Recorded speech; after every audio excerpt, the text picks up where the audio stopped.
Chapter 348. The first day of filming went smoothly, and Charlie and the others were relieved. When they reported to Xiao Gua on the phone, their tone was very relaxed. This made them feel more confident about the upcoming days of filming, and they were not so nervous anymore. The people in the film crew are very good to us. Whether it's Director Yang or Director Kong, they're all very nice to talk to. The people in the film crew are also very polite to us. No, we didn't reveal anything. Of course we know that. We won't reveal Black Charcoal's background. Well, okay. Charlie was talking on the phone, Zhang Tan was lying on the sofa watching TV, and the others were playing poker. The TV was playing an idol drama, and it was the one that Ronald was in. Ronald's role in the drama was very similar to that in the movie. Zhang Tan looked at Ronald in the movie. If this person was really acting as himself, it would be easier to speculate this person's personality and preferences. Zhang Tan had once thought of causing trouble and refusing to cooperate with Ronald when she was acting in the same scene as him.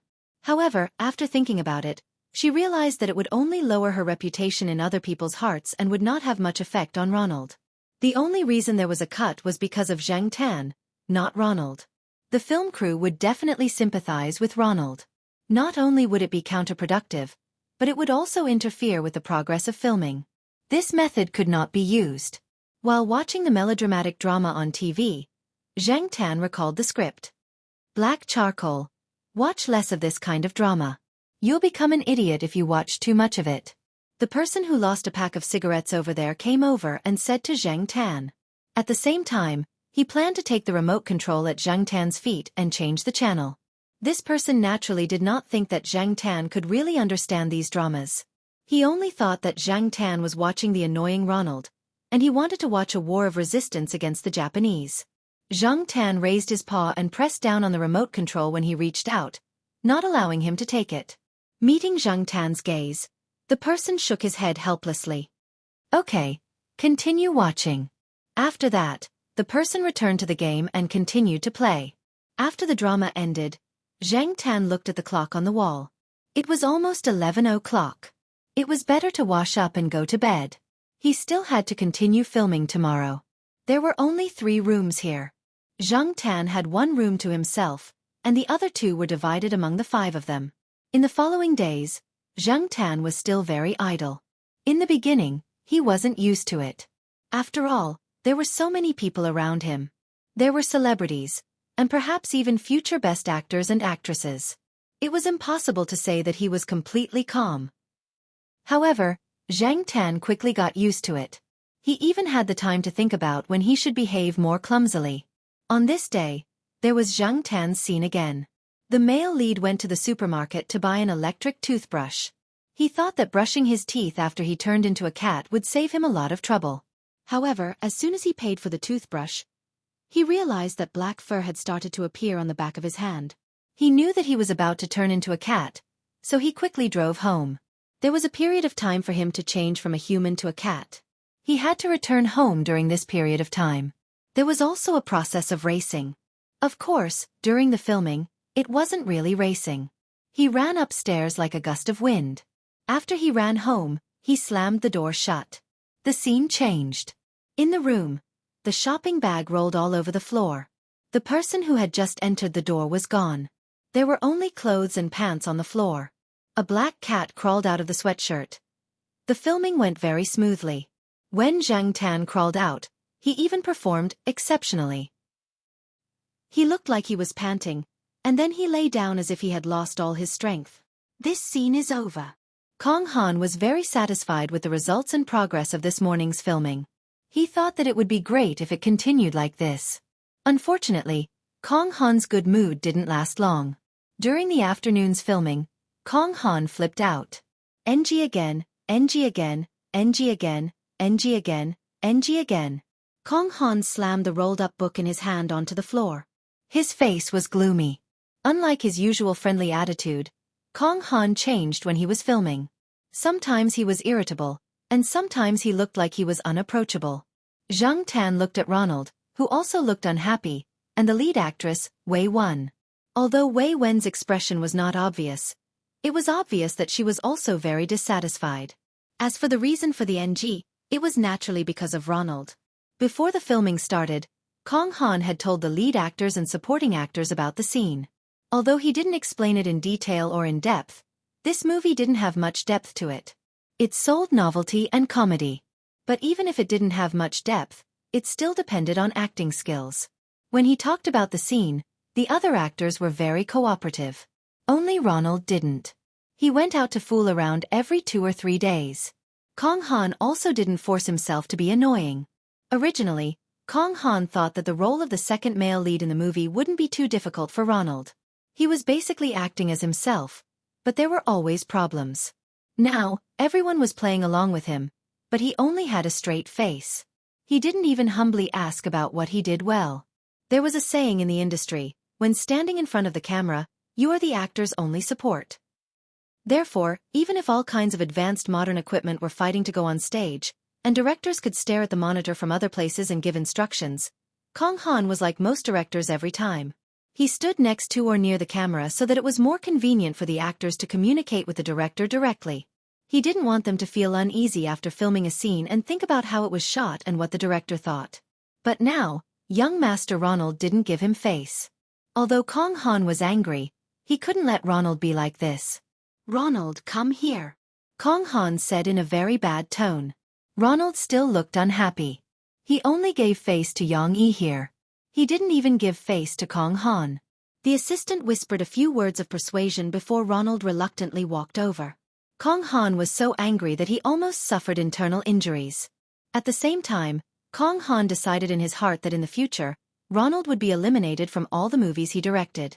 This time, he let him join as the second male lead because of Ronald's father. Did this person really think that he was a super movie king that everyone wanted? In the future, this person should just act in idol dramas. This scene was about the female lead and the second male lead in the movie. The two of them had different opinions about the male lead's recent inexplicable disappearance. They also had a dispute. However, it was this scene that couldn't be passed. The reason was Ronald. "You should be acting like, 'I'm so good, why didn't you choose me?' Not 'I'm so good, you're nothing.' Also, you're acting, not imitating." Even vulgarities came out. It was obvious that Kong Han was quite dissatisfied now. The others didn't understand Kong Han's words, but Ronald himself knew. He was indeed imitating it. There was a very popular movie before. There was a rich young master in the movie, and the actor was an A-list movie star. He was very capable. The scene was where the rich young master was very angry with a disloyal woman. Kong Han had seen it before, and Ronald's facial expression was very similar to that scene. Or rather, it was almost a copy of that actor's expression. Ronald did a good job in imitating, but this wasn't the result that Kong Han wanted. He wasn't even used to this scene. Kong Han and Ronald talked alone for about 20 minutes. Then, Ronald probably got into the mood and continued to shoot. However, they changed the original plan. They would shoot a series of scenes from the quarrel to the second male lead sitting in front of the table pouring wine and then angrily leaving. Different directors' works had their own artistic characteristics. For example, some directors had their own unique way of using long shots. Moreover, each scene was a single shot. In other words, the scene that took place in one place had to be shot in one go without stopping. Of course, there might be rough and not enough details in this way, which was more difficult to shoot. Kong Han didn't belong to this category. Like many other directors, each scene in his works was composed of several shots. Influenced by some European and American movies, the shooting method of dividing the shots into smaller and smaller pieces was very popular. However, Kong Han wasn't a stubborn person. Since there were some small problems with Ronald, he just needed to find a suitable way to solve it. As for facial expressions, since Ronald couldn't act well, then forget it. He just needed to find another way. It wasn't that Kong Han didn't want to strive for perfection, but this was how actors were. When they really got into character, they would perform exceptionally well. Action! The female lead put the black cat in her arms on the chair as she spoke to the second male lead. Jianghu jumped from the chair to the table. There were a few bottles of wine on the table. They were all high-end wine. At least, the bottles looked like high-end wine bottles. Today, after getting close to Wei Wan, Jianghu realized that her figure was really good. Those breasts, those long legs. The others didn't even know what the black cat was thinking. They even thought that the cat was really obedient and cooperative. As expected of a cat that the director and boss found to shoot a movie. It was much less worrisome than Ronald. This time, Ronald did improve, but they couldn't look at it carefully. If they shot a close-up, it wouldn't work. However, it was up to Kong Han to decide how to deal with it. Xianxia saw the two men arguing 2 steps away. She was so engrossed in her acting that the tip of her tail wagged twice. Curiously, she walked to the 2 unfinished cups of wine and dipped her claws into one of the half-filled cups to rinse it. This glass was slightly to the right. It was the glass that Ronald had just taken. The 2 people were so engrossed in their acting that they didn't notice Xianxia at all. Xianxia quickly retracted his hand and took a few steps away from the glass, as if this toy was boring. Kong Han, who had a gloomy face, couldn't help but smile. However, Ronald wasn't going to drink the wine in the glass, but the half-filled bottle next to it. Of course, he wasn't going to drink it all. He was just putting on an act. Since that was the case, he didn't call for a cut. It was a pleasant surprise to be able to film this scene. When the time came, it would add a joke to the movie. Perhaps the audience would think that this was the original arrangement. After the protagonist turned into a cat, she didn't like the second male lead, so she reached out her paw to stir the wine in the glass. She thought that she could trick the other party, but she didn't expect that the other party didn't take the wine glass. Instead, he took the half-filled bottle next to it. Besides, it wasn't easy for Ronald to make such progress. It would be a pity to stop. No one wanted to accompany him in NGs. The others around them had the same thought as Kong Han. Only Ronald's assistant was a little worried. He looked in Kong Han's direction and opened his mouth. However, Ronald had finally found his groove. If he stopped this time, it would be hard to say what would happen next time. Obviously, Kong Han didn't have the patience to continue talking to Ronald. Even Yang Yi showed obvious impatience. He didn't dare to be unlucky. Sigh, forget it. Hopefully, Ronald can follow the script. Teacher Jiang looked at Kong Han. Seeing that Kong Han didn't call for a cut, she didn't say anything. On the other side, after the second male lead and the female lead quarreled, the second male lead walked to the table angrily and sat down. Then, he took the half-filled glass of wine on the table and poured it directly into his mouth without leaving a single drop. He didn't even touch the half-filled bottle of wine that he had arranged beforehand. The people around them were speechless. Chapter 349. Next to them, Tao Qi, Xue Ding, and the others were holding back their laughter until their faces turned red. Yang Huaishi even covered his mouth, afraid that he would really laugh out loud. Even Kong Han, who had been gloomy for a long time, was so angry that he covered his face with a rolled-up book. Wasn't this Ronald looking for trouble? He didn't play by the rules, so who could he blame now that things had turned out this way? Ronald didn't pay attention to the glass just now. Although he felt that the taste of the wine was a little strange, he didn't care. He just wanted to act out the scene as soon as possible. After this scene was over and Kong Han decided to pass, Ronald noticed that everyone was looking at him strangely. He thought that everyone was looking down on his performance just now and laughing at his NGs this afternoon. He snorted, took the sunglasses, and left. He didn't have any more scenes in the afternoon, so he planned to leave. He felt particularly unhappy here, so he went out to vent his anger. Kong Han didn't care about him and let the film crew take a 10-minute break before continuing. Although this scene was over, everyone was holding back their laughter, especially those who didn't like Ronald. They were very happy. In fact, everyone thought that Zhang Tan's behavior just now was just the result of a cat's whim. After all, cats were always a little naughty. People who raised cats knew and understood. They didn't think that Zhang Tan did it deliberately. It was just a cat. How could it be so complicated? However, it was this cat that had tricked Ronald in front of everyone. Everyone felt that Ronald had asked for it. This was what Zhang Tan learned from Zhua Kitten. Zhua Kitten's method of teasing teachers and students made Zhang Tan know that once you understood a person's habits, tricking them was a matter of minutes. Long before this scene, Zhang Tan heard Ronald complain to his assistant about why he had to drink from a bottle. It was too indecent, like a homeless person on the street. Zhang Tan saw that in the idol drama that Ronald acted in, there was no one who held a bottle of wine. Instead, he held a wine glass like a noble. Moreover, Ronald was a bit of a person who did things his own way. No matter what others said, he only did things according to his own preferences. To put it nicely, It was a love of inappropriate self-expression. To put it bluntly, it was called messing around. Xianxia was just giving it a try today. It didn't matter if he couldn't trick Ronald. He wouldn't stop the show midway. He didn't expect Ronald to really drink it. In fact, the wine in the glass wasn't real wine. It was just some concocted drinks that looked very similar to those high-end wines. But what was in the drink after the cat's paws were rinsed? Dust? Bacteria? Oh, there were probably a few strands of hair from the cat's front paws, which were used to sweep the floor and step on the toilet every day. He drank all of it just like that. He drank so boldly. In many people's eyes, Ronald had drunk the cat's foot-washing water. Of course, they wouldn't go out and talk about it. They were still filming, and it would cause trouble. Ronald only found out about this the next day. He was so angry that he smashed everything in his room. On the set, he didn't like anyone, and his attitude wasn't good either. Especially the way he looked at Xianxia. It was as if he wanted to fight him to the death. His assistant and manager both advised him to bear with it for the time being, but it was obviously to no avail. One day, Ronald was late for the 7th time. Lao Wang laughed. "Hey, you're quite a big shot." Other than Yang Yi, only Lao Wang would say this directly. He didn't avoid anything and wasn't afraid of Ronald's revenge. He knew Ronald's background and could deal with it.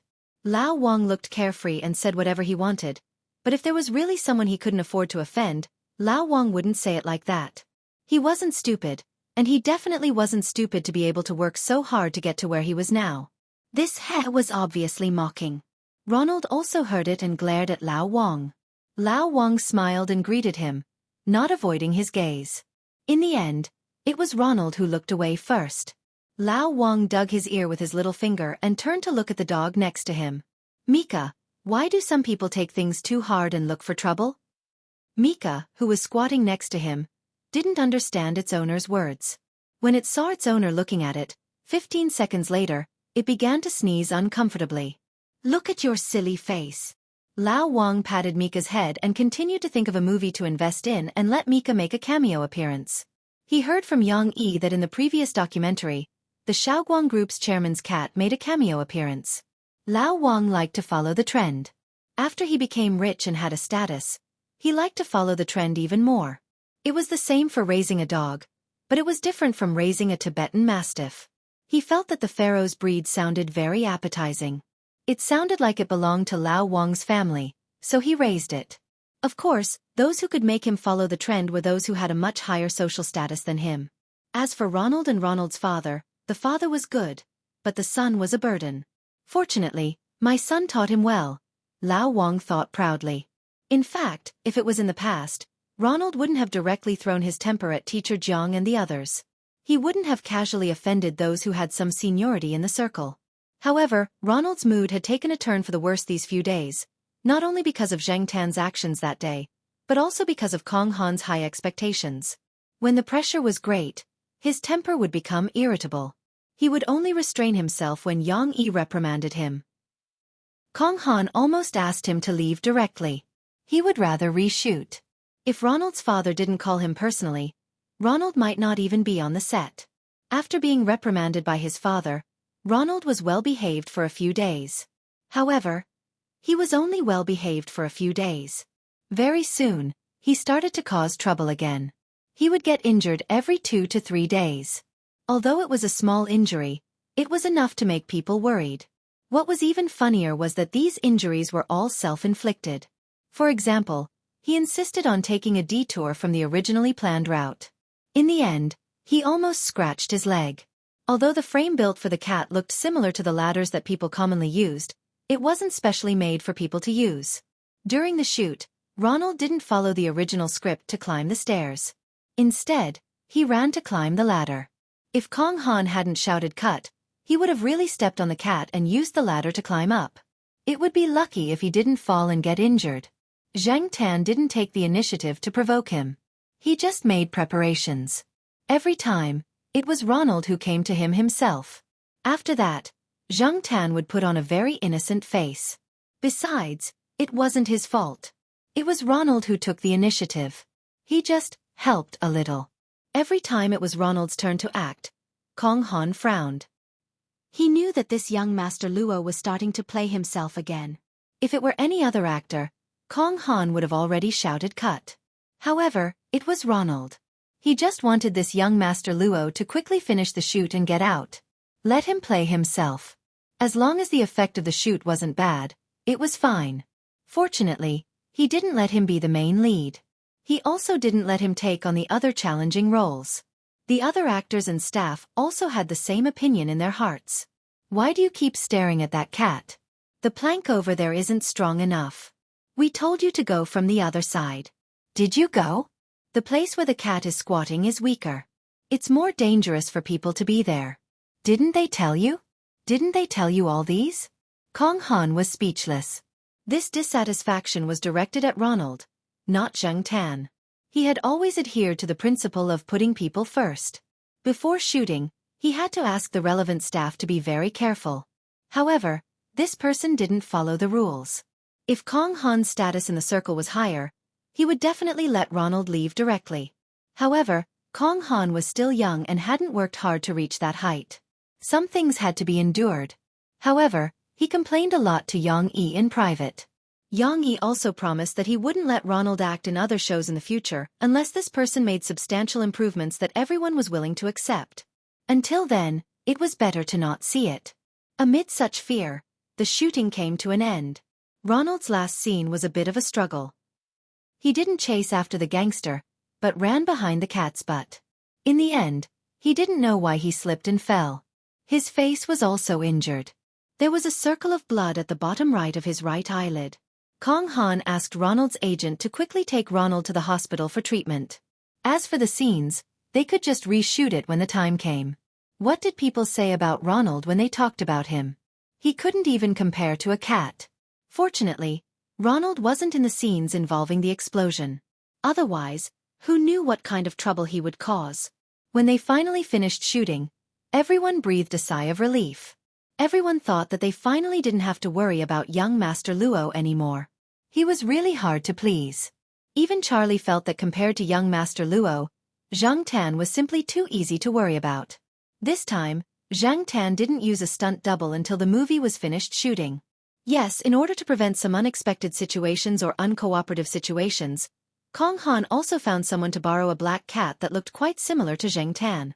It was to be Zhang Tan's stunt double in this film.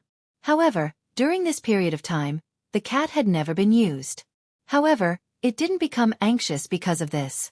It was served with good food and drinks every day. It was quite quiet.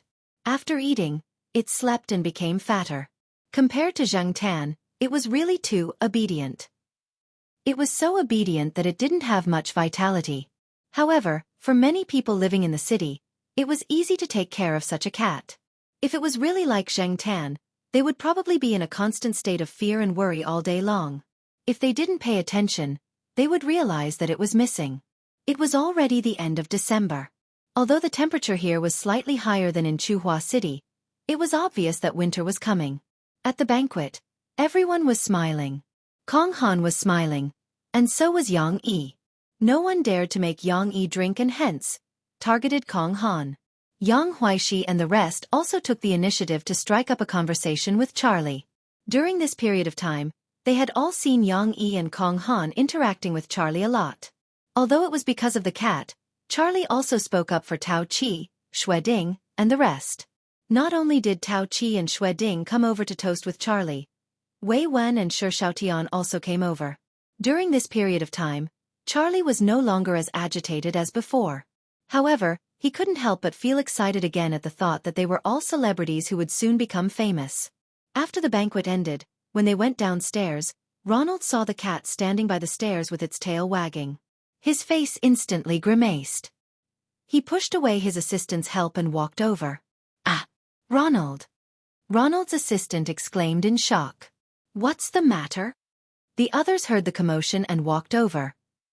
When Yang Yi and Kong Han came out, they saw the scene of Ronald rolling down the stairs. "He drank too much, didn't he?" "Should be. I saw Ronald trying to step on the cat's tail just now. I don't know why, but he rolled down by himself. He probably drank too much and missed." The person who spoke pursed his lips. "He's courting death again." Everyone thought at the same time. Chapter 350. After the filming was completed, the actors left one after another, each with their own work to continue. Ronald was also brought back by his father's men. It was estimated that he would need to recuperate for a long time. People often say that it takes 100 days to recover from a serious injury. Although it wasn't absolute, it still made sense. After knowing that Ronald had left, Charlie and the others were in a much better mood. They didn't have to worry about bumping into the young master anymore. Xianxia didn't rush them. He only asked Charlie and the others to go back a week before Christmas. Xianxia was now filming Old Cat. According to the reactions of customers and netizens, this real-life documentary was very successful. It had a lot of hits on the internet and was famous in the circle of cat friends. The documentary didn't just talk about how long cats lived. It also talked about the health of cats. What they ate, how much they ate, what they did, etc. These were all topics of discussion among cat friends. Although Xianxia didn't rush them, the Jiao family missed Zheng Tan. For the past 3 months, they called Zheng Tan every few days to check on him. Now that they knew that the filming was over, they urged Zheng Tan to go back quickly. Zheng Tan didn't want to stay here any longer, but Jianghu said that there was still some work to be confirmed. He asked Charlie to bring Zheng Tan back to Chuhua City in a few days. Of course, during these few days, Charlie and the others were free. At the end of the year, relatives and friends would ask them to bring back some seafood or other local specialties. Therefore, Charlie and the others didn't idle around. When Charlie and the rest went shopping, they left Jianghu at Kong Han's place. Kong Han had his own house in the city. During the filming, Jianghu would stay at Kong Han's place for the time being. Kong Han's wife would stay in Jingqing. After everything was settled, Kong Han would return to Jingqing. Now, there were only Kong Han, Jianghu, and Zheng Tan in the big house.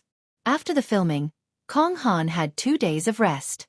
After that, he would participate in the follow-up work. At the moment, Jianghu and Kong Han were talking about the soundtrack and theme song. The soundtrack had been handed over to a professional team to produce, but the theme song had not been decided yet. Zheng Tan jumped onto the coffee table and looked at a piece of paper on it. It listed the people involved in the music production. Among them, Zheng Tan saw a familiar name. Ah Jin's band was on the list. Zheng Tan did not expect Jianghu to let Ah Jin and his band participate. When Jianghu and Kong Han talked about Ah Jin's band, their comments were quite high, especially Ah Jin. Jianghu admired Ah Jin very much and commented that he had unlimited potential. Unknowingly, the young man who had squatted at the door of the night building with a dispirited and hopeless expression back then, had already grown to this point. Perhaps everyone who came out to make a living would have some kind of bumpy experience, just like Ah Jin and Xue Ding, who had worked hard for several years. As long as they were given a chance, they would try their best to shine. Oh, Black Charcoal, speaking of which, Ah Jin and his band are your old acquaintances, right? Only Jianghu and Kong Han knew Zheng Tan's background, so they directly called Zheng Tan by his cat name instead of his stage name. As for the relationship between Ah Jin and Zheng Tan, Jianghu had also done some research. At that time, Jianghu had taken a fancy to Ah Jin's band because of a popular song that year, Cat's Fantasy. Later, when he talked to Ah Jin, Jianghu learned that Ah Jin and his band had risen in Chuhua City, and the completion of the song was also credited to a cat from Chuhua University. In addition to the cat that made Ah Jin compose the song, Ah Jin also talked about Zheng Tan. After that, Jianghu did some research. Because of this, Jianghu felt that Zheng Tan was very magical. Jianghu did not like cats very much. Previously, he had made the documentary because of his grandfather, but he had also done some research on cats. He had never seen a cat with such ability. Thinking of the surprise when he saw the results of the investigation, Jianghu shook his head. The world is full of wonders. Just as he was talking, Jianghu's phone rang. He walked to the balcony to answer the call, then went out to the airport to pick up a friend. When Charlie and the others came, Jianghu had not returned yet. Your flight is on Friday, right? Kong Han asked. It was already Tuesday, and Friday was only a few days away. No, we're driving back. There was a problem with the car before, and Mr. Yang asked someone to help tow it to be repaired, so we've been driving the car that Mr. Yang gave us. Now that the car has been repaired, it's more convenient for us to drive back, Charlie replied. Kong Han nodded. That's true. It's more convenient to drive back with a cat. You won't be tired if you take turns driving. Indeed. Alright, Director Kong, if there's anything else you need, such as reshooting, just call me directly, Charlie said to Kong Han. According to the original plan, although the movie was now finished, it could only be considered as the completion of the early filming. Follow-up production was still needed, and this would last for a few months. As for the release, it would only be released next summer. It could be considered a summer movie. Okay, you guys be careful. Okay, Director Kong. Goodbye then. After leaving Kong Han's residence, in the car, Charlie and the others were still discussing the things they bought today. Some were for their mother, some were for their sisters-in-law, and of course, their wives and girlfriends were not lacking. I seem to have bought some things that I missed. A person in the back seat was holding a notebook and looking at the list, checking off one by one. He found that there were still a few things that had not been bought at home. I'll go tomorrow. There's not much left anyway. I'm almost done today. Tomorrow, you guys go shopping. I'll go out for a walk and take a few more photos. Tomorrow, bring black charcoal out with us. We won't have to send it to Director Kong again, Charlie said. They were all worried about leaving Zhang Tan alone in the house. The other cats were fine, but Zhang Tan was a special case.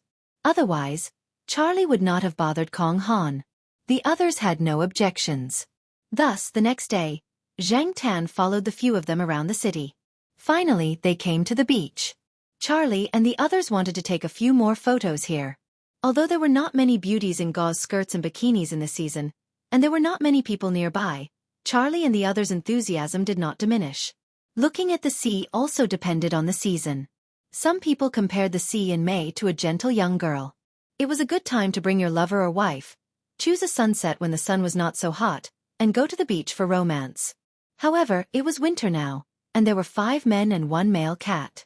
There was no romantic factor. They came here purely to take photos as a souvenir. After all, Chuhua City was inland. They could see lakes and rivers, but they couldn't see the sea. Many people felt that the sea in this season was a bit fierce and did not like to look at the sea at this time.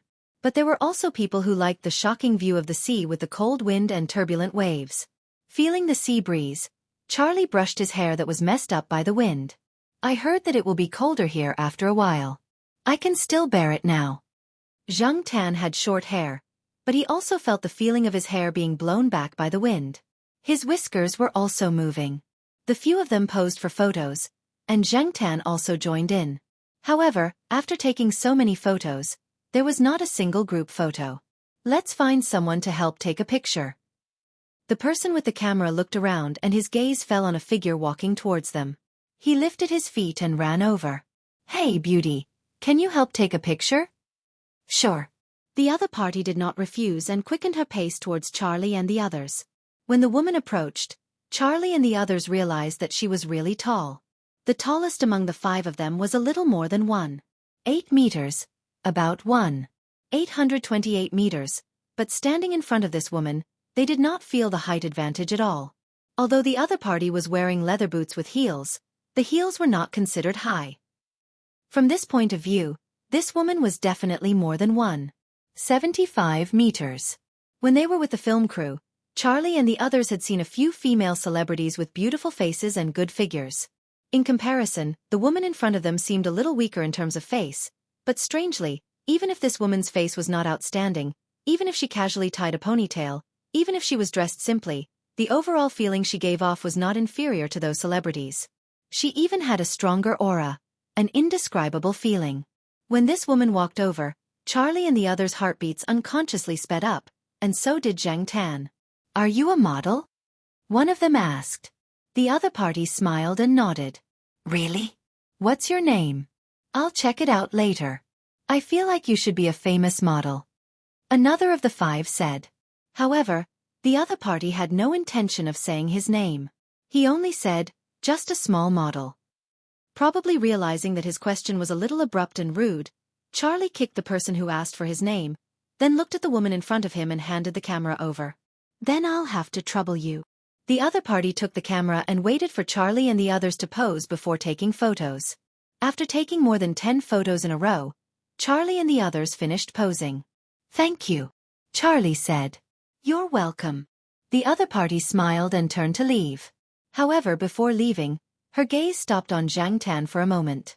Charlie and the others did not notice this, but Zhang Tan saw it. In fact, before this woman came over, he felt like he was being stared at. When the other party came over to take photos, Zhang Tan's feeling became stronger and stronger. Just now, the woman's gaze when she left also confirmed Zhang Tan's suspicions.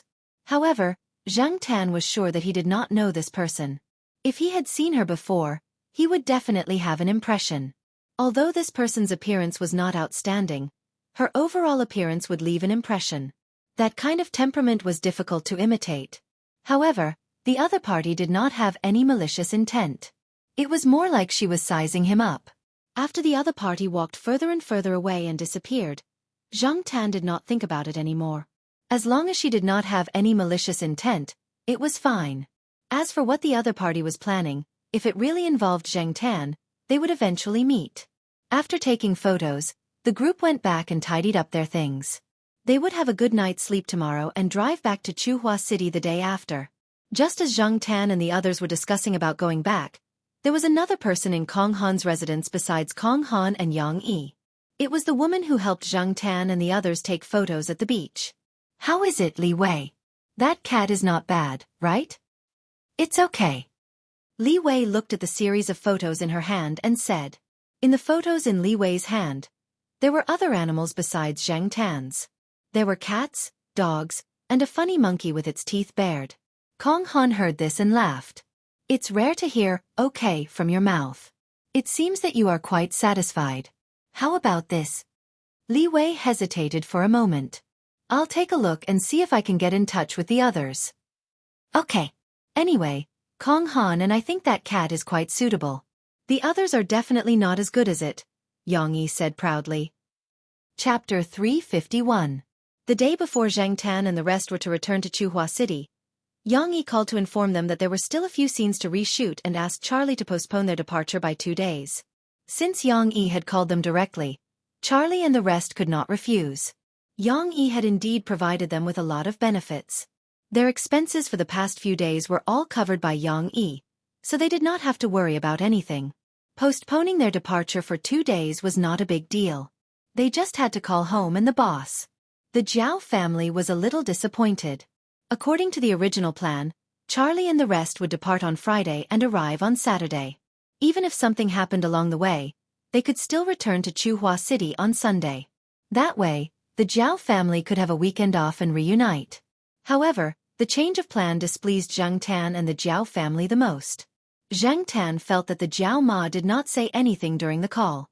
She only told Zhang Tan to return once he was done with his work, but now they had to postpone it by 2 days. Since Yang Yi and Kong Han had spoken, the Jiao family could not say anything. After all, they had been busy for so long and only the last stage was left. Even the smallest details had to be taken care of. A perfect ending would leave them with no regrets. Zhang Tan believed in intuition. What was going on with the Jiao family? This time, only Charlie and Zhang Tan came to Kong Han's place. The rest did not follow because Yang Yi said that Charlie alone was enough. He said that they would reshoot a few simple scenes, but when it came to Kong Han, Zhang Tan felt that he had been cheated. First, he did not see the rest of the film crew. That teacher Jiang was not around, and the so-called reshoots were just a few steps according to Kong Han's request. Why would they have to reshoot that? Also, what did this have to do with the plot of the movie? Charlie had his doubts too, but since Yang Yi and Kong Han had already decided, he could not say anything. At noon, when Charlie was sleeping in the guest room, Zhang Tan saw another person in the room. This person did not appear in the morning, but Zhang Tan could feel her presence. The smell in the room was proof, and Zhang Tan also felt that he was being watched. Now, Zhang Tan was finally sure. How is it? Li Wei, is the effect okay? Kong Han pointed at the few videos that were taken in the morning and said to Li Wei. Li Wei no longer stared at the screen, but looked at Zhang Tan. Zhang Tan also sized up this tall woman with a strong aura. When they were at the beach, he didn't pay much attention to her. Now, it seemed that this woman was not simple. Her name is Li Wei? He felt like he had heard it somewhere before. Her memory was too long ago. She had probably heard of her before she became a cat. She couldn't remember who she was, but she was definitely not a small model like she said. Moreover, she was also familiar with Yang Yi and Kong Han, so it was even more impossible for her to be a nobody. More training would be better, Li Wei said. Of course. After all, I haven't received professional guidance. Yang Yi smiled. Even though it's not an expensive breed, it's still able to hold the fort. Just like you models, you don't necessarily need a stunning face, but you must have a certain temperament. Moreover, it had experience on stage, so it wouldn't have stage fright.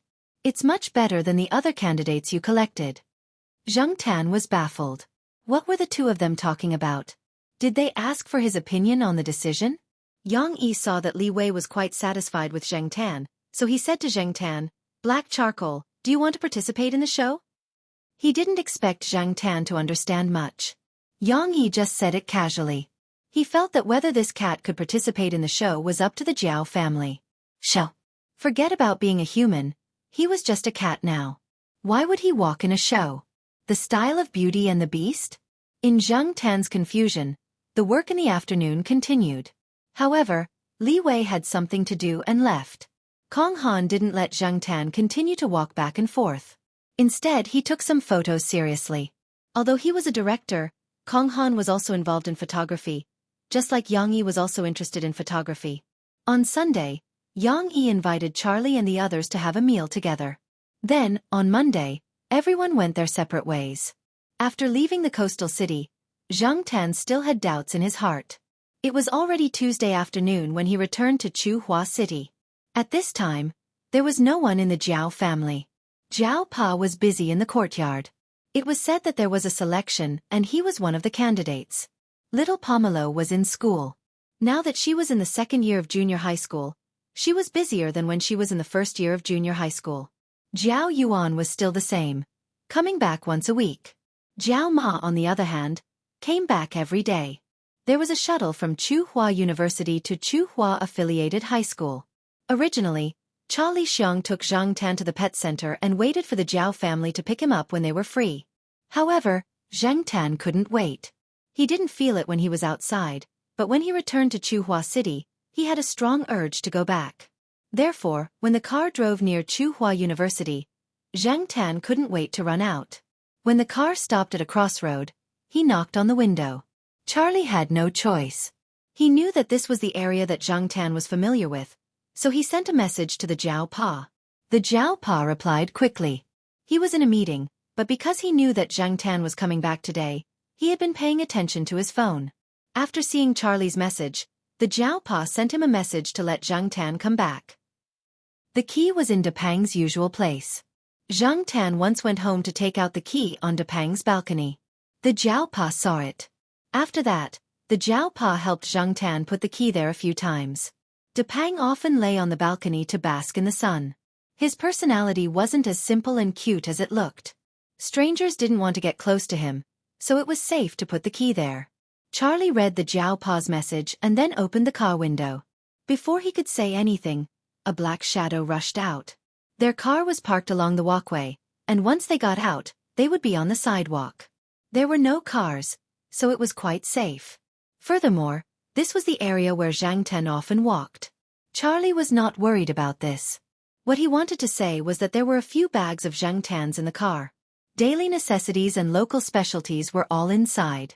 Seeing that Zheng Tan quickly ran out of sight, Charlie could only give up.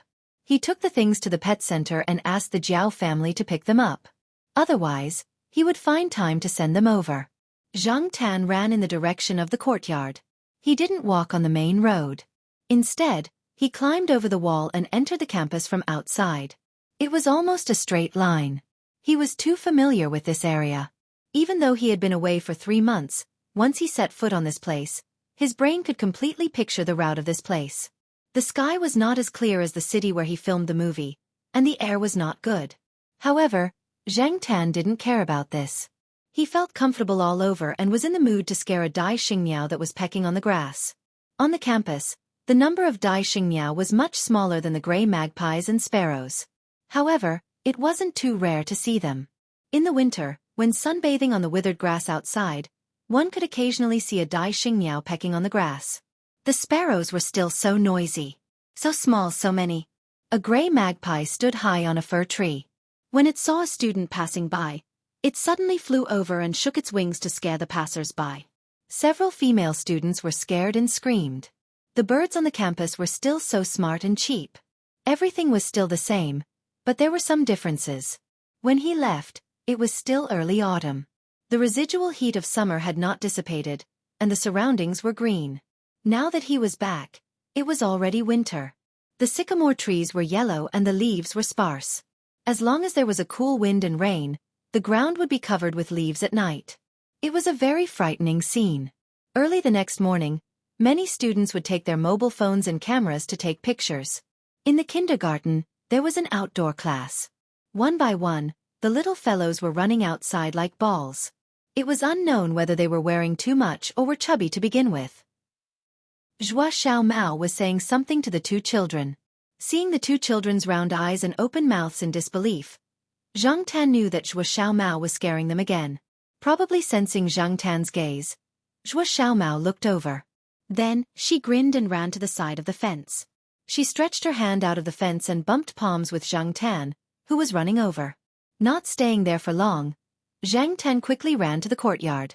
Huang and the sheriff were chasing a little Pekingese on the lawn of the courtyard. Zhang Tan had never seen the puppy before. It was probably someone's new pet while he was away. The two of them were too engrossed in chasing the puppy and did not notice Zhang Tan. Coming downstairs, on the balcony on the first floor, Depang was lying on the furry cushion that the old lady had prepared for him. He squinted his eyes and kicked his paws, dozing off. Sensing Zhang Tan's arrival, Depang moved his ears, opened his eyes and meowed. Then, he continued to squint his eyes and prepare for sleep. Zhang Tan took out the cat tag and key from a half-opened box to open the door and go home. There was no one at home. Zhang Tan ran into each room to take a look. Then, he jumped onto the sofa in the living room and rolled from one end to the other. There was a saying that went, "Gold or silver nest is not as good as your own cat nest." During the filming period, Yang Yi had arranged a good house for him. He did not have to worry about anything. However, he did not have the feeling of being tired but at ease. After rolling, Zhang Tan lay on the sofa and scanned the living room. Finally, his gaze landed on a magazine on the foot of the cabinet. It was a fashion magazine. Jiao Ma was not too interested in this type of magazine. After all, teachers like her could not dress too fashionably. As a teacher, she had to be more mature. Now that little Pomelo was in her second year of junior high school, she was used to it in junior high school. Jiao Ma was finally transferred to Chuhua Affiliated High School to teach senior high school. Teachers' attire in the affiliated high school were required. Plus, at her age, Jiao Ma did not care about fashion. Although Jiao Ma did not buy this type of magazine, a few of her friends liked it. Sometimes, they would bring the magazine when they came over. After reading it, they would leave it here. This magazine was probably the same. What interested Zhang Tan was the person on the cover of the magazine. It was Li Wei. Zhang Tan pulled out the magazine and looked at it. There was an introduction of Li Wei. He did not expect her to be a world-class supermodel. No wonder it sounded familiar. When Zhang Tan was talking to some of his friends about models, someone mentioned it. However, when he looked at Li Wei's face, he did not think that this person was very good-looking, so he did not pay much attention to it. However, Zhang Tan remembered that at that time, this model's status in the circle was very high. Her ranking was even higher than the current one listed in the magazine. She was a small model? Who was she kidding? Zhang Tan flipped through the magazine and put it back under the cabinet. It did not matter whether she was a world-class supermodel or not. It had nothing to do with him for now. In the afternoon, Jiao Pa went home early. He sent a text message to Jiao Ma and little Pomelo to inform them. Then, he drove Zhang Tan to the pet center to get the luggage. He did not want to ask them to send it back. Just as he entered Xiaoguo's door, Zhang Tan heard Xiaoguo's roar. "Sesame, open the F***king door for me. If you don't open the door, there will be no food tonight. Not only tonight, there will be no food tomorrow, the day after, and the day after that. Do you hear me? Open the door for me." Chapter 352. If he remembered correctly, Sesame was the spotted cat that Li Yuanba gave birth to this summer.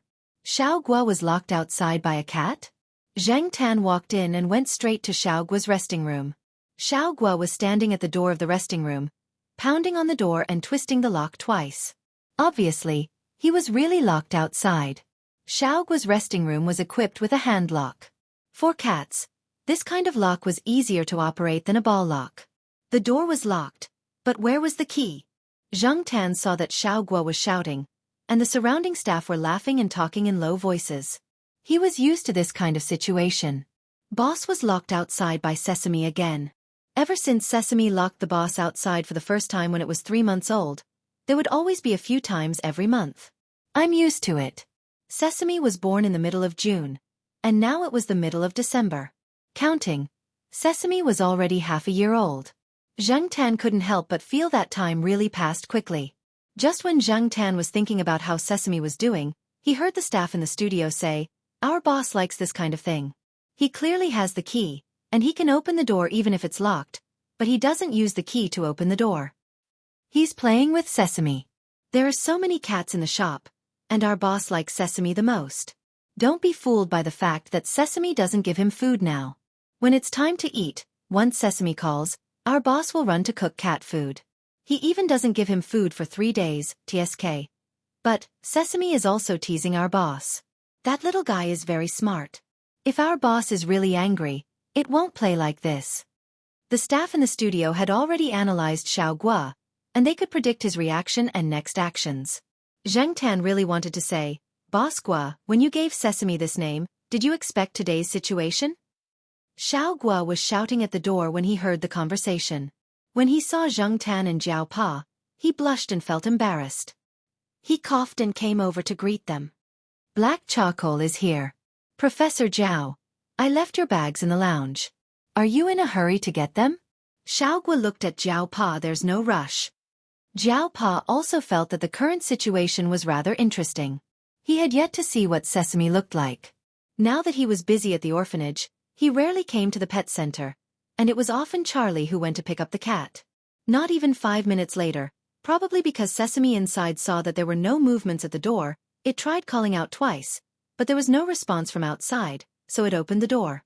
The half-year-old Sesame was already about the same age as Zhang Tan. According to the size of Sweet Peanut and Big Little Rice, this fellow was still growing, and might even grow bigger than Sweet Peanut. Long hair with spots, it looked very strange. Jiao Pa looked at Sesame with interest. Towards a stranger like Jiao Pa, Sesame was a little more vigilant. However, because this was its own territory, and Xiao Guo was beside it, it didn't show any signs of aggression. Everyone in the studio knew that although this fellow usually seemed to play well with humans and animals, its combat strength was definitely not weak. This fellow had once been brought out to fight by Peanut Candy. When it fought with an adult cat, Sesame even won, and it did not suffer any injuries. However, Xiao Guo was glad that it was at night, and no one saw Sesame, or else it would cause trouble again. Ever since then, Xiao Guo kept a close eye on it. If Sesame wanted to play Open Sesame, Xiao Guo would play with it. However, unlike Sweet Peanut who loved to go out and cause trouble, Sesame didn't seem to like going out. Sometimes, even when the back door was open, it wouldn't go out. The studio was usually filled with familiar people, and Sesame would only cause trouble in this area. Sometimes, Xiao Guo wondered if Sesame knew that its fur color would cause trouble, so it didn't go out. As for Sesame, who always stayed indoors and mingled with the people in the studio, it seemed to be more intelligent than Sweet Peanut. It learned things very quickly, especially when it came to unlocking doors. It could play with it for half a day. Although it was vigilant towards Jiao Pa, Sesame still had some memories of Zhang Tan. Furthermore, there were some things that belonged to Zhang Tan here, and the smell told it that this place wasn't unfamiliar to it. After leaving for a while, when he came back, he realized that some things had changed a lot. During the summer, it was still a small kitten, and now it had grown so big. When he returned to the courtyard from the pet center, Jiao Ma had already prepared dinner. Little Pomelo was very happy to see Zhang Tan, and when little Pomelo was doing her homework, Zhang Tan accompanied little Pomelo on the sofa to watch television with little Pomelo and listen to Jiao Ma's chatter. Jiao Ma always loved to do this. As it turned out, little Pomelo's mother came once again because of some business in the country. He didn't know if she had changed her mind, but she wanted to bring little Pomelo back to her home on the other side of the ocean to spend Christmas. However, She was rejected by little Pomelo. Pomelo's mother bought an iPhone for Pomelo, but Pomelo had never used it and just left it there. Then one weekend, when Jiao Ma brought Jiao Yuan and little Pomelo out shopping, she bought a phone for each of them. Now, many students had their own phones, and little Pomelo was alone in school, so Jiao Ma couldn't take care of her. Even if she asked other teachers to take care of her, she was still worried. Thus, having a phone would make it convenient for them to contact each other. However, the iPhone that Pomelo's mother bought was too eye-catching. She couldn't underestimate the pettiness of middle school students. Jiao Ma had been a teacher for many years, and she had seen many things. She didn't approve of students getting such expensive phones. When buying the phones, Jiao Ma naturally asked for little Pomelo's opinion. Little Pomelo chose a phone that was less than 1,000 yuan, which was about the same price as some of the other students in the class. Jiao Yuan also chose a similar price. If they really wanted to buy a better phone, they could have bought one with their pocket money. However, they didn't choose one. With the new phone, little Pomelo called her mother to inform her. At that time, her mother said very well that they would contact each other often. However, she hadn't called since then. Little Pomelo didn't take the initiative to call, but her mood was more or less affected. When Jiao Ma called Charlie, she wanted Zhang Tan to come back early so that he could spend more time with little Pomelo. She heard that children wouldn't appear gloomy when they were with animals. Now that they were in their adolescence, children tended to think too much. Therefore, Jiao Ma was worried. This was the reason why Zhang Tan felt that something was wrong when he heard Jiao Ma's voice. Since he now knew the reason, Zhang Tan would naturally spend more time with little Pomelo. He even went to the junior high school to check on the situation. Little Pomelo was the same as when she was at home. She would also smile.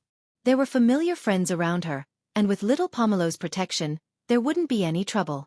However, sometimes little Pomelo would also be in a daze, especially when she heard the word Christmas. Students always had a sense of novelty when it came to foreign festivals. They felt that it was all kinds of high and mighty. Christmas was also a big festival overseas, so the frequency of it being mentioned was naturally high. This made little Pomelo be in a daze even more often. When she was at home, after finishing her homework, little Pomelo would also be in a daze. When she was in a daze, she would unconsciously turn her phone in her hand. One day, Zhang Tan charged his phone's battery and finally turned on the phone that he hadn't turned on for a long time. After turning on the phone, there were still messages and all kinds of notifications. Zhang Tan roughly glanced through them, then typed a message and sent it to a number that he was familiar with. After class, little Pomelo looked at the phone that had a message notification and saw that it was from an unknown number. She originally wanted to delete it, but after thinking about it, she opened it. The first message: don't be in a daze. If you don't do well in your final exams, your New Year's money will be halved. The second message: I don't believe in religion, and I don't care about foreign festivals like Christmas. Little Pomelo was very puzzled. From these two messages, she could tell that the person who sent the messages knew her very well and might even know the reason why she was in a daze. She didn't even tell Xianxia and the others that she was having a good time, so how did this person know? Thus, little Pomelo typed a reply: "Who are you?" Soon, a message came from the other side: "My name is Zhang Tan." Little Pomelo wanted to ask more, but the bell rang, so she could only put her phone in her bag. After class, she sent another message, but there was no reply. This kind of question persisted until she got home. She even asked Xianxia and a few other classmates who went home with her if they knew this number. But in the end, no one knew. Black charcoal. Who do you think this person is? Little Pomelo finished a set of test papers and laid on her desk. She placed her phone on the table and turned it with the movements of her fingers. Zhang Tan, who was squatting next to her, stroked his beard. "I know, but I just won't say." Since then, Zhang Tan had texted little Pomelo a few times, but thinking that the finals were coming up, he didn't want to distract her. In the following days, little Pomelo would sometimes be in a daze, but it wasn't necessarily because of her mother's matter. Her mood was also a lot better. When she talked to Zhang Tan could clearly feel that this child had figured out her mother's matter. One day, after dinner, Zhang Tan went out for a walk. He wondered if he should text little Pomelo to play with her. He looked up and sighed. When he saw the night sky, his footsteps paused, and then he quickly ran to the place where he hid his phone. He took out his phone from a small hole in an inconspicuous tree in the forest. Suddenly, he remembered that he wasn't wearing a vest, but it wasn't good to go back now, so Zhang Tan hugged his phone and ran. Fortunately, it was night time. Along the way, he sneaked into the courtyard through the side door that had always been locked. Hiding in the bushes, he sent a message to little Pomelo. Little Pomelo, who was doing a mock paper, heard her phone vibrate. She glanced at the number, put down her pen, and opened it to read. After seeing the content of the message, little Pomelo frowned in confusion. She hesitated for a moment, then took a scarf and put it on. She said goodbye to Zhao Ma and went downstairs. As soon as she arrived downstairs, before she could send a message, another message came in. Go right, turn at the first fork, and go straight to the lawn. Little Pomelo followed the message. This was the courtyard, so her safety was guaranteed. If she wanted to go out, she wouldn't do it. She couldn't run around alone in the middle of the night. She came to the lawn of the courtyard. There were street lamps around the lawn, but they could only illuminate the road beside the lawn. This little light was enough for little Pomelo to roughly see the surroundings. She didn't see anyone. At this moment, another message came in. Turn 30 degrees to the left and look up at the sky. Little Pomelo turned to the left and then looked up. Although the air quality in Chuhua City wasn't good, and sometimes the stars couldn't be seen at night, as if there was a layer of fog at this moment, the two bright spots in the crescent moon were very conspicuous in the dark night sky. It was impossible to ignore. It was a smiling face. A celestial phenomenon, with two stars accompanying the moon. Venus, Jupiter, and the moon, the three brightest stars in the night sky, formed a smiling face. Little Pomelo stared blankly at the smiling face in the sky. After being stunned for half a minute, she couldn't help but smile. She let out a long breath, as if to exhale all the depression in her heart. Then, she revealed a big smile, looked down at her phone, and pressed the call button. The cheerful sound of the phone rang in the bushes. It was quite loud. Zhang Tan. F***CK. Why didn't the ringtone turn off? Wasn't it on silent mode? Without waiting for little Pomelo's response, Zhang Tan pressed the reject button and ran away with the phone. When Zhang Tan came back to his senses, he had already run to the old tiled housing area. He panted and thought that he might as well hide the phone here today and quickly go back to see little Pomelo's reaction. Zhang Tan hid the phone in the place he had hidden it before, turned around, and ran towards the courtyard. After running 2 steps, Zhang Tan suddenly stopped and looked around. It was still dark, and there weren't even any street lamps. It was very quiet. Shaking his head, Zhang Tan continued to run towards the courtyard. After Zhang Tan left, behind a 2-meter-tall bush next to a tiled house, the phone screen lit up. Then it quickly dimmed. The phone had been pressed to standby. Click. The flame of a lighter lit up, and then the red light of a lit cigarette flickered. Chapter 353. After returning to the villa complex, Zhang Tan did not see little Pomelo at the lawn downstairs. When he went upstairs, he saw little Pomelo talking to someone on the phone. It turned out that many people knew about the twin stars accompanying the moon. The newspaper had mentioned it a few days ago, but many people did not pay attention to it. However, some people had been paying attention to it, especially Zhao Yuan and his friends. It was Zhao Yuan who had called to tell little Pomelo to go down to the villa complex to take a look. Due to the angle, she could not see it from the balcony at home. After hearing little Pomelo say that she had already seen it, Zhao Yuan did not say anything else. His friends were taking pictures and calculating the approximate distance between the 3 stars and the trajectory of the night to see if it was the same as what was reported in the newspaper. After that, little Pomelo continued to receive messages from the others. She did not mention anything about what had happened downstairs. Zhang Tan heaved a sigh of relief. When his phone rang, Zhang Tan reacted quickly. In addition, it was very dark in the bushes, so he was sure that little Pomelo did not see him. He was just worried that little Pomelo would overthink. Now that he saw that little Pomelo was acting normal, Zhang Tan was relieved. After calming down, Zhang Tan thought about the feeling that he had when he was in the old tile-roofed housing area. He felt like someone was watching him.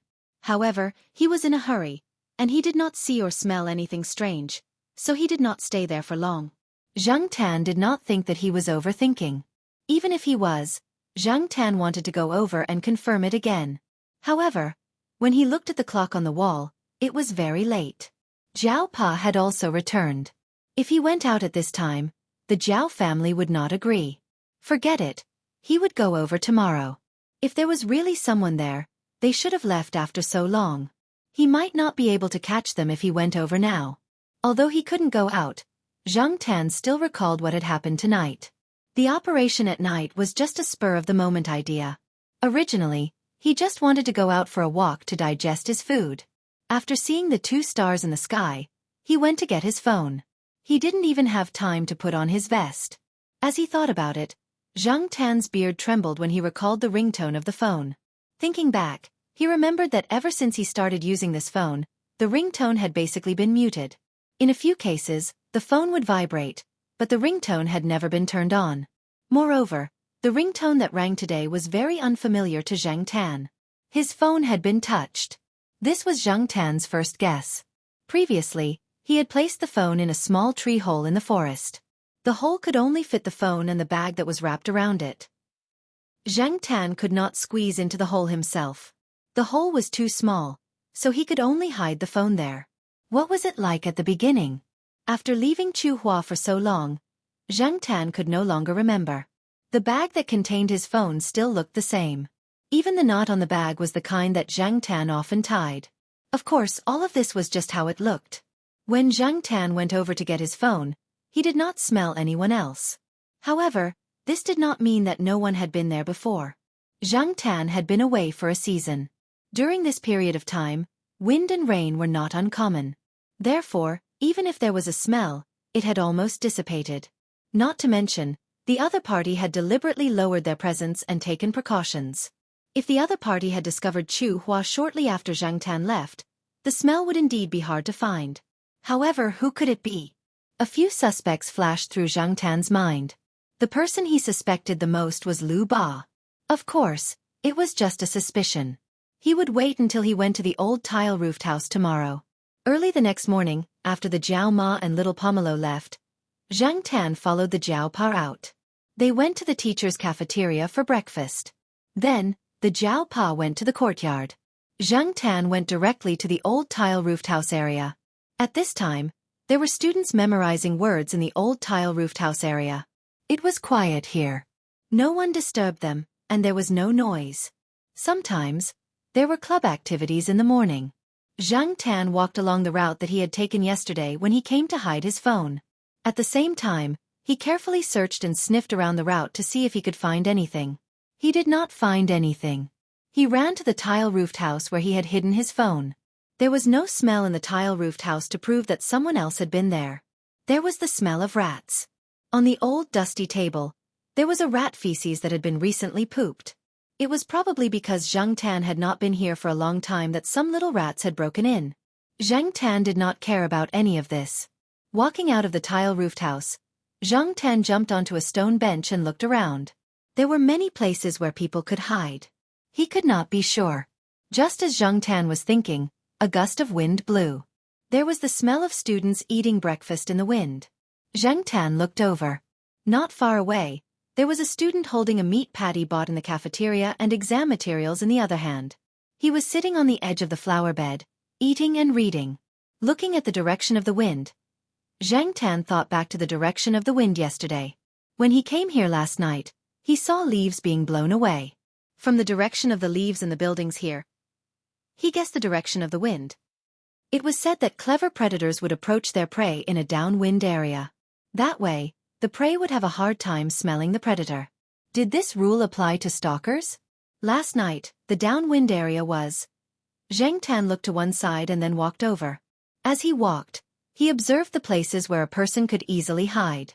Then he walked over and carefully identified the smell. A cat's nose was still very good. Behind a bush that was nearly 2 meters high, there was the smell of smoke. Zhang Tan was familiar with this smell. In addition, there was also the smell of a person. Although the smell was very faint, if Zhang Tan remembered correctly, this should be. Zhang Tan suddenly turned around and looked behind him. More than 50 meters away from Zhang Tan, Lu Ba was holding a roll in a plastic bag with the words, "School Cafeteria," printed on it. She was eating as she walked over, her eyes fixed on Zhang Tan. Zhang Tan knew that he was not smart. In terms of IQ, 8 out of 10 people he knew around him could beat Zhang Tan, let alone people like Mao and Lu Ba.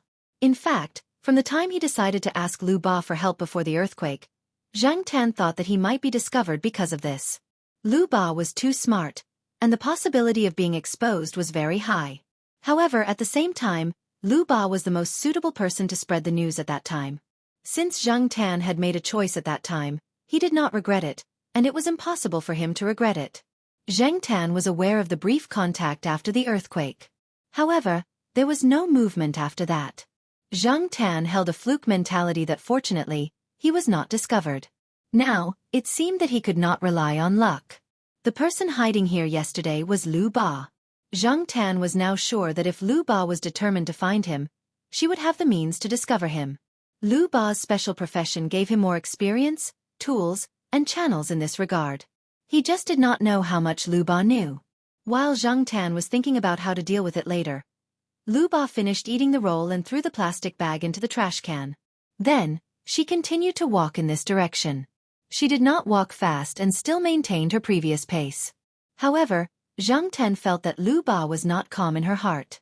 Anyone who knew about such a thing would not be calm. She did not know how many times her heart had been trampled on by alpacas. As Lu Ba walked closer, Zhang Tan found that Lu Ba's eyes were still bloodshot. She looked as if she had not slept for the whole night. She was hiding here last night. Could it be that she was so shocked that she did not sleep for the whole night? Zhang Tan thought to himself. Zhang Tan's guess was very close to the real situation. Lu Ba really did spend the whole night thinking in the cold wind. When she came back to her senses, the sky was already bright. She still did not feel sleepy. She went to the washroom in the student cafeteria to wash her face, bought breakfast, and continued to stay here. Sure enough, she met him. Lu Ba never thought that the owner of this mysterious phone number would be a cat. She had suspected many people, including Professor Zhao. However, all the evidence showed that this cat did it herself. Others knew nothing about this. Lu Ba stopped 2 meters away from Zhang Tan. The man and the cat confronted each other, thinking about what the other would do now. Zhang Tan thought, if this guy knows too much, should I kick him out and run away? Or should I talk to Liu Ba calmly? Playing dumb and pretending to be stupid would not work on Lu Ba. Since she could find this place and even touch the phone, how could there be no evidence? Could she not say anything? That was fine. She had Morse code. It was not like she had not used it before. However, if Lu Ba wanted to use this as a threat or wanted to make this matter public to make Zhang Tan's situation more difficult, Zhang Tan would immediately find help. Jiao Pa, Mao, Celestine, and Feng San seemed to be more reliable. Sure enough, if she knew many people, she would have a backup plan. Lu Ba saw that the black cat in front of her was staring at her and did not do anything else. She hesitated to speak. The cat's expression was not very good. Immortal? Monster? Lu Ba asked. Monster your ass. When Lu Ba saw that Zhang Tan's eyes became more dangerous, she quickly raised her hands to show that she meant no harm. Don't be agitated. Let's talk properly. However, shall we go somewhere else first? Lu Ba was talking to Zhang Tan here. In the eyes of the people nearby, she was talking to herself. They did not think that there was anything wrong with Zhang Tan. Instead, they thought that Lu Ba was a little crazy. Zhang Tan could feel that Lu Ba meant no harm. However, it was necessary to be more cautious and prepared. Zhang Tan would not follow Lu Ba. If they wanted to find a place to talk, it was safer to find a place by himself. Zhang Tan had already memorized this area. He knew where it was quiet and where there was no one at this time. After Zhang Tan walked away, Lu Ba followed him. They kept a distance of 2 to 3 meters from each other. This seemed to be their alert distance. Both of them were on guard. He took Lu Ba to a small path not far from the old tile-roofed housing area. There were several wooden chairs here. Zhang Tan jumped onto one of the chairs and looked at Lu Ba. Lu Ba sat down on another chair opposite the path and looked around. There was no one else here. They did not need to worry about being eavesdropped. After making sure that there was no one around, Lu Ba rummaged through her pockets and said to Zhang Tan, I swear that I didn't bring any weapons or spying equipment. Only the two of us know about our conversation.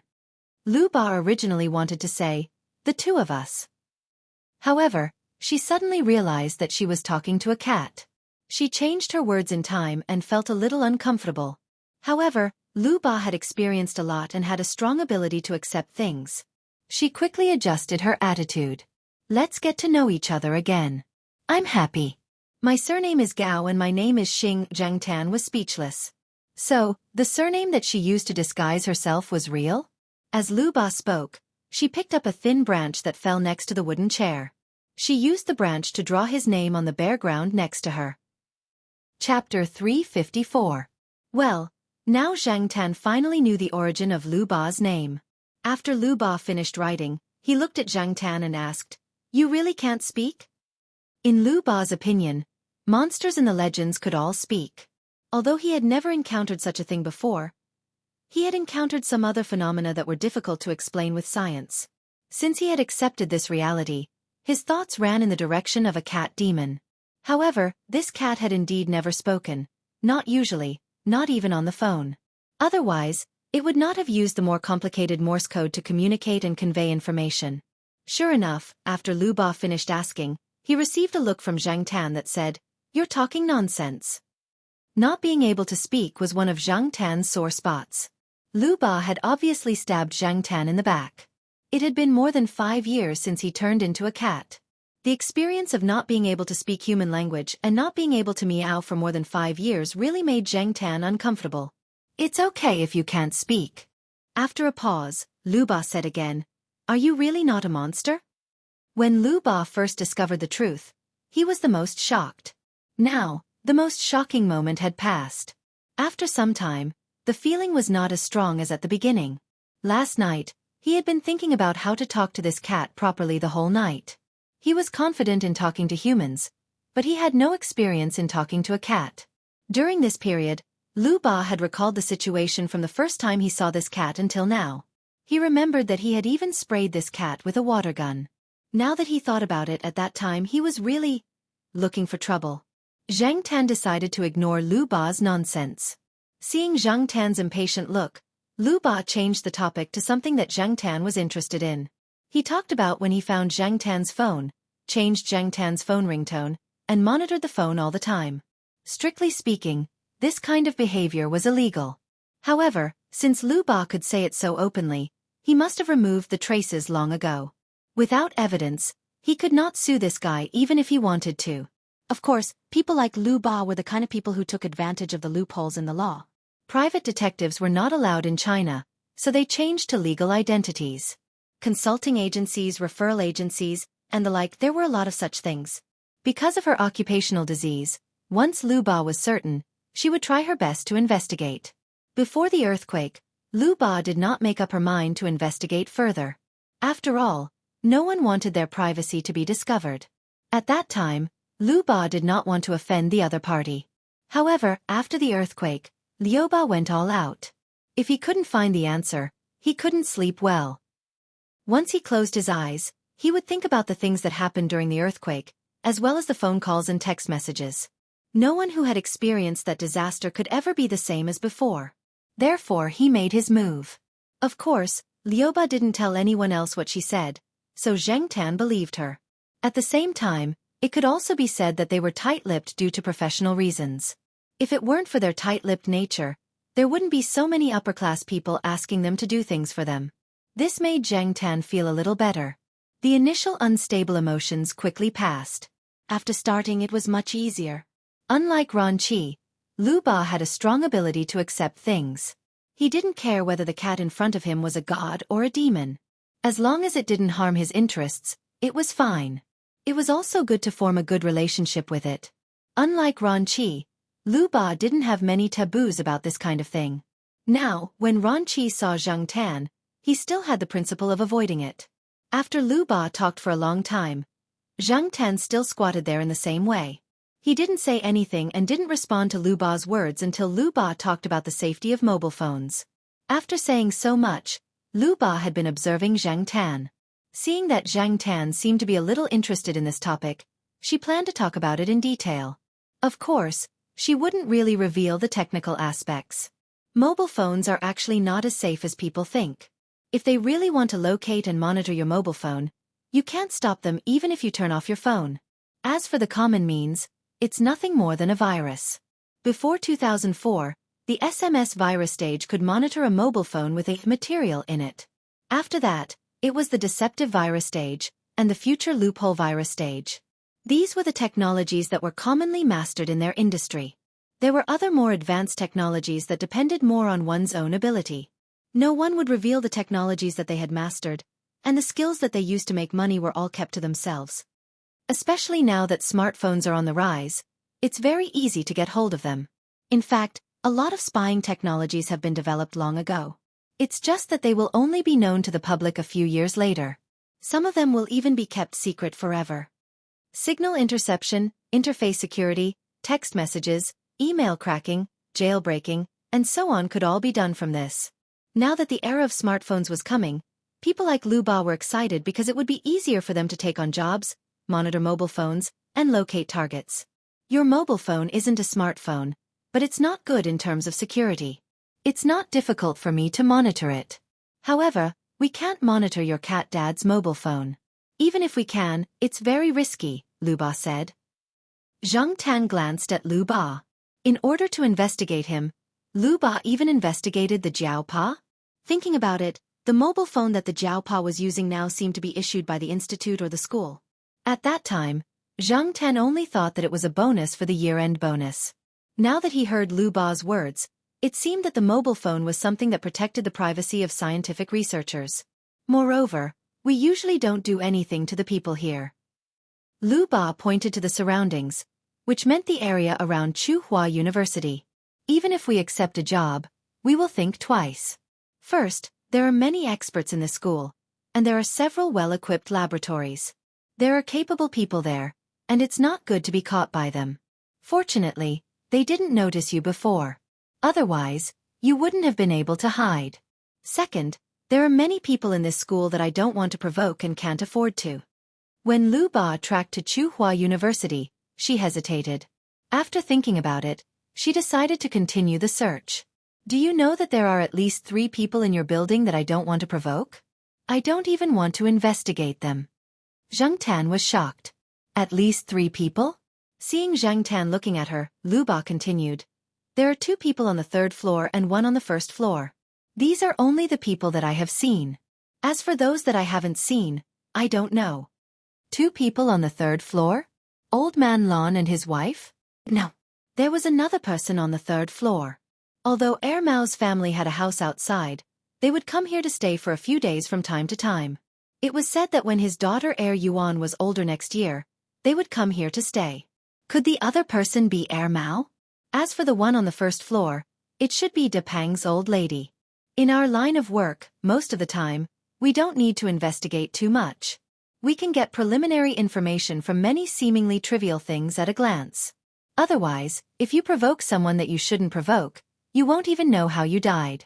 Without brains and eyesight, you won't be able to work in this line of work for long, Lu Ba said. Lu Ba always thought that she was the kind of person who had good eyesight, but unfortunately, she hit a wall when it came to this cat. However, if it was someone else, they might not be as good as Lu Ba. Who would suspect an ordinary cat? The phone used by the old lady on the 1st floor is not something that ordinary people can use. I can tell at a glance that this person is not someone to be trifled with. Even if I receive a related order, I will consider it carefully. Lu Ba didn't want to go against the state machine. Zhang Tan recalled the old lady's phone. He remembered that it didn't seem to have a brand. He always thought that De Pang's old lady's phone was just an ordinary old man's phone. He didn't expect that the old lady's phone was even better than the Jiao Pa. However, when he thought about the old lady's son's identity, it was understandable. Maybe her son was promoted again.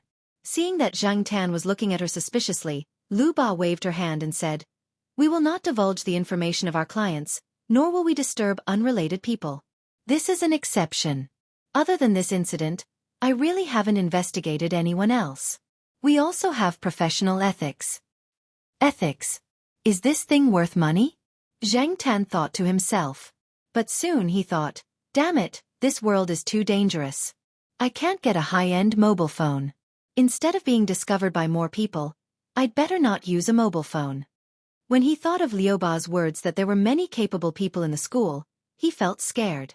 When Zhang Tan lowered his head and considered whether to throw the phone into the lake to destroy the evidence, Lu Ba poked Zhang Tan with a branch.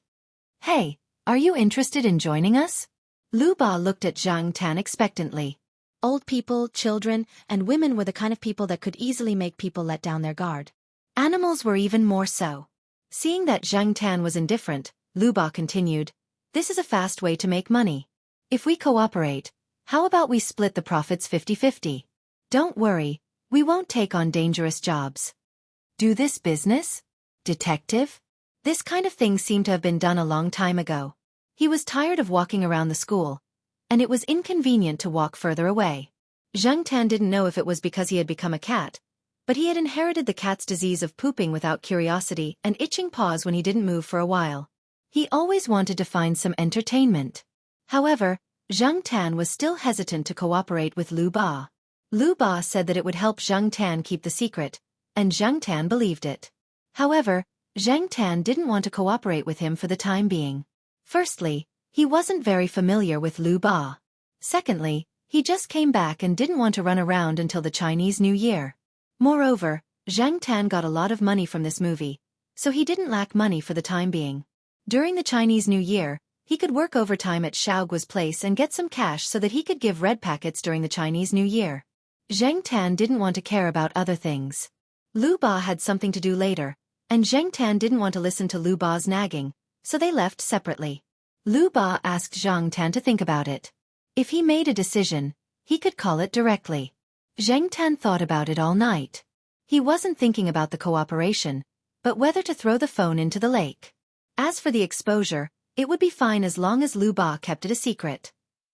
In fact, as the old woman in the lakeside villa area said, there were more than one people around Zhang Tan who pretended to be ignorant. Even if they knew that Zhang Tan was different, they didn't say anything. Instead, they provided a lot of help openly and secretly. If things were to take a turn for the worse, he would go and look for help.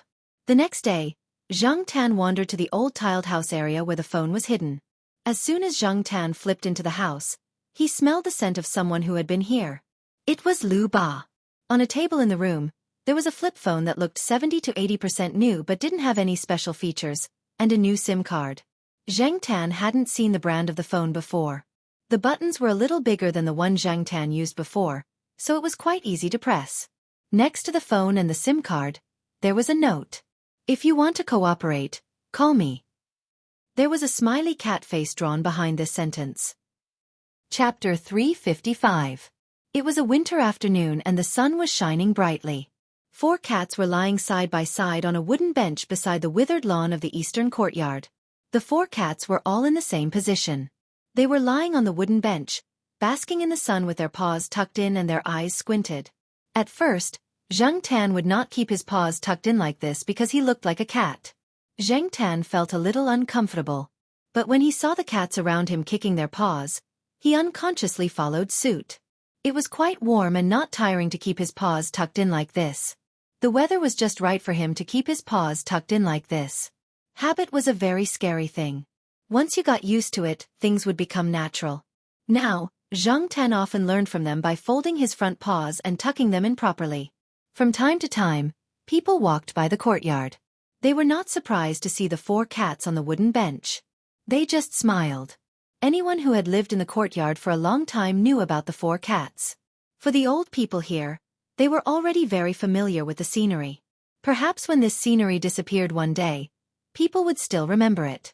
Although the 4 cats were all in the same position and looked like they were dozing off, the ears of the 4 cats on the bench twitched at the same time when they heard a little noise. Zhang Tan did not know what the other 3 cats were thinking. He just felt that the sun was too bright and squinted his eyes to think about things. Zhang Tan had not turned on his mobile phone for a week. The mobile phone that Lu Ba gave him was locked in the drawer of the old wooden table in the tile-roofed house. He had not touched it since then. Moreover, he had decided not to touch these 2 mobile phones for a long time unless there was something special. Although he wanted to use his mobile phone to send messages to the Zhao family, it seemed that he should not do so now. The old tile-roofed house would not be demolished for a while. If it was going to be demolished, a notice would be posted in advance. Zhang Tan was not worried about this place being demolished. Even if he did not go there every day, as long as he went out for a walk, he would know that his mobile phone was still there. As for other things, Zhang Tan did not want to care about them. Cooperation? Let's talk about it when we want to work together. Zhang Tan had already deleted all the text messages and call records of the original old mobile phone. Although Zhang Tan knew that professionals could also get a lot of information from it, there was no other way. Fortunately, the probability of being discovered by professionals was very small. If it was discovered, he could only ask Liuba for help. As long as Liuba didn't say anything, who would know that the real owner of the mobile phone was actually a cat? The reason why Zhang Tan didn't reject Liuba's suggestion immediately and still kept the mobile phone was that he had a backup plan in case something really happened. He could use the mobile phone to ask for help. Zhang Tan believed in Liuba's capabilities. After a week, Liuba didn't appear again. It was unknown if she was busy with a new task. While he was thinking, Zhang Tan heard the owner of Sahara shouting again from the family building. Opening his eyes, Zhang Tan soon saw Sahara running out like a wild horse. The more the people behind him shouted, the faster he ran. Seeing that the dog had run out of the courtyard, Sahara's owner, Wan Ying, panted and stopped running. Seeing the 4 cats lying on the wooden chair, he slowly walked over and complained as he walked. "Damn it! Isn't it just a bath? It's like he's treating an enemy." Sahara didn't dislike bathing in the summer and sometimes liked to flush the pipes. However, in the winter it had a different attitude. When it heard the word bath, it would run away. When it was locked up at home, Wan Ying could still block it in a corner and drag it to the bathroom. However, today, he was unlucky and let it run away. Today, Wan Ying happened to have nothing to do in the afternoon. When he came home, he saw that Sahara hadn't bathed in a long time, so he planned to give it a bath. At that time, Sahara was happily chewing on the dog food in its bowl and didn't notice Wan Ying's actions of taking shower gel and bathing tools. Unfortunately, Wan Ying's grandfather came back at that time. An old professor who had a good relationship with Wan Ying's grandfather, academician Wan, came over. When he saw Wan Ying's gloves and tools, he said, "Wan Ying, are you going to give Sahara a bath?" Almost in the next moment, Sahara squeezed out like a gust of wind through the gap of the door that wasn't closed yet. It didn't even care about the unfinished dog food. There was also a teacher downstairs who had just come back from outside. He opened the door and let Sahara escape. Because he knew that Sahara hated bathing when it was cold, Wan Ying's movements were very quiet. He was afraid that he would make a sound in advance and let Sahara know. Many cats and dogs would react to certain sounds and words. In the courtyard, there was a Pekingese that hated bathing regardless of whether it was winter or summer. When it heard the sound of its special bathtub, it would immediately hide in its nest with its tail between its legs. No matter how its owner threatened or tempted it, it wouldn't go over. Every time, it would be carried out of its nest and put into the bathtub to be washed. Once Sahara ran away, it definitely wouldn't be able to catch up in a short period of time. Therefore, Wan Ying didn't plan to chase after it directly. That would tire him to death. When that stupid dog was hungry, it would naturally come back. Under normal circumstances, Sahara wouldn't run out of the school and would hide in the school grounds. There was no need to worry. Wan Ying looked at the 4 cats on the wooden chair and thought that Sahara wasn't as obedient as other cats. His gaze finally landed on Zhang Tan and said, "Black charcoal, when you go out to play, if you see Sahara, give it 2 slaps on my behalf. It's getting more and more disobedient. F***ck, it's too good at tormenting people." Wan Ying was just saying this. He did not expect Zhang Tan to understand. Many pet owners would talk to their pets like this. It was just a habit. He did not think that his pets would understand much. It was just like how many old people in the compound would tease Zhang Tan and the other cats when they saw them, just like how they would tease a child. After Wan Ying left, Zhang Tan lay down on the wooden chair for a while. When the sun wasn't very strong at 3 or 4 o'clock, it would be a bit cold to continue squatting. Huang and the sheriff also planned to go to the forest to look for something fun to do. Both of them had short fur, but Depang's fat body was more resistant to the cold. It could maintain the same posture until the sun set. No matter how the north wind blew, it was unwavering. This endurance was probably developed from squatting instant noodles. Just like that, Depang continued to nap on the wooden chair. Huang and the sheriff went to look for some fun, and Zhang Tan went out to the courtyard to take a walk. While taking a walk, Zhang Tan saw Sahara. That guy was sniffing around a row of parked bicycles. Then, it looked around and walked to the side of a bicycle. It raised one of its hind legs and started to pee at the bicycle. Xianxia. After Sahara finished peeing, it even scratched its hind legs twice. It seemed to be very happy and proud. Unfortunately, its pride didn't last long. Two male students walked over. After seeing it, one of them immediately showed anger. F***ck. That dog came to pee again. It's staring at me, isn't it? Again? Xianxia was puzzled. Although Sahara had a bit of a bad taste and liked to play pranks, it usually wouldn't pee everywhere when it came out. Besides, it rarely ran out by itself. Most of the time it was led out by someone. How could it pee in front of Ruaning and the rest? Was it looking for a beating? No wonder Ruaning said that this guy was becoming more and more disobedient. When she said that, Ruaning looked like she was gnashing her teeth.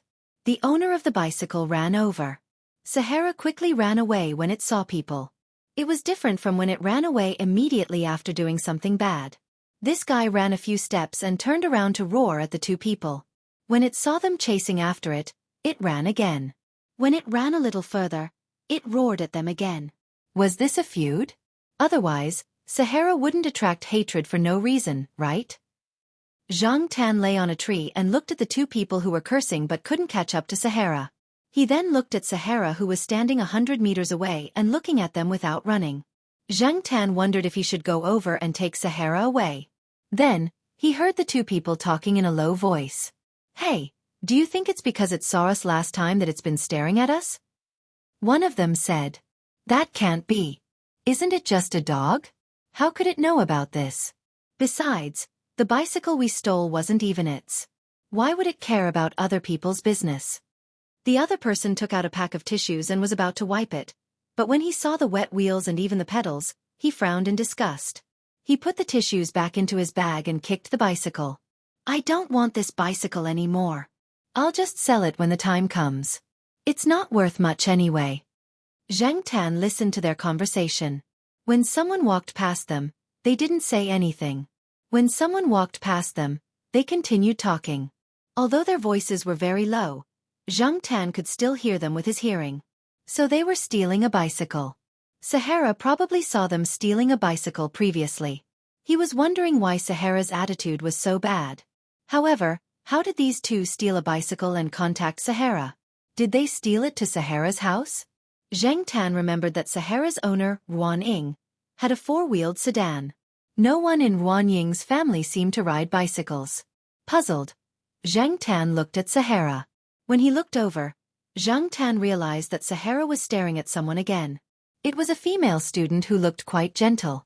She was riding a bicycle, but Sahara ran over and pushed her and her bicycle, causing the girl to scream in fright. The two people who were discussing when to sell the bicycle heard the commotion. After cursing, they ran over. On the other side, there were also enthusiastic students who began to help comfort the female student who had fallen. They also had the intention of surrounding Sahara. Xianxia saw that something was wrong and quickly ran over. Sahara was also smart. When it saw that there were more people, it turned around and ran. This time, it didn't even stop. The surrounding students were clamoring to find the dog's owner and hold him accountable. Many people agreed and even said that they would post this matter on the school forum, warning everyone to be careful of this dog in the future. Who knows? This dog might have contracted rabies or something. There were also people who seemed to recognize Sahara. After all, Sahara had been in school for more than 5 years. It was about the same time as Xianxia had been here. Some students who often walked here could also recognize it. They knew that it was raised by a teacher in school, but they couldn't tell whose family it was. However, there were also people who might know. When Xianxia left, those people were still discussing it. Xianxia chased after Sahara until he reached the corner of the courtyard. Sahara hid behind a few trees. When Xianxia chased over, that guy was still peeking his head out. When he saw that it was only Xianxia coming over, his courage immediately returned. He even wagged his tail happily. It was unknown whether he was happy to see Xianxia or proud of what he had just done. Xianxia wanted to slap that dog's face a few times when he saw it. What was the use of hiding there? This guy didn't even know that he had caused trouble for his owner. Chapter 356. Sahara held grudges. Usually, Sahara seemed to be easy to get along with and played with many children in the courtyard. However, once it remembered someone, it would probably remember that person for a long time. This was the experience that Zhang Tan had in the 5 years that he had known Sahara. Based on the current situation, those people had somehow provoked Sahara. Many animals had a deep impression of people, not only from their appearance, but also from their voice and smell. No matter what, Sahara remembered those 3 people. Zhang Tan was not Sahara, and she did not understand dog language. She could only roughly decipher what they were trying to express based on her understanding of Sahara and the other dogs in the compound over the past few years. However, she did not know the cause of the matter. If she wanted to understand, she had to find out by herself. Thinking that there was nothing to do recently, and Xiaogua's New Year's Day task had been completed, Zhang Tan had time to walk around the school. After digging in the Sahara for a while, it began to feel bored. In winter, there were no insects like grasshoppers to relieve its boredom, so it could only dig in the soil. Now that it was hungry, it planned to go home. It did not realize that it had caused trouble at all. It also did not know that it might bring trouble to its master and some people related to its master. When it was hungry, it had to eat. When it wanted to eat, it had to go home. When it went home, it began to bark to urge it to eat. This was the survival principle of every domestic pet in the city. After watching Sahara walk back to the courtyard, Zhang Tan did not follow it back. Instead, he returned to the place where Sahara had pushed the car. Now that there was no one around, the people walking around had no idea that a dog had just pushed a person over there. Zhang Tan looked around and did not see the 2 men and the woman. Seeing that it was almost time, he went back. If he went back late, he would be scolded. The next day, Zhang Tan turned on the computer when no one was at home and looked at the school forum of Tsinghua University. One only needed to look at the school forum to know whether the matter had blown up or not. Nowadays, the internet was becoming more and more advanced. Students would discuss anything on the forum. They would discuss buying a car, buying headphones, and even discussing what kind of medicine smelly feet should use. Even though it was the final exam period, the forum was still bustling with activity. It was even more lively than usual. There were people selling cheating devices, part-time scalpers selling train tickets, and groups trying to get people to go home together. Zhang Tan went online and browsed the school forum when he didn't know what to do. Turning to the relevant discussion area, Zhang Tan saw a hot post as soon as he opened it. After clicking on it, a photo of Sahara, the funny dog, was placed there. It was taken by a student when Sahara was pushing someone yesterday. The photo was not good, but people who were familiar with it could easily recognize Sahara. After all, in the school, there was only one dog with 3 bloodlines that looked like this. Other huskies and Labradors were purer. The student who posted the post was one of the passers-by yesterday. He usually liked to hang out on the school forum. He said that when he and his classmates were preparing to go shopping yesterday, they saw a dog push a girl riding a bicycle. The person who took the photo was his classmate.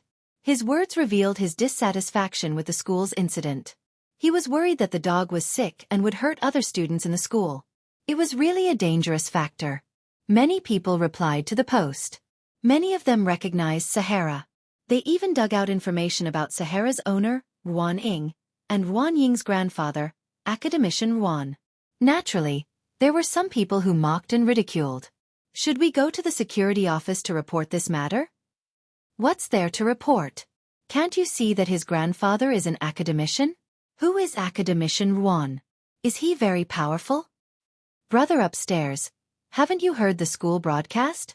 You don't know about the famous academician Ruan, but this person appears quite frequently. He has given lectures and made a lot of achievements. He's a celebrity. Even my supervisor has to act like a child in front of him. There's a saying called a dog relying on its master's power. Next time, give a bad review on the internet. Maybe there's a misunderstanding. Misunderstanding my ass. I heard that the dog is usually quite crazy. Sigh, Ruan Ying is still teaching us. He's quite a good person. But I don't know about academician Ruan. I've only heard of his name, but I've never seen him.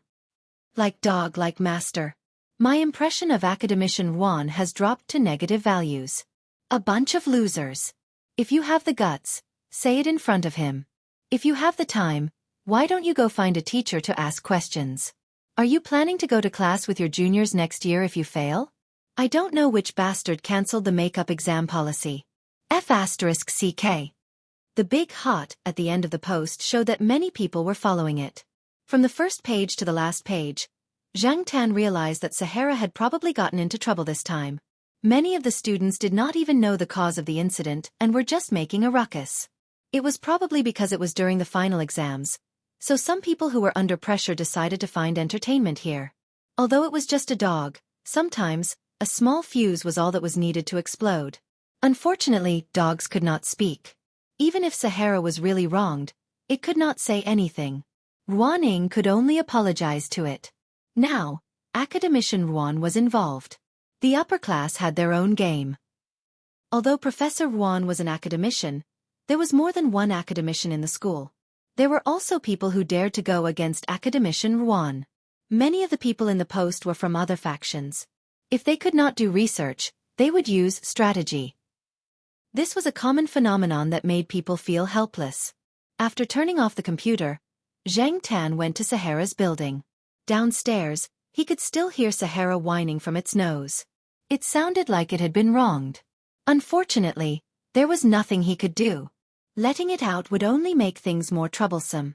At noon, Zhang Tan heard people in the courtyard talking about Sahara being locked up by Ruan. It was estimated that it would not be released for a long time. Ruan was looking for someone to apologize. In the afternoon, Zhang Tan went to the place where Sahara peed on the bicycle yesterday. There was no smell of urine on the bicycle. It was probably sold by the two people. After waiting for a long time, he did not see the two people. For the next few days, Zhang Tan wandered around the school, looking for the three people. Finally, one day, Zhang Tan saw them. However, they were not in the school, but near the school gate. That day, Zhang Tan went to Zhao Wei's small restaurant for lunch. On his way back, he took a look at the Wu Taro sesame cake shop. There were still many people. Although it was past lunchtime and the line was not very long, there were still 7 or 8 people in the line. A female student carrying a backpack rode her bike to the biscuit shop and stopped by a tree. She probably felt that it was too troublesome to lock her bike. Buying biscuits wouldn't take too much time, so she didn't lock her bike. She parked her bike there and walked towards the biscuit shop. When it was her turn to line up at the biscuit shop, Zhang Tan saw a person walk to the spot where the female student had parked her bike. He calmly pushed the bike away and rode away. Zhang Tan was stunned. However, when others saw this scene, they would not have any other thoughts. It was too natural. However, when the female student came back with the sesame cake and did not see her bicycle and shouted, "Where's my bicycle?" Zhang Tan knew that there was something wrong with her. The person who rode away was the female student who had pushed the bicycle with Sahara that day. Nearby, Zhang Tan also saw another face.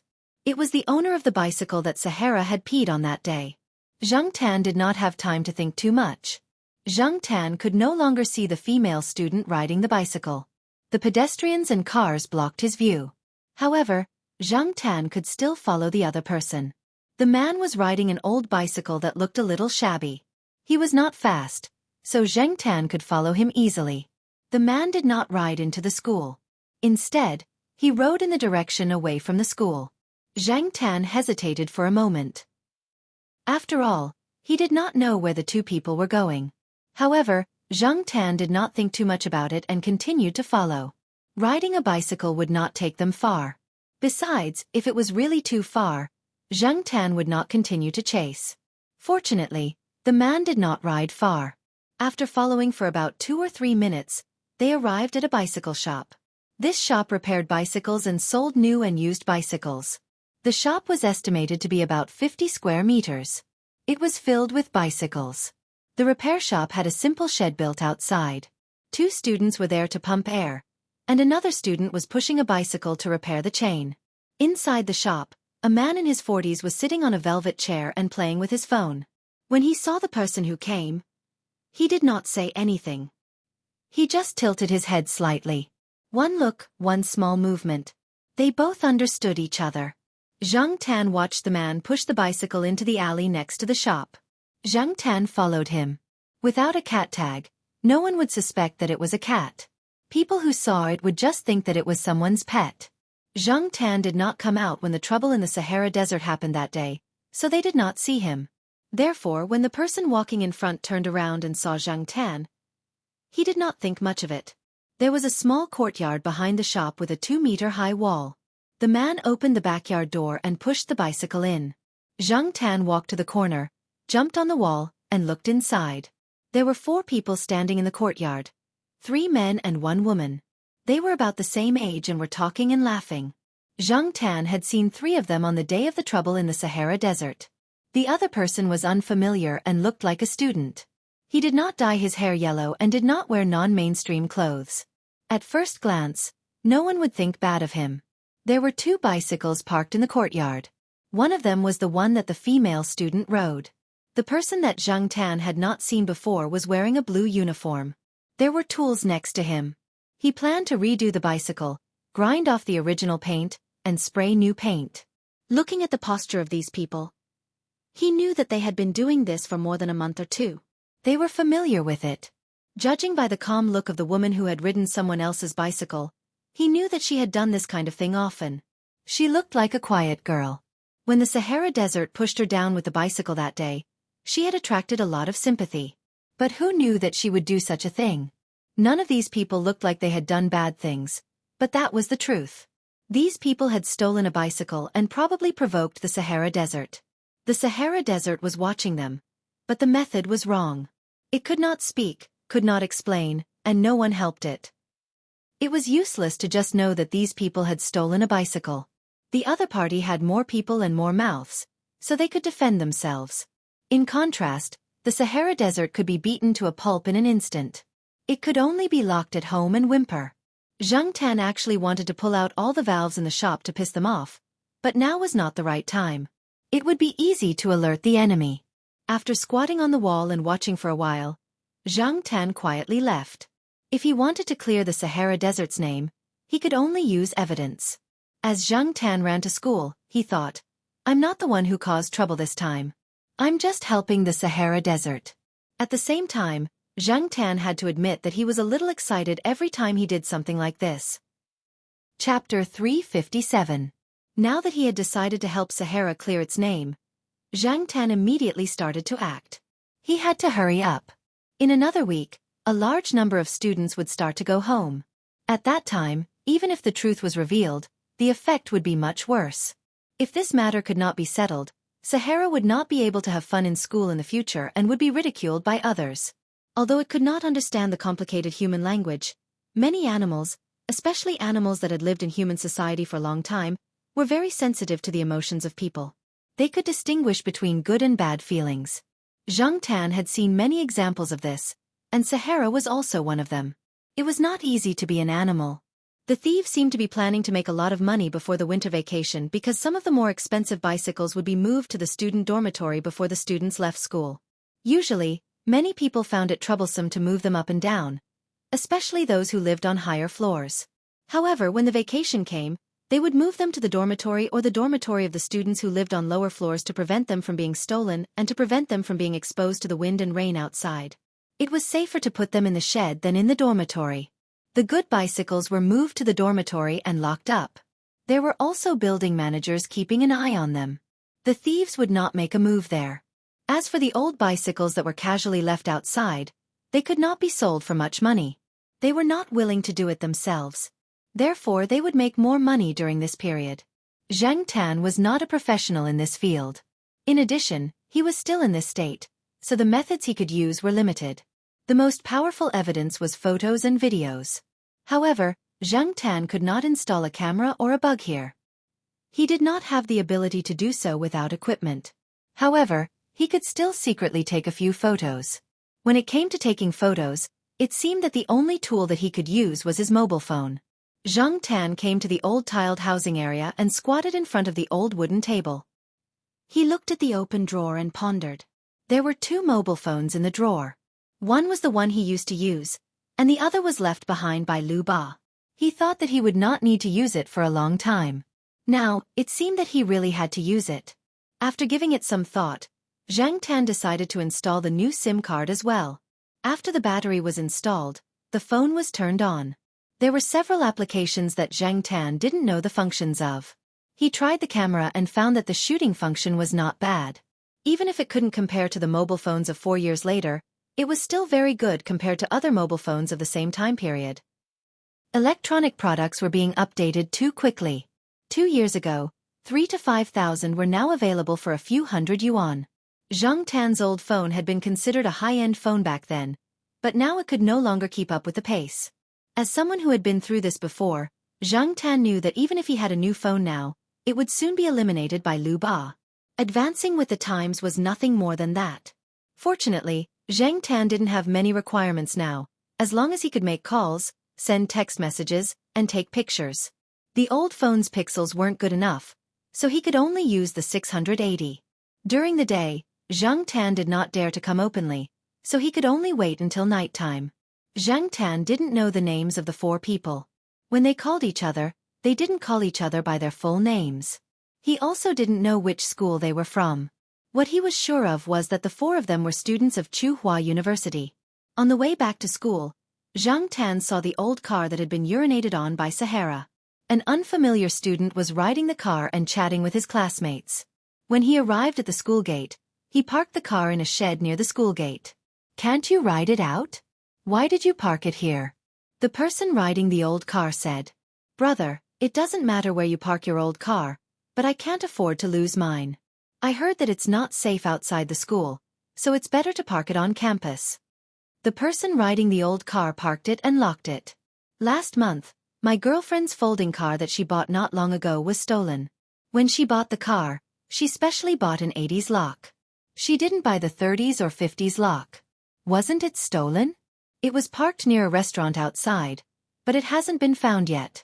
It's better to park in places with cameras. The chances of it being stolen are lower." The person pointed at the camera not far away. "I think it's better to buy an old car. Look at mine. I just bought it. It's only 50 renminbi. I'm not afraid of it being stolen. Even if it's stolen, I won't feel bad. It's already good enough for this old car to be worth 30 renminbi. 50 renminbi? Did you get scammed? Where did you buy it?" "It's from the horse racing shop not far away. But they said they just changed the brakes. They even have a lock and key. Changing a wire for the brakes only costs 1 or 2 RMB at the repair shop on campus. The cost is even lower. As for the lock and key, who doesn't bring a lock and key?" After the 2 people walked away, Zhang Tan approached the old car. There was still the smell of dog urine on the wheels. It was not easy to smell, so it should have been washed. The car was not repainted. Those people probably thought it was too troublesome. As for the horse racing shop that the student mentioned, it was the shop that Zhang Tan was watching. It was the place where the thieves disposed of the car. After dinner, Zhang Tan put on his vest and went out. He went to the old tile-roofed housing area to install his phone. Then, he walked to the horse racing shop. No one noticed Zhang Tan at night. It was not easy to see through the black vest. No one would stare at a cat in the middle of the night. When he arrived at the horse racing shop, the shop was not closed yet. There were a few people sitting in the shop. Other than the shop owner that he saw during the day, Zhang Tan did not recognize the others. The 4 students who stole the car were not there. Zhang Tan entered the alley next to the shop and jumped onto the wall at the back of the shop. There were a few bicycles parked in the yard. Because they had been painted during the day, there was still some smell. The woman's bicycle that was lost in front of the shop had been changed. The original paint was worn off, and a new paint was sprayed with a different color. For many people who lost their cars, their first thought was to see if it was the same color as their car. After the new paint, it would not be so easy for the owner to see it. The yard was very quiet. There were a lot of goods and parts piled up at the back door of the shop. No one was at the back door. The back door was closed. Probably because the front door was locked, no one would care about the back door. Zhang Tan listened to the surrounding movements. After confirming that no one was nearby, he took out his phone and took pictures. If he wanted to take pictures at night, he had to use the flash. Zhang Tan was afraid that the flash would attract attention. Therefore, after taking a picture, he carefully paid attention to the surroundings. Other than the horse racing shop, he also paid attention to the surrounding residential houses and shops. After confirming that there was no abnormal movement, he continued to take a second picture. The people in the shop were playing cards. No one would have thought that at this time, there was a cat secretly taking pictures with a phone in their backyard. After taking a few key pictures, Zhang Tan jumped onto the courtyard wall and looked around. Zhang Tan planned to take a few more pictures during the day. However, it was not convenient for him to take his phone during the day. Therefore, he planned to hide his phone around tonight. He did not need to wear a vest to take pictures during the day tomorrow. The balcony on the second floor of the shop was relatively narrow. There were some things that had not been touched for a long time. The door at the back of the second floor was also closed. Looking at the marks on the door, it seemed that it was rarely opened. Zhang Tan jumped onto the balcony on the second floor and carefully cleared the messy things. In this way, the things on the side could block the view of the other residents on both sides. There was a gap between two boxes near the railing, which made it convenient for Zhang Tan to take pictures secretly and was not easy to be discovered by the people below. After trying it, Zhang Tan was quite satisfied. When he felt that it was enough, he put down the phone and went home directly. The phone that Lu Ba gave him had a lock function. If the correct password was not entered 3 times, it would be turned off directly and the data inside would be erased. This phone was indeed safer than other phones. It specialized in this kind of thing and was not afraid of being discovered. It would not rain tomorrow. If there was rain or snow, the 4 people would not leave the car outside. After all, this was the car that they wanted to sell. The next day, Zhang Tan did not go out immediately. Instead, he secretly went online to read the discussion about the Sahara incident on the school forum. The hot post was still there. In addition, there were posts about Wan Ying apologizing to the students in the school. Some students even asked Wan Ying to take the Sahara to the veterinary hospital for a checkup. If it was a human, the situation was similar to others saying that you were crazy and had to be sent to the hospital for a checkup. If you did not get a checkup, you were considered a lunatic and a lunatic. To humans, this was undoubtedly an insult. However, when it came to animals, it was natural. Many people asked Wan Ying to show the health records of the veterinary hospital and the recent checkup. It was as if they were unyielding. There was no way Zhang Tan would believe that no one was purposely trying to mess things up. Students would not casually force a teacher or an academician. They did not have the guts. Even if they did, they felt that it was unnecessary. However, not only did these few people say it, they even encouraged others to talk nonsense. They were just talking about the dog, but not long after, they mentioned the project funds. They were suspected of using fake bills to obtain funds for the research project.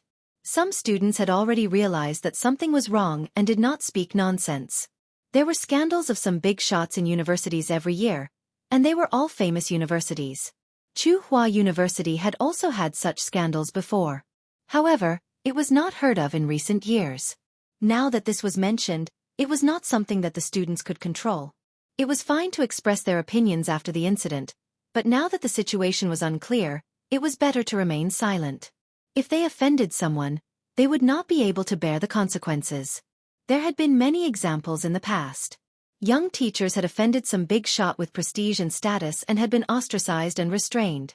Some graduate students had been stuck for a few years because of disagreements with their supervisors. These kinds of things were common, and students would gossip about it when they got together. Although there were fewer people speaking on the forum, there were many people paying attention. The students and teachers were all watching. If they did not dare to speak, they would not be allowed to watch. Anyway, it did not involve them. They could just watch the show, right? There were even people who directly said, "Let them fight each other." It was unknown how much resentment they had. Looking at the latest discussions, no one mentioned the female student who was pushed down along with her car by Sahara anymore. Even the mention of Sahara was gradually decreasing. This could be considered to have entered the main topic of the battle, and no one knew when the school would delete the post. Zhang Tan looked for a while and was about to turn off his computer and go out. However, he saw a post that was posted yesterday. It was about a stolen car. He clicked on it to take a look. The person who posted it was a girl. She said roughly when she lost her car and where she lost it. She also posted a picture of the car and asked the students who saw it to inform her. The picture proved that it was the car that Zhang Tan saw. Zhang Tan noticed that one of the pictures that the girl posted was of the car seat. There was a string of English letters printed on the back of the car seat. It was the pinyin of the girl's name. It was written in cursive. People who did not know would probably think that it was the car's brand. This was good evidence. Chapter 358. It was not easy for Zhang Tan to find the 4 students who stole the car, and it was also not convenient to take pictures of them in broad daylight. She could only wait in the backyard of the carriage racing firm. After all, they would come back here after stealing the car. Every time they came here, they would do it together. Because every time they committed a crime, there would be accomplices around to deal with possible situations. For example, when stealing a woman's car, there would be at least one man around. If they were caught stealing a car and quarreled with each other, the two girls would quarrel with each other. However, the relatively weaker girls would definitely size up the situation and rarely continue to quarrel. When the man's car was stolen, the girl must have been around as well. If the car thief and the owner got into a fight, the gentle-looking girl student might be able to stop the fight. After all, most men wouldn't hit a girl. Moreover, the people here were all students, and their temperament was relatively simple. Many of them were not so bold. Most of them had the attitude of keeping the peace, which encouraged the arrogance of these people. Zhang Tan came to the back of the shop, jumped over the courtyard wall, and climbed over the second-floor balcony. The gray and inconspicuous mobile phone was lying there. After turning on the phone, Zhang Tan looked around to make sure there was no one around. Then he took the phone and went downstairs to find the car stolen by the girl who posted the post. The body of the car was newly painted, but the seat was still there. Zhang Tan hurriedly took a few more photos, and then went back to the second-floor balcony to wait there. He didn't even go to lunch. The group of people would take advantage of the opportunity when there were many students eating outside the school at noon. If Zhang Tan left now, it would be easy for him to miss them. When it was about 1 o'clock, the door of the backyard opened. It was the same 4 people who pushed the stolen car in. Zhang Tan hurriedly turned on the camera function of the phone and began to shoot. He breathed softly so that the phone could better record their voices. They were talking about how they stole the car at noon and how they were almost discovered. This car was a good one and could be sold for hundreds of yuan after being refurbished. After that, they changed the basket and seat of the bicycle with the new paint. It seemed that they did this on a daily basis. Zhang Tan was glad that he took a few more photos just now. These people were very cautious. Zhang Tan didn't know how long Lu Ba's mobile phone could record continuously. Generally, mobile phones didn't take too long to record a video. However, Zhang Tan recorded continuously for half an hour before the notification ended and he needed to start recording again. Zhang Tan was very satisfied. The clarity was good, and the shooting effect was good. In the yard, a few people were laughing and talking about how much money they would get from selling the stolen cars. They would never have thought that at this moment, a cat was hiding on the balcony on the second floor, behind the pile of junk, secretly taking pictures of their every word and action. At around 2 o'clock, 3 of them left. The remaining one continued to search for new cars. Zhang Tan slipped away while the man was in the toilet. The phone was still in the same place. He couldn't take it away in broad daylight. There was nothing else to take, so he just had to come back at night to take the phone back. After leaving the car shop, Zhang Tan went straight to Zhao Wei's small restaurant. He didn't eat at noon, so he was hungry now. At this time, the peak period had expired, and there were not many students eating. When Zhang Tan arrived at the small restaurant, the last 2 students had finished eating and left. Zhao Wei's parents were cleaning up. After seeing Zhang Tan, Zhao Wei's father helped to heat up the food for Zhang Tan. Zhao Wei's mother, called Zhao Pa, black charcoal, just came. It seems that it didn't eat. It must have been playing around at noon. I'm heating up the food for it. Zhang Tan was speechless. Auntie, can you make up a better reason? If you say that, you'll be scolded when you go back. After eating, Zhang Tan went to the racetrack to see if there were any other evidence that could be taken. He went home at around 5 o'clock to wait for dinner. At 7:30 in the evening, he put on his vest and went to the racetrack to get his phone back. He put his phone in his vest and returned to the old tiled housing area on campus. Zhang Tan lowered the volume and looked at the videos and recordings on the phone. He felt a sense of accomplishment. With these videos and an analysis of Sahara's behavior that day, he should be able to tell the truth. But soon, Zhang Tan's happy mood slowly cooled down. Then, his beard trembled.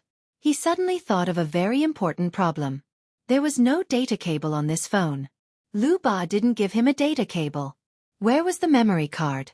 If there was a memory card, Zhao Pa seemed to have a card reader. Zhang Tan looked through the phone. After studying for a long time, he only found the place to put the calling card. He didn't see the memory card. Looking at the data interface, he knew that it wasn't an ordinary data cable. If he couldn't find the card or the data cable, how could he release the evidence he had?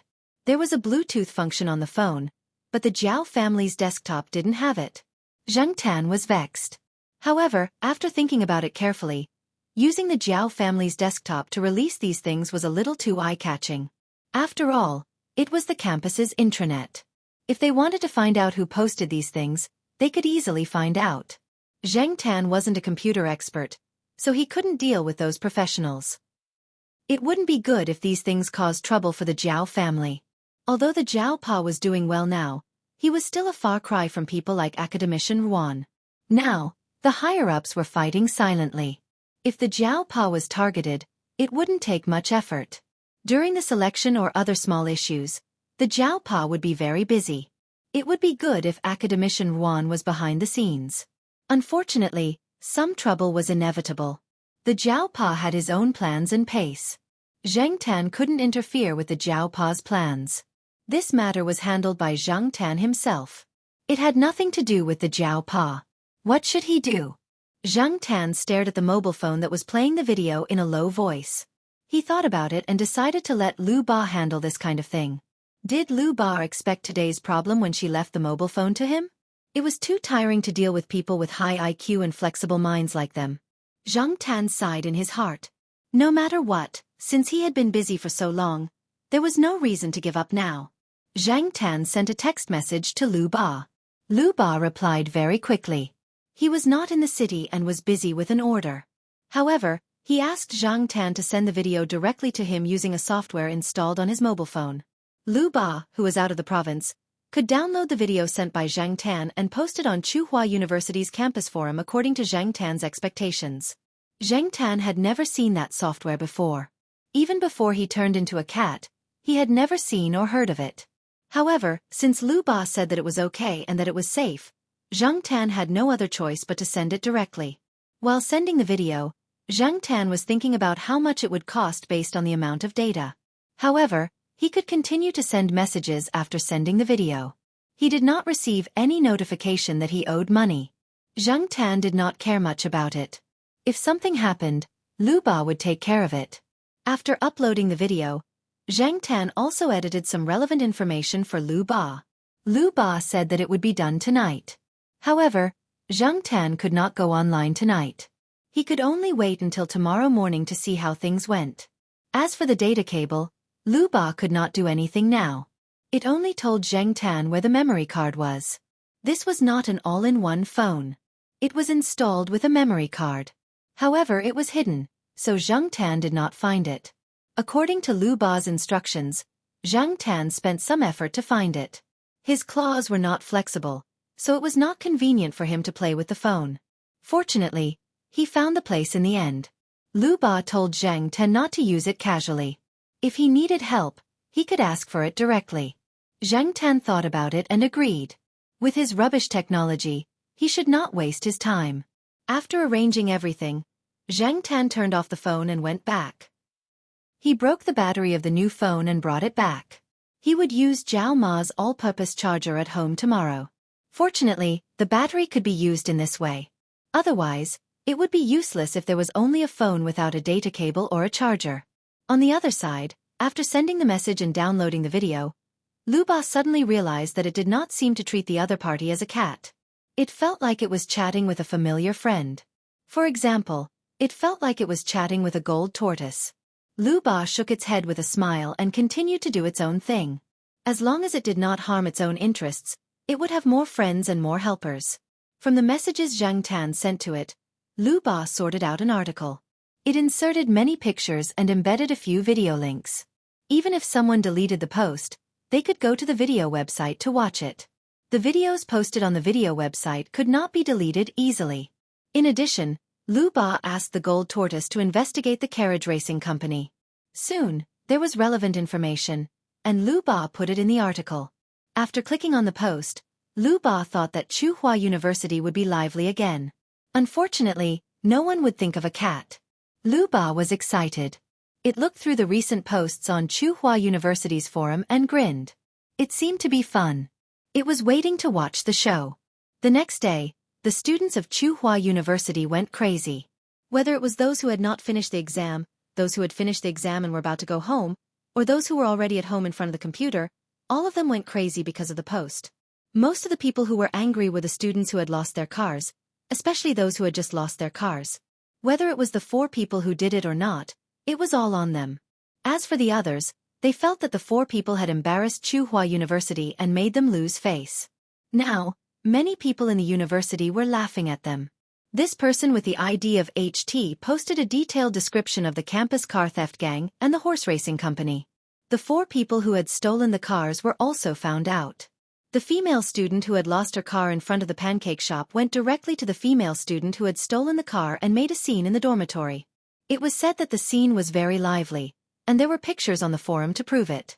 Many of the people who had lost their cars were boys. Boys could not be calculative with girls. Even if they were angry, they could not directly vent their anger on girls, right? Therefore, a group of people went to block the other 3 people. Perhaps for many people, it was just a car. Was there a need to make such a scene? But for students, buying a car that was worth 200 to 300 yuan took a long time to negotiate the price.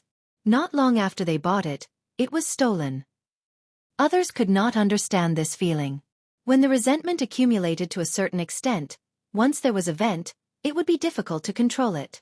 It had to be said that these 4 people had not restrained themselves during this period of time. According to the post, these 4 people had stolen nearly 300 cars.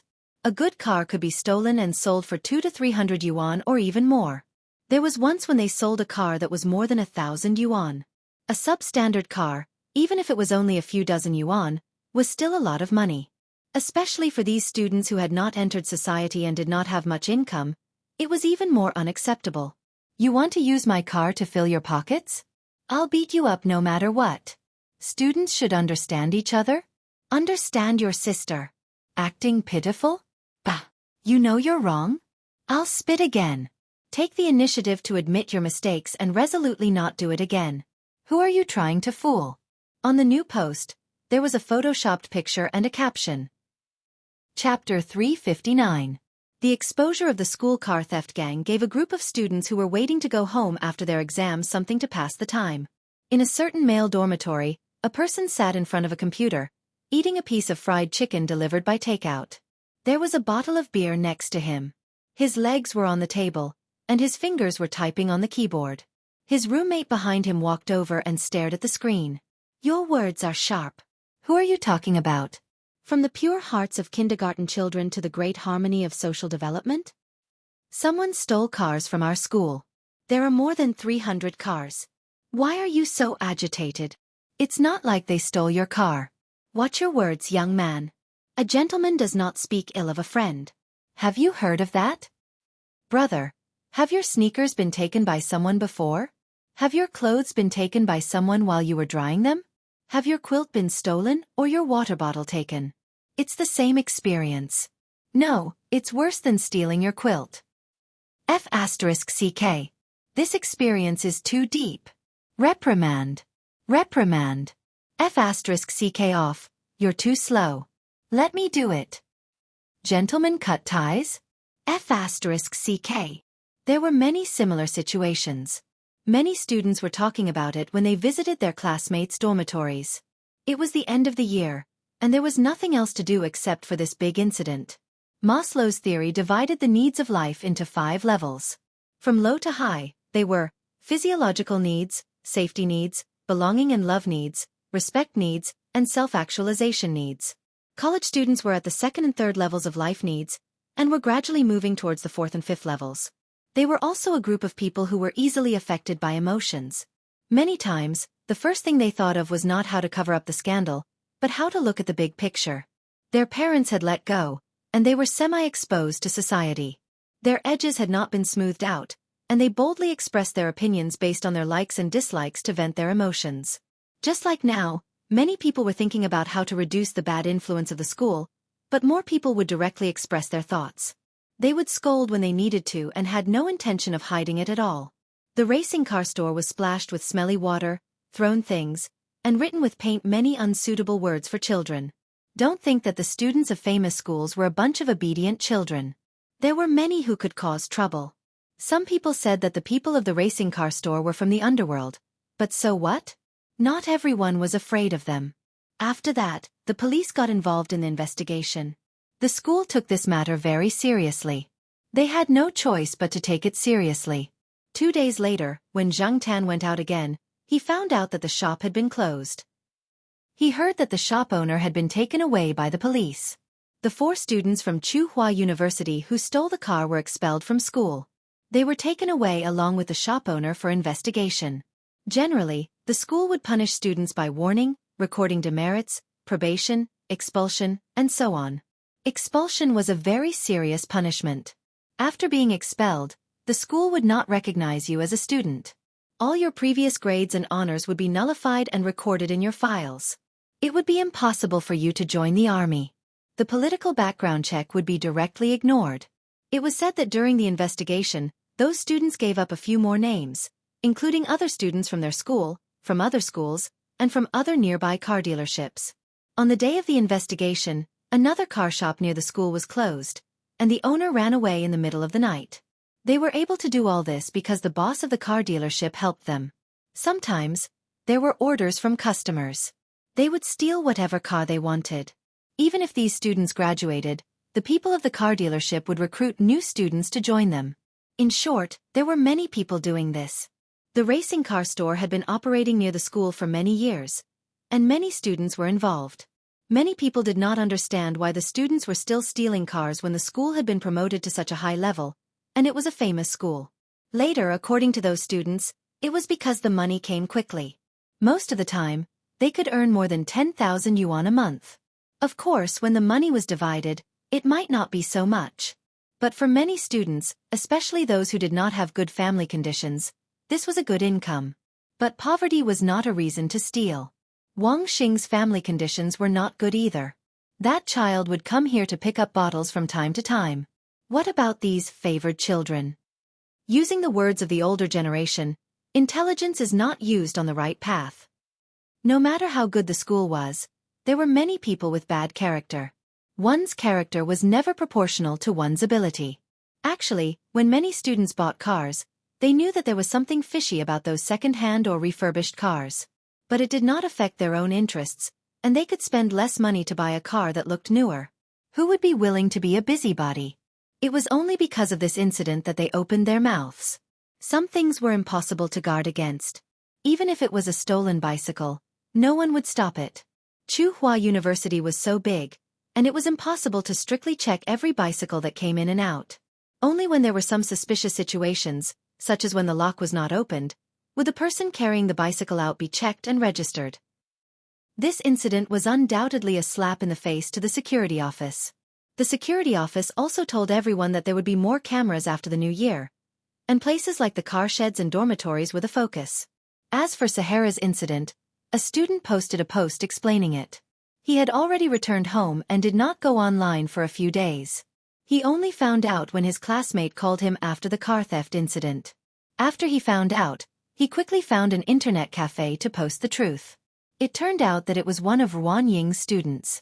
They often went to play basketball with Ruan Ying, and Sahara was tied up next to the basketball court. One day, everyone was playing basketball, and there were many people around. They heard Sahara's scream but did not pay attention. When Ruan Ying followed the sound, the student's car was long gone. Perhaps it was at that time that Sahara targeted those people. Every time he saw them, he would target them. Ruan Ying did not think much of it. After all, they were all students, and they did not look like bad people. Things were clear now, and Sahara was no longer a mad dog. Not only that, but he was also praised by many people. However, whether it was criticism or praise, Sahara, who was locked up at home, did not know. The school forum gradually calmed down. After the students caused a ruckus, they rushed home for the new year, and the number of people in the school gradually decreased. Sahara had been taken out, and the rest of the silent battle was left to Professor Ruan and the others. The other small fries would only be cannon fodder.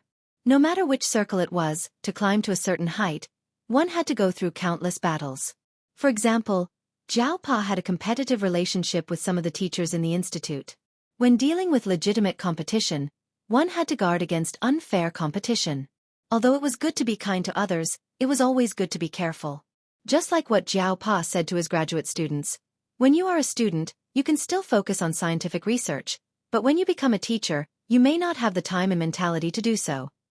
One day a week later, Zhang Tan returned to the courtyard after taking a walk outside. He bumped into Ruan Ying, who was carrying bags of various sizes. Compared to a week ago, when the matter was at its peak, Ruan Ying was in a much better mood. When he saw Zhang Tan, Ruan Ying waved his hand. Black charcoal. Let's go. Let's go play with Sahara at home. Zhang Tan also wanted to see how Sahara, who had been cooped up at home all this time, was like. After Ruan Ying called out, Zhang Tan followed along. Walking beside Ruan Ying, Zhang Tan saw the things in the plastic bags and recognized some of them from the smell. Ruan Ying was carrying chicken liver, peanuts, walnuts, sausages, etc. He followed Ruan Ying to Sahara's house. When he entered, he saw Sahara lying on the sofa. Normally, he would jump at the door when he heard movement, but now, he just looked up and lay down again, looking listless. Sahara, black charcoal is here. Ruan Ying went over and rubbed Sahara's head. Unfortunately, Sahara only swung his tail and was still listless. I know. I wronged you. You've been wronged. I'll cook dog food for you. Ruan Ying said. Sahara's nose twitched, but he still didn't get up. After Ruan Ying went into the kitchen, Zhang Tan came in front of Sahara. The guy just raised his eyelids and continued lying down. Did he really suffer a blow? Most pets like cats and dogs might have been wronged in their lives. If it was a human, you could tell them if you've been wronged, just say it. But animals couldn't. No matter how intelligent a pet was, it couldn't express its thoughts through human language. Of course, it was a different story for creatures like the general who were naturally gifted in languages and had high intelligence. If you wronged it, it would immediately start a war of words with you. It would spout a bunch of nonsense that it had heard from somewhere, and it would even have a local accent. It was said that once, General's owner, Professor Tan's child, went to a milk tea shop to buy milk tea. The shop would give customers a cardboard card the size of a bank card. There were 30 slots on the back of the card. Each time he bought it, he would stamp it with a small stamp. When all 30 stamps were filled, he would get a free drink. When General followed Professor Tan's child, he grabbed the card and flew to the cashier. He said to the cashier, "Here, stamp it." The cashier listened a few times but didn't understand what the bird was saying. She thought that General didn't speak properly. In the end, when Professor Tan's child went over to explain, she realized that the bird was speaking in a local dialect. Did you say that it was unintentional? Or was it showing off? Or was it showing off? Or was it playing cheap? Zhang Tan was more convinced that the bird was playing cheap. From the very beginning, Zhang Tan did not like the general because he could speak human language. Zhang Tan, who used to be a real human, now possessed the inner qualities of a human. Not only could she not speak human language, she could not even meow like a cat. Among Zhang Tan's cats and dogs, only the sheriff had good language talent and could meow at the dogs. The others couldn't. Cats meowed. Dogs barked. Zhang Tan didn't know how to meow at all. This was a rather depressing fact. Since she had not been driven crazy, Zhang Tan felt that her mental endurance was still quite strong. He looked at Sahara, who was lying on the ground without roaring or rebelling. At first glance, he thought that it had been wronged. If he looked closely, he would find that this fellow's eyes kept drifting to the kitchen. Its ears were also moving to pay attention to the movements in the kitchen. Zhang Tan raised his hand and touched Sahara's ear. It was hot. Suddenly thinking of something, Zhang Tan touched his ear again. It was cold.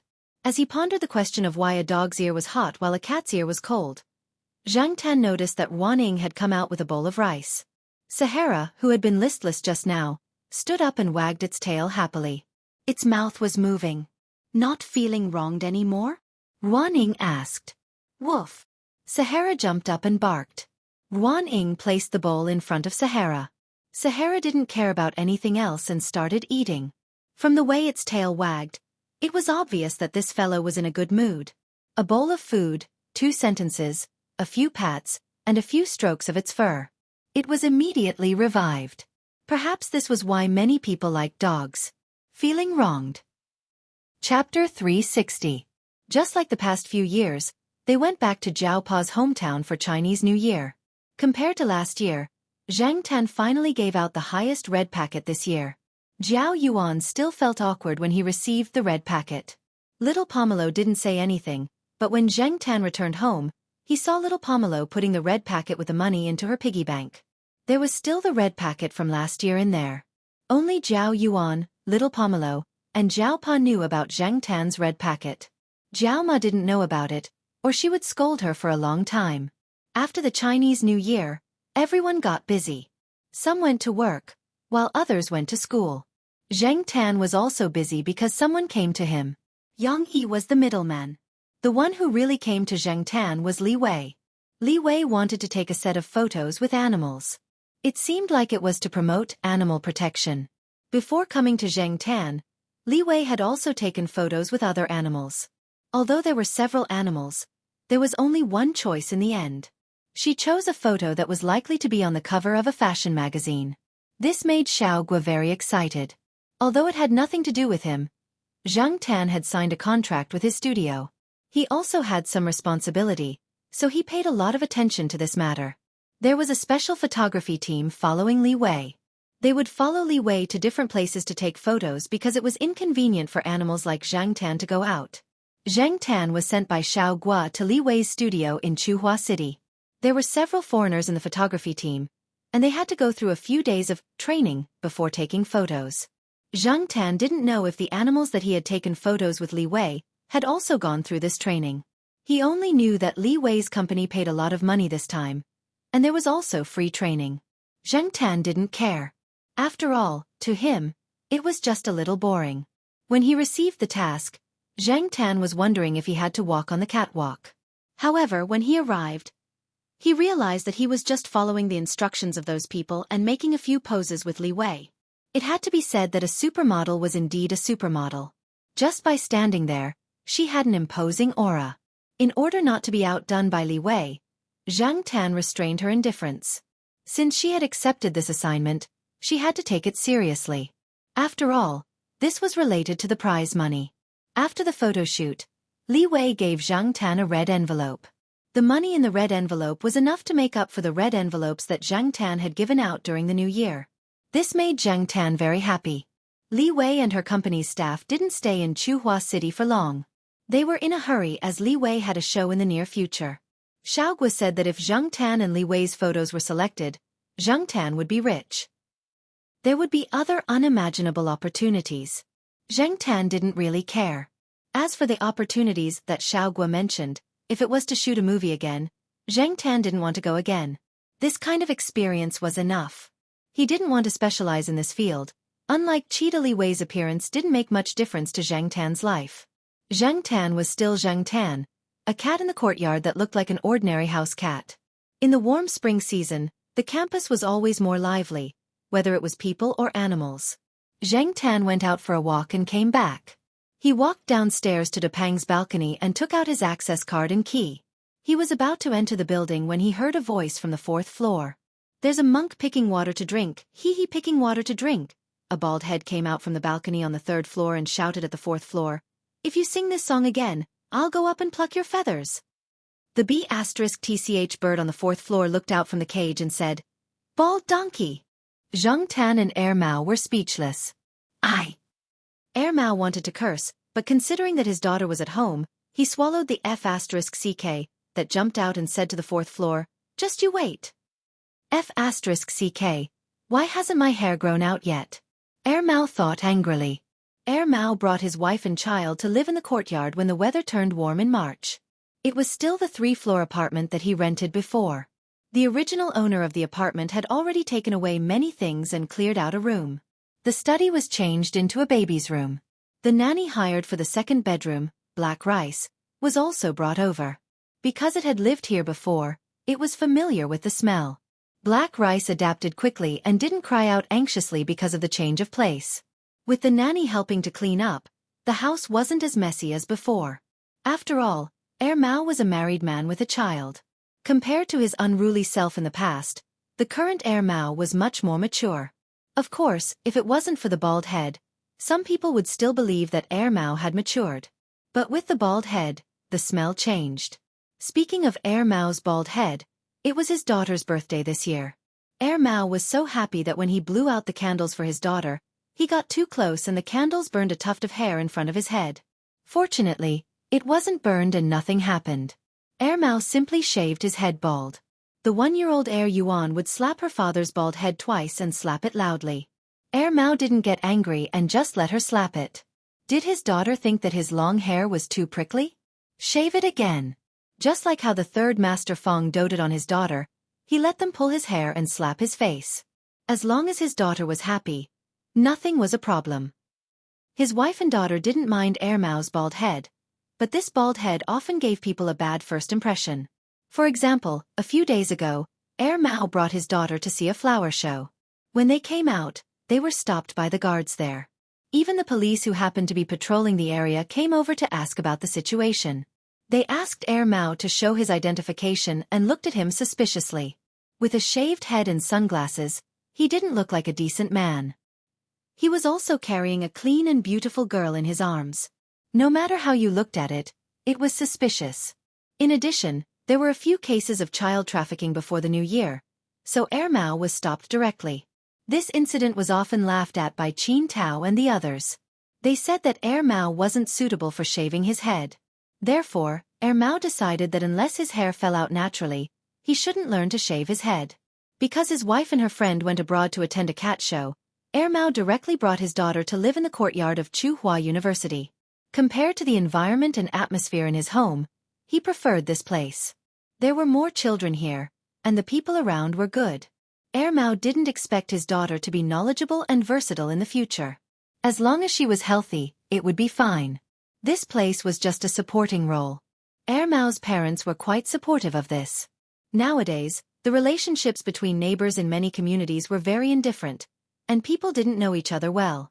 In addition, Air Mao's parents didn't believe in Air Mao's character. If they could grow up in a good environment, at least their granddaughter wouldn't be as ugly as her father, right? But Air Mao didn't expect that the bird on the 4th floor would mock him as soon as he moved in. Why did it have to sing monk of all things? Wasn't it obvious that it was being sarcastic? Now, even Bald Donkey came out. This was too much. Except for the problem with this B***tch bird, Air Mao felt that life here was quite harmonious. With a nanny, he didn't have to worry about food and drink. He just needed to take care of his daughter every day. Although Air Mao didn't seem to be working every day, his wallet was always full of money. Once in a while, he checked the money in his bank card. Oh, there were hundreds of thousands more. Even Air Mao's parents didn't know how much investment Air Mao had made. In the past, the old couple urged Air Mao to do something serious to save money to marry a wife. Now, Air Mao's wife was married and had a child. Their wallet was full, so the old couple didn't care about Air Mao anymore. Instead of getting a headache every time they talked about Air Mao, it was better to talk about their granddaughter. Every afternoon, Air Mao would bring his daughter downstairs to exchange experiences with other people in the courtyard who brought their children out for walks. The old people in the courtyard were very enthusiastic about these children. Air Mao even put Air Yuan on the back of Little Blossom a few times. Many children in the courtyard liked Little Blossom very much. Compared to the bull-headed terrier Xianxia, who was small in size, deformed, and fierce in many people's eyes, Little Blossom was a gentle big fellow and was very popular among the children. Of course, not many parents would let their children interact with bull-headed terriers. Everyone knew that this kind of dog wasn't easy to get along with. Moreover, bull-headed terriers did bite people more than once. This morning, Zhang Tan planned to go out for a walk. When he went downstairs, he saw Air Mao moving a 4-wheeled children's princess car downstairs. After moving it, Air Mao went upstairs to pick up his daughter. Was he going to walk the child again? Zhang Tan had tried to lift the car before. It was about 30 kilograms. Because it didn't look conspicuous, he thought it would be the same as the plastic cars the children in the courtyard used. He didn't expect that it would be heavier. Air Mao didn't find it troublesome to move it up and down several times a day. If one looked closely, they would find that there was something special in the baby car. Many protective measures were well done. It was definitely sturdier and safer than it looked. After Air Mao carried Air Yuan downstairs, he let Air Yuan open the door and climb into the car. Air Yuan was a little over a year old, not even a year and a half. She could walk, but she couldn't run. It was a little strenuous for her to get into the car. However, probably because she had done this before, she was familiar with the series of movements. Air Mao helped her when she couldn't climb in. After Air Yuan got into the car and sat down, Air Mao asked her to fasten her seatbelt. Zhang Tan looked. There was indeed a seatbelt.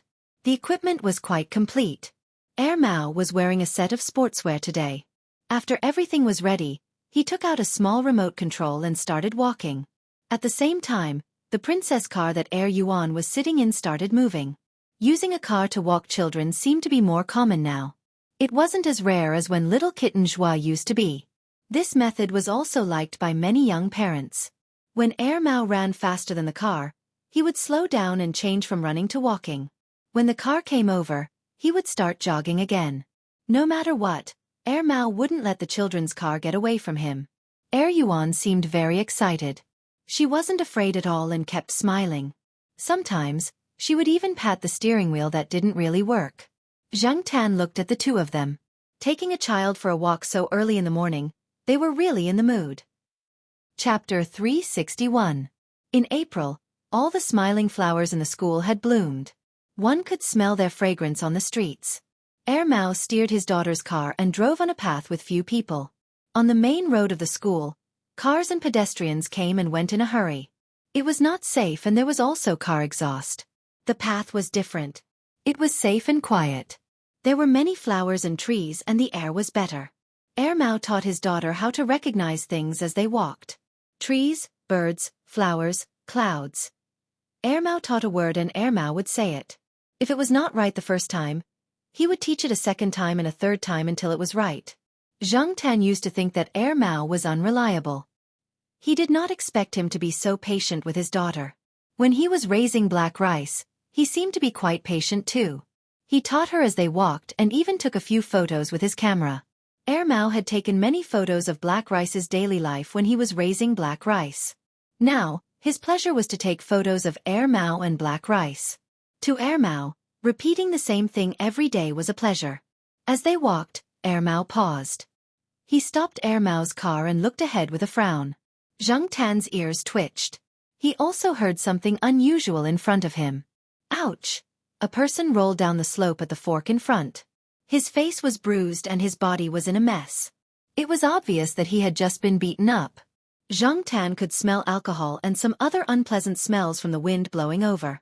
After that person, another 3 people jumped down from the slope and kicked the person who was rolling on the ground a few more times. They were also cursing him. Before the people in front started to punch and kick, Air Mao put his hand into the children's car to cover Air Mao's eyes. He tried to talk to Air Mao to distract him. At the same time, he used his other hand to control the children's car and was about to leave. He did not care about this kind of thing. Unexpectedly, the person in front saw Air Mao and walked over. He looked angry. His long sleeves were rolled up, revealing the tattoo on his arm. Air Mao frowned even harder. He turned the children's car so that Air Mao could not see the person who was walking over. "Hey you!" The person pointed at Air Mao. To be exact, he pointed at the digital camera hanging around Air Mao's neck. "You took a picture, didn't you?" What the man meant was that Air Mao had taken a picture of what they had done and wanted to check it. However, from what Zhang Tan saw, he didn't just want to check if there were any photos taken of them.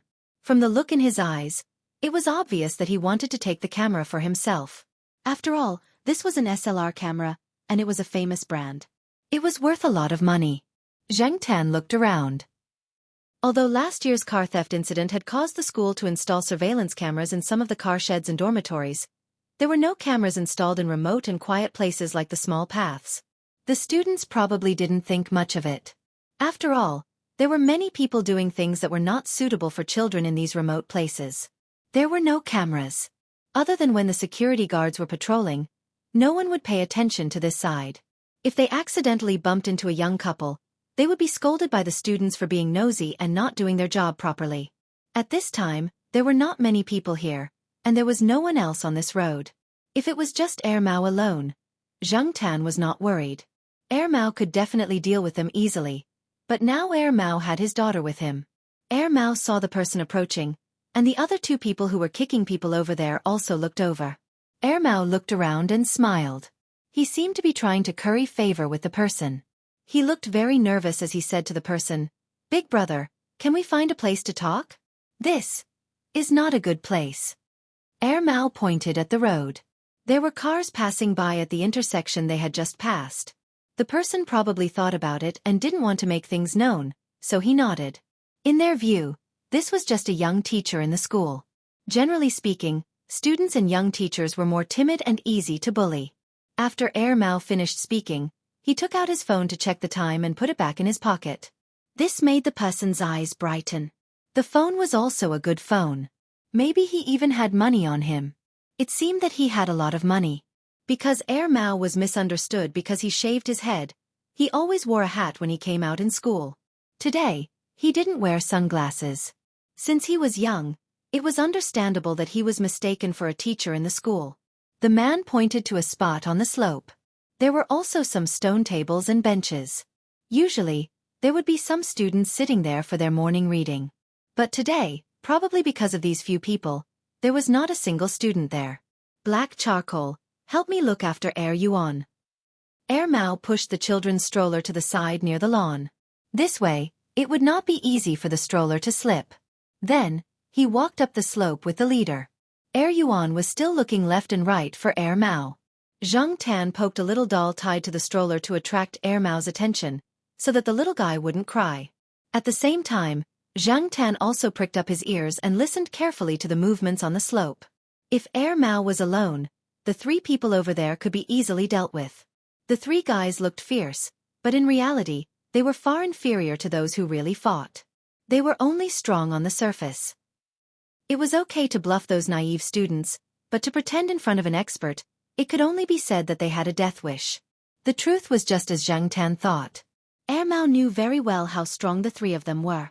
He was confident that he could deal with them. In addition, he was worried that Yuan would cause trouble if he left for too long, so he quickly went up the slope. He wasn't afraid of being found out.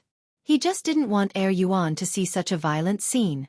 Looking at the three guys who were curled up like shrimps on the ground, Mao picked up a business card on the ground. It had fallen from the leader, and there were the words, XX Guarantee Investment Company, on it. Pfft, I thought it was a loan shark, Mao said disdainfully. No, we are just helping debt collectors, the man said with some difficulty. He wanted to defend himself, but Mao quickly interrupted him. It's none of my business if you're a loan shark or a debt collector. Mao raised his hand and patted the man's face. You don't even know what to do. You're blind. When I came out, you were still in some corner. You're not even older than me. The leader cursed in his heart, but he didn't dare to show it on his face. Otherwise, he would be greeted with more than just 2 punches. He thought that this person was a young teacher who was easy to deal with. Now that he took off his hat and revealed his short hair, which looked like he had just been released from prison, coupled with his bandit aura, the leader was about to vomit blood in his heart. F***ck, he shouldn't have come out today. Why did he come here so early in the morning to collect debts? Mao didn't want to bother with these 3 small fries anymore. He quickly put on his hat and punched again. If it was before he got married, he wouldn't have punched so lightly. At least there would be blood. Now, he didn't want his hands to be stained with blood. He still had to push his daughter's stroller. He flicked the leaves and invisible dust off his body and walked quickly to the children's stroller. As for the person lying in the middle of the path, Mao didn't even look at him. There were too many temptations in this society. Many people found it hard to resist and gradually became addicted to it. Especially those students who had weak resistance to temptation but wanted to enter the world of sensual pleasures. It was acceptable for people who borrowed money because of their family's financial situation. However, Mao wouldn't even look at people who loitered around sensual places and borrowed money because of some bad habits. In order to avoid the sensitive words, usury, many private usury companies would put up signboards such as, investment company, or guarantee company. However, private usury companies had developed to this point, and it was difficult to find loopholes in them. Whether it was the IOU or the mortgage procedures, they were very complete. Moreover, these companies avoided all risks when dealing with loan sharks. It was difficult to win a lawsuit. Private loan sharks were not under the supervision of the Banking Regulatory Bureau. Loan companies under the supervision of the Provincial Finance Office needed to obtain a business license, and the examination and approval were very strict. Private loan sharks were obviously illegal, but it was difficult to forcibly stop them. As for these people who helped to collect debts, guarantee companies worked with debt collection companies the most. If they helped to collect debts, if something happened, the loan shark company would be able to get rid of the trouble easily. It was a win-win situation. These three people were just small fries in the debt collection company. They couldn't cause any waves and didn't dare to take revenge. Mao could see this, so he didn't need to spend too much effort. With Yuan Air's hearing, it was difficult to hear what they were saying. However, Zhang Tan heard the conversation between Mao and that person clearly. However, he didn't think too much about it. After Mao came over, he left. In the next few days, Zhang Tan didn't see the three people when he walked around the school, so he threw this matter to the back of his mind. At the end of May, Zhang Tan heard from little Pomelo that little Pomelo was on leave recently. He was a little worried and planned to go there. If he couldn't find her at school, he would go to the blind old man to take a look. Unexpectedly, near little Pomelo's school, Zhang Tan saw the three people who helped to collect debts that Mao had taught a lesson to. In the middle of the three people, there was a bearded man in ragged clothes. Zhang Tan had never seen him before, so he didn't have a good impression of him. The four of them were nestled next to a shop near the school. They looked impatient as they looked at the school gate. The ragged man was trembling with fear. He was very afraid of the three people. The four of them seemed to be waiting for someone. Zhang Tan carefully approached them and eavesdropped on their conversation. "Who is it? Did you see her? Are you King lying to us?" The leader said in a bad tone. "No, definitely not. Her sister said she saw her going to school here." The man in ragged clothes cowered. "Then why don't I see her? Go in and ask her to come out." "I don't know which class she's in. I only know that she's called Huang Jiu now." Zhang Tan was shocked. "Huang Jiu? Wasn't that little Jiu?" That person. After eavesdropping on their conversation, Zhang Tan found out that the bearded man was little Jiu's biological father. He was also the one who sold little Jiu.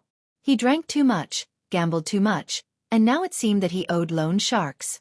He sold his daughter and now he wanted his daughter to help him pay off his debt? Little Jiu's relationship with her family was very weak before she was sold. After she was sold, little Jiu had probably given up on her family. Little Jiu was clearly living well now, so why did this person still come looking for her? Was this the reason why little Jiu took leave these few days? "Hey, that. One of the three people who helped collect debts pointed at a girl standing not far away. Chapter 362. She was standing outside during school hours, not even carrying her school bag. She was only holding a file and looking over coldly. This was very different from the little Nine that Zhang Tan usually saw. Little Nine, this child, if she was good to others, she would be very considerate of others. Conversely, when she did not like anyone, even if it was her biological father, not to mention that this biological father had sold her. If it was not for Zhang Tan helping her at that time, perhaps little Nine would have been long gone. She repaid kindness with kindness and revenge with hatred. She was decisive and ruthless. Perhaps, this was the reason why blind Lord Kuan allowed little Nine to stay. With little Nine's current background, there was no need to be afraid of these people. Therefore, Zhang Tan was not worried that little Nine would be bullied by them. He was only worried that with little Nine's age, it would be hard for her to make a decision. When these people saw little Nine, they were very excited. Little Nine's father wanted to shout and scold a few habitual words, but little Nine just waved her hand, indicating for them to change places to talk. "Hey, you made me look for you. Little Nine's father wanted to make a move after going over, but when he met little Nine's eyes, he stopped abruptly. He was afraid. Without taking another look at this blood-related father, little Nine brought the four of them to a restaurant that wasn't too big. There was a "closed for business" sign hanging at the door. Little Nine ignored it and pushed the door open and went in. The boss and employees were doing their own things as usual. They were not curious about the 5 people who came in, as if they already knew. They did not look and were doing their own things. The 5 of them sat around a table. The waiter handed them a cup of water. Yes, only 1 cup of water, and it was only placed in front of little Nine. As for the other 4, they were treated as air. "Hey, what's going on here? Don't you know that the customer is God? If you don't even know this, how can you do business?" The leader shouted. As soon as he said that, The three waiters and the boss in the restaurant rolled up their sleeves and looked over, their eyes extremely unfriendly. "Why don't I send you to meet God?" the boss said with a faint smile. The leader choked and turned back resentfully, not wanting to argue anymore. He just wanted to collect his debt and go back. Little Nine drank some water, put down the cup and was about to say something when he saw a black cat standing outside the window. A smile flashed across his originally complicated eyes, and he quickly got up to open the door. Black charcoal. The leader's face twitched. Black cat again? Previously, when they were beaten up in Tsinghua University, a black cat was also present. As expected, nothing good ever came out of running into a black cat. However, why did this cat's name sound like the black cat from that day? Could it be the same one? However, this place wasn't very close to Tsinghua University. After Zhang Tan entered the room, he squatted down on a chair at the side, watching the development of the situation and helping Little Nine. One of the employees in the shop pointed at the boss with his mouth. "Boss, there's a cat." Another employee whispered to the boss, "That cat is very calm. Does it know Little Nine? You're quite brave, not afraid of strangers at all." The restaurant owner's mouth twitched. He had heard that this cat even dared to play with Lord Kuen's beard. What else would it not dare to do? Others might not know, but he had heard of the rumors about this cat. Because of Zhang Tan's participation in the shop, the atmosphere in the shop changed slightly. Little Nine took a deep breath and took out something from the document bag. It was a thin piece of paper that looked like it had just been printed. There were no wrinkles or stains on the paper, and it was pale white. Little Nine pushed the paper in front of her father and said, "After signing this agreement, we'll go our separate ways and have nothing to do with each other." Little Nine's father was illiterate, but he could still understand most of the words. On the paper, it was very clear that Little Nine would help him pay off his debt, and then they would not owe each other anything. Seeing that he could pay off the debt, Little Nine's father did not think much about it. He picked up a pen and signed his name on the paper, and even pressed his thumbprint. Little Nine lowered her eyelids so that the people around them could not see what she was thinking.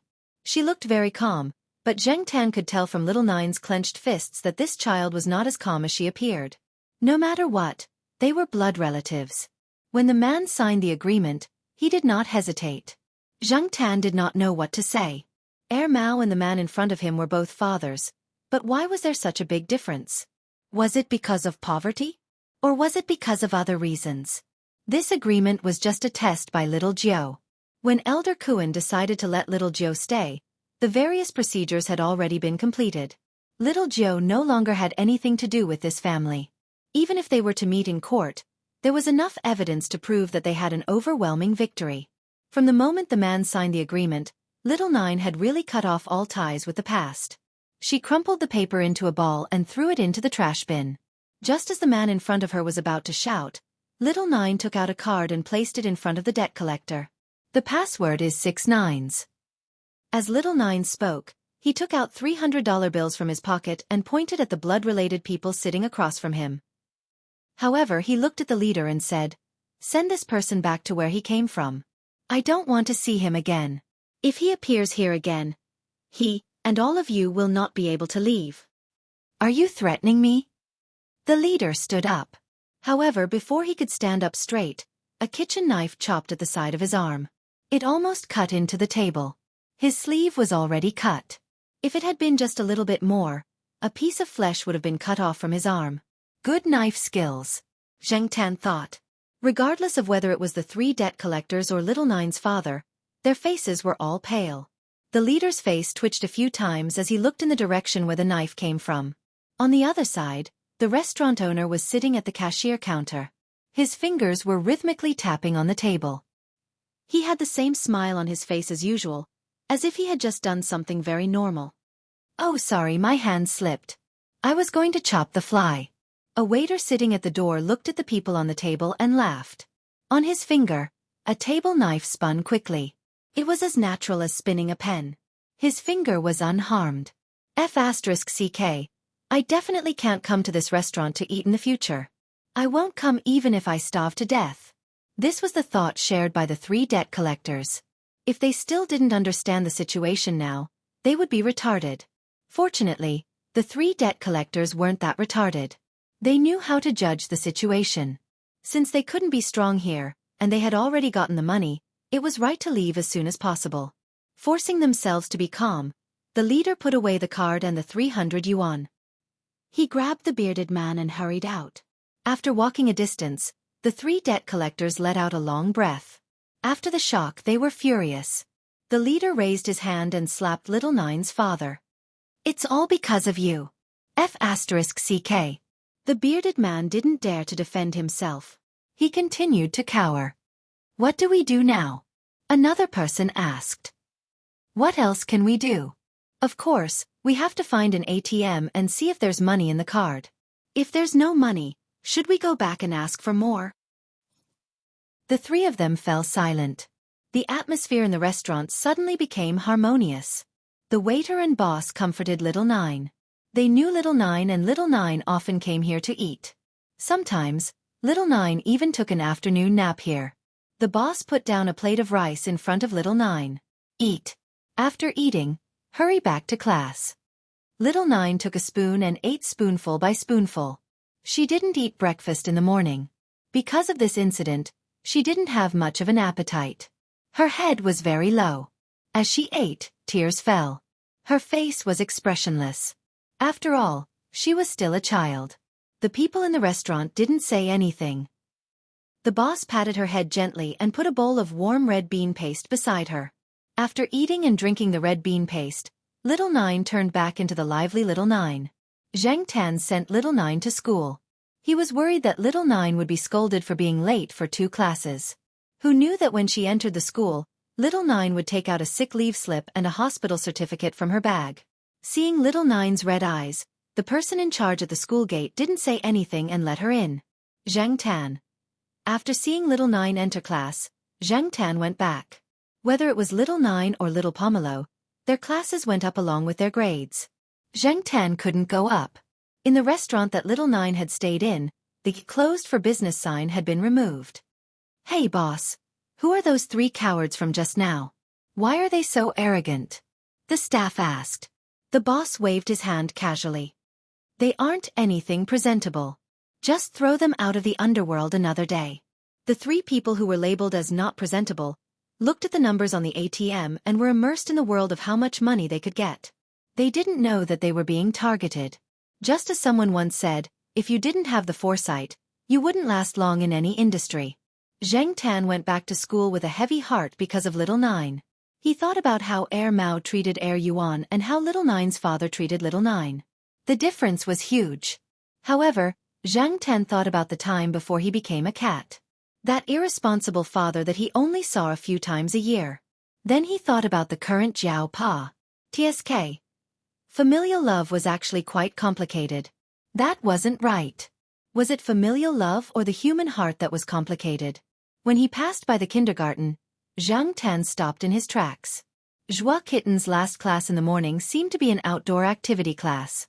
Thus, Xianxia jumped to the fence and squatted down, waiting for their outdoor activity class to arrive.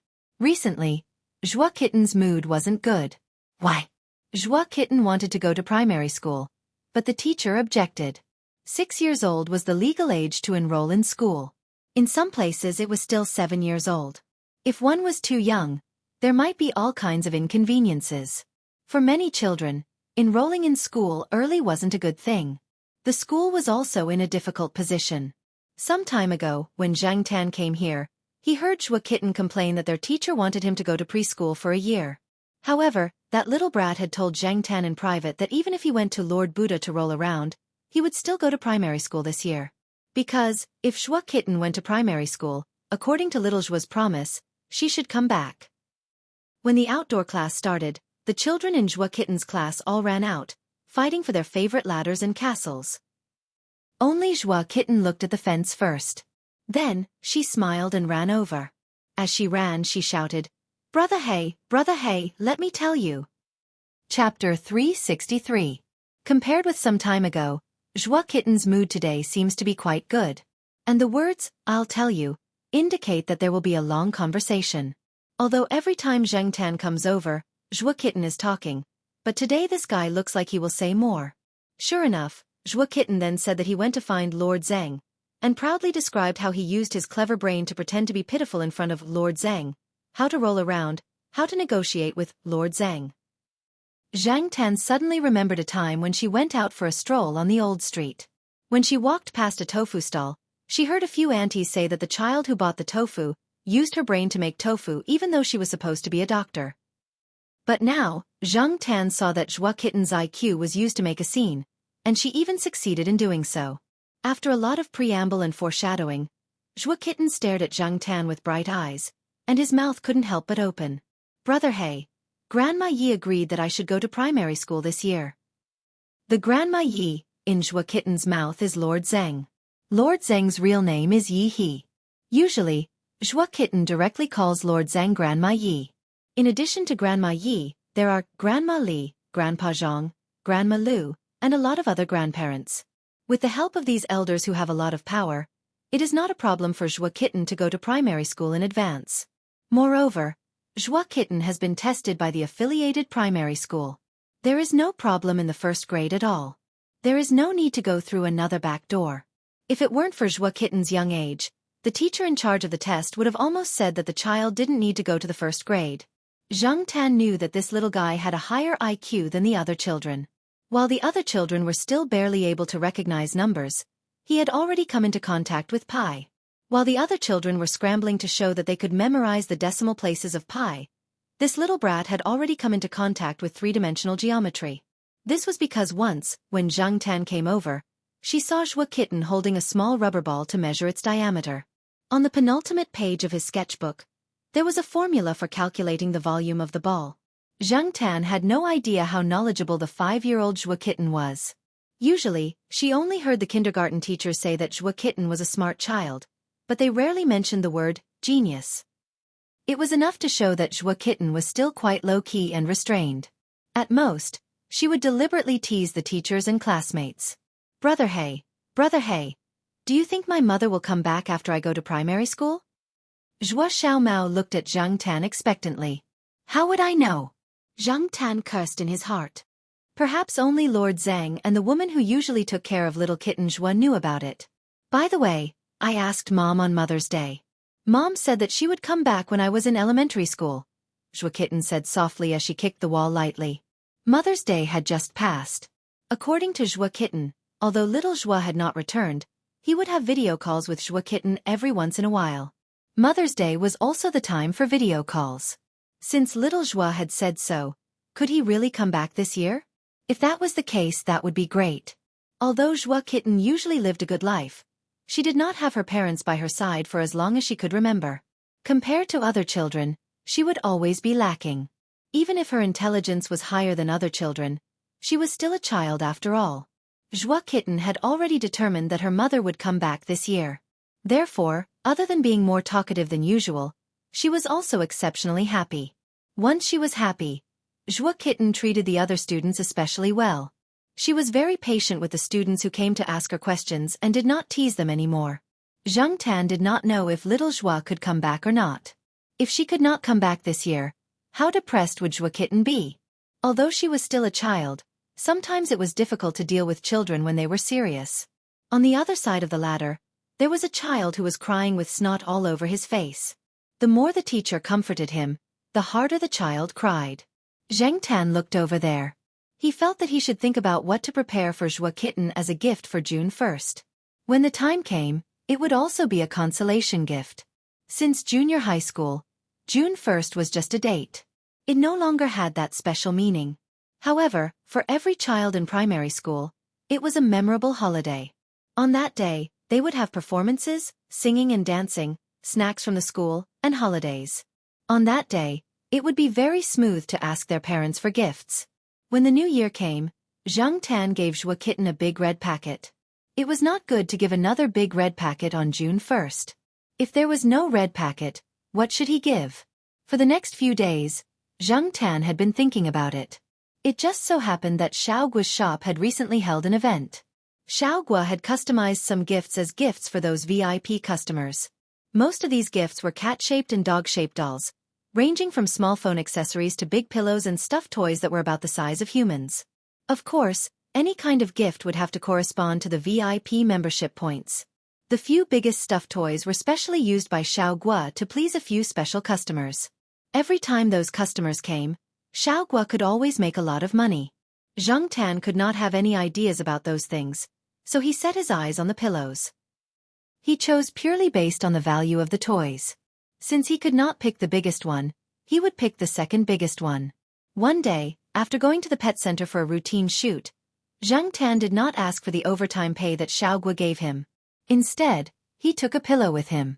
The original shape of the gifts was based on the cats and dogs in the studio. Even the paparazzi dolls were included. They did not have front legs. There were only 2 protrusions on the front legs, and they used their hind legs to maintain balance. Needless to say, this cat that was rescued by the dog from the earthquake was quite popular. Many people wanted to give away the phone chain and the dolls that looked like this guy.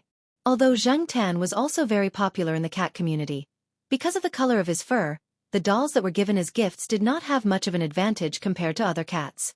When Charlie sent Zhang Tan back to the Jiao family, he also sent the BC pillow that Zhang Tan had chosen to the Jiao family. The front was a black cat's head, and the back was embroidered with the letters BC. Jiao Ma thought that Zhang Tan had brought it back for himself. She did not expect that Zhang Tan had not opened the package. Because June 1st was on Monday this year, and the Dragon Boat Festival was close to June 1st, the kindergarten was on holiday from the Dragon Boat Festival to June 1st, which was a full 5 days of holiday. If Zhang Tan wanted to give a gift, he could only choose the day before the holiday to bring the person to the courtyard. Otherwise, how could he give away such a big pillow? It was too inconvenient.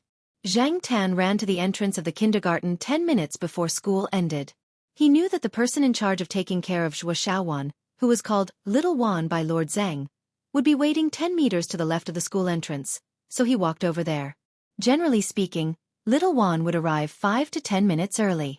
After all, sometimes the kindergarten's end time was not so strict, and there was a certain amount of flexibility. But today, after Zhang Tan arrived, he waited for a few minutes and did not see Little Wan arrive. Just as he was wondering why Little Wan had not arrived yet, Zhang Tan heard someone call his cat name. Black Charcoal. Hearing this voice, Zhang Tan's first reaction was to find it familiar. His second reaction was to turn his head and look. After seeing the person's face clearly, Zhang Tan was a little absent-minded. It was not until the person called out, Black Charcoal, that Zhang Tan reacted. Little Zhua. It was Little Zhua. Zhang Tan felt that his eyes were a little sore. The person in front of him was Little Zhua, but he looked different from before. In Zhang Tan's memory, Little Zhua's deepest impression was the image of Little Zhua holding a book and sitting on a bench by the artificial lake. That young and gentle person was one of the 3 trump cards of the famous Lord Zheng, with unlimited potential. Because of Zhuo Xiaowan, Zhang Tan often saw some of the students under Lord Zheng. Some stayed in school, some went abroad to further their studies and came back. They did not look much different from when they left. At most, they became a little more radiant. After all, they were all going to higher places. Little Zhua, who was the same age as them, looked younger than those people back then. Only 4 or 5 years had passed, but Little Zhua looked like he had experienced more than 10 years. Not only that, but he also had a thin and sickly feeling. Even the clothes he used to wear now looked like they were 1 size bigger. Zhang Tan recalled some things that Jiao Pa had said. Some projects were more harmful to people. Even if there were protective measures, they could not be completely avoided. It was as if he had overdrawn his life. No wonder Jiao Pa said that the project was very dangerous. No wonder so many people could not come back. No wonder Lord Zheng opposed her participation in the project. When Zhang Tan looked at Little Zhua had already walked in front of Zhang Tan. Squatting and reaching out to touch Zhang Tan's forehead, Little Zhua smiled and said, "Are you scared? Don't worry, you'll get better after a period of rest." Little Zhua knew that he was not in good shape now.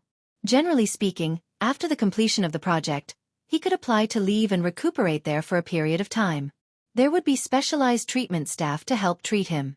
Little Zhua's original plan was to recuperate there and come back when he looked better. However, the conversation with Zhuo Xiaowan on Mother's Day made Little Zhua change his mind. Zhuo Xiaowan video chatted with Little Zhua every year, so Little Zhua could be recognized by Zhuo Xiaowan even if he did not do any recuperation treatment. When she saw the black cat squatting in front of the kindergarten just now, she was actually a little nervous. She was worried that the cat would not recognize her if she left for too long. But in fact, from the black cat's eyes, she knew that the cat still remembered her. It was just that it was a little frightened by her current appearance. After all, she now looked like she had aged more than 10 years. In addition to wrinkles, there were some spots. Her face was far less radiant than before. Even if her former classmates saw her current appearance, they might not be able to recognize her. When little Joie came back yesterday, Lord Zhang also recognized little Joie immediately. When he saw little Joie's appearance, Lord Zhang, who usually had a straight face and did not have much expression, directly reddened his eyes. However, he did not say much. He only said, "It's good that you're back." When she was young, she was more willful. She was always unwilling to listen to others' advice. She also did a lot of wrong things and made decisions impulsively. In the past few years, she had thought things through and understood a lot. The person she was most sorry to was Zhuo Xiaowan. Now that she was back, she would not leave again. In the rest of her life, she would always be with Zhuo Xiaowan and watch him grow up. Little Zhuo was still about to talk to Zhang Tan when a child came out of the kindergarten over there. Zhuo Xiaowan ran out. Usually, she did not see this kid so impatient. "Mommy, mommy." Zhuo Xiaowan, who ran out, looked over. After seeing little Zhuo, her anxious and worried face immediately turned into a smile. Zhuo Xiaowan threw herself into little Zhuo's arms. Then she lowered her head and called Zhang Tan. "Brother Black." She said to little Zhuo, "Mommy, mommy, let's invite Brother Black to eat together." "Black charcoal, do you want to join us?" Little Zhuo looked at Zhang Tan. Zhang Tan turned his head. "Forget it today. Let the mother and son spend more time together." Seeing Zhuo Xiaowan's joy, it would not cool down for a while. Zhuo Xiaowan called twice, but Zhang Tan did not follow. After little Zhuo led Zhuo Xiaowan away, Zhang Tan went back to the courtyard. After taking 2 steps, he stopped, turned a corner, and followed not far behind the mother and son. It was still early now. Zhao Ma had not returned home yet. Zhang Tan could still stay outside for a while and listen to what little Zhuo and Zhuo Xiaowan were talking about. However, it was Zhuo Xiaowan who was talking all the way. Little Zhuo just smiled and listened. From time to time, he would respond to Zhuo Xiaowan and let her perform. When they passed by the International Academic Hall, a group of people came out of the hall. They were surrounded by a few famous young returnees. Most of them were around 30 years old. They were about the same age as little Zhuo now. Even if they were older, they were only a few years older. It was just that they looked younger than little Zhuo and were much more glorious. The crowd surrounded them. There were also some experts and scholars accompanying them. Words such as young and promising, unlimited potential, pillars of the country, kept appearing. If little Zhuo had not participated in that project back then, he might be among these people now. He might even be higher than them. A group of figures with halos brushed past little Zhuo and Zhuo Xiaowan. They did not pay much attention to the mother and son.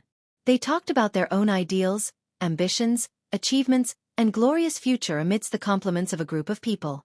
Little Zhuo, who had already walked past, looked back at the group of people. There was not much envy. Everyone had their own choices and their own paths. Although, in terms of contributions, she might have more achievements than those people combined, her achievements could not be exposed.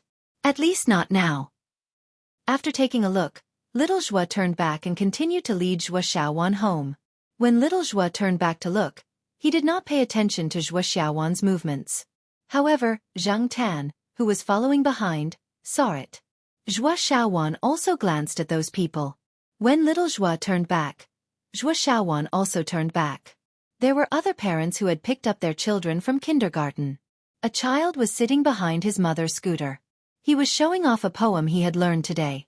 Luo Binwang's Singing the Goose. He had memorized a few words wrongly. However, it was not easy for a child at this age to memorize a poem. Even if they could not understand the meaning of the poem, the parents were still very happy. Zhuo Xiaowan glanced at the child. Then, she shook little Zhuo's hand and said to little Zhuo, "Mommy, mommy, let's memorize a poem too." "Okay, what poem does Xiaowan want to memorize?" Little Zhuo asked. "Let's compare poems." "Okay, compare poems. Xiaowan first." Zhuo Xiaowan thought for a moment and raised her chin. Hydrogen, helium, lithium, beryllium, boron. Little Joie was stunned. Then, he could not help but laugh. Carbon, nitrogen, oxygen, fluorine, neon, sodium, magnesium, aluminum, silicon, phosphorus, sulfur, chloroargon, potassium, calcium. Zhang Tan, who was behind them and heard everything clearly, was speechless. This was a poem? This was clearly the periodic table of the elements. Chapter 364. Because of Little Joie's return, Zhang Tan had originally planned to stop Little Joie, bring him to the courtyard, and then give him a present for the 6th of July. But now, it seemed that there was no need. There was no gift that could make him happier than Little Joie's return. The so-called consolation gift was also unnecessary. He couldn't give the present today, and he wasn't in a hurry to give it. He would wait for the opportunity. Unexpectedly, before Zhang Tan could choose the opportunity, Little Joie came directly to his door. After visiting the Jiao Pa, Jiao Ma, Little Joie talked to the Jiao Pa and Jiao Ma for a while. Of course, she didn't talk about the projects she had participated in. Those were the projects she had signed a confidentiality agreement with. She wouldn't and couldn't disclose them. Just like the excuse Lord Zhang gave her for going abroad to do research, she talked about the research she had participated in the past few years. She didn't say much.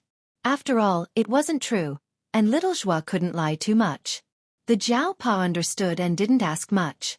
In addition to visiting the Jiao family, Little Joie also picked up Zhang Tan to her house to celebrate the Children's Day with Little Joie. On the Children's Day, the 4 members of the Jiao family didn't have a holiday at all. Zhang Tan could stay with Little Joie for a day.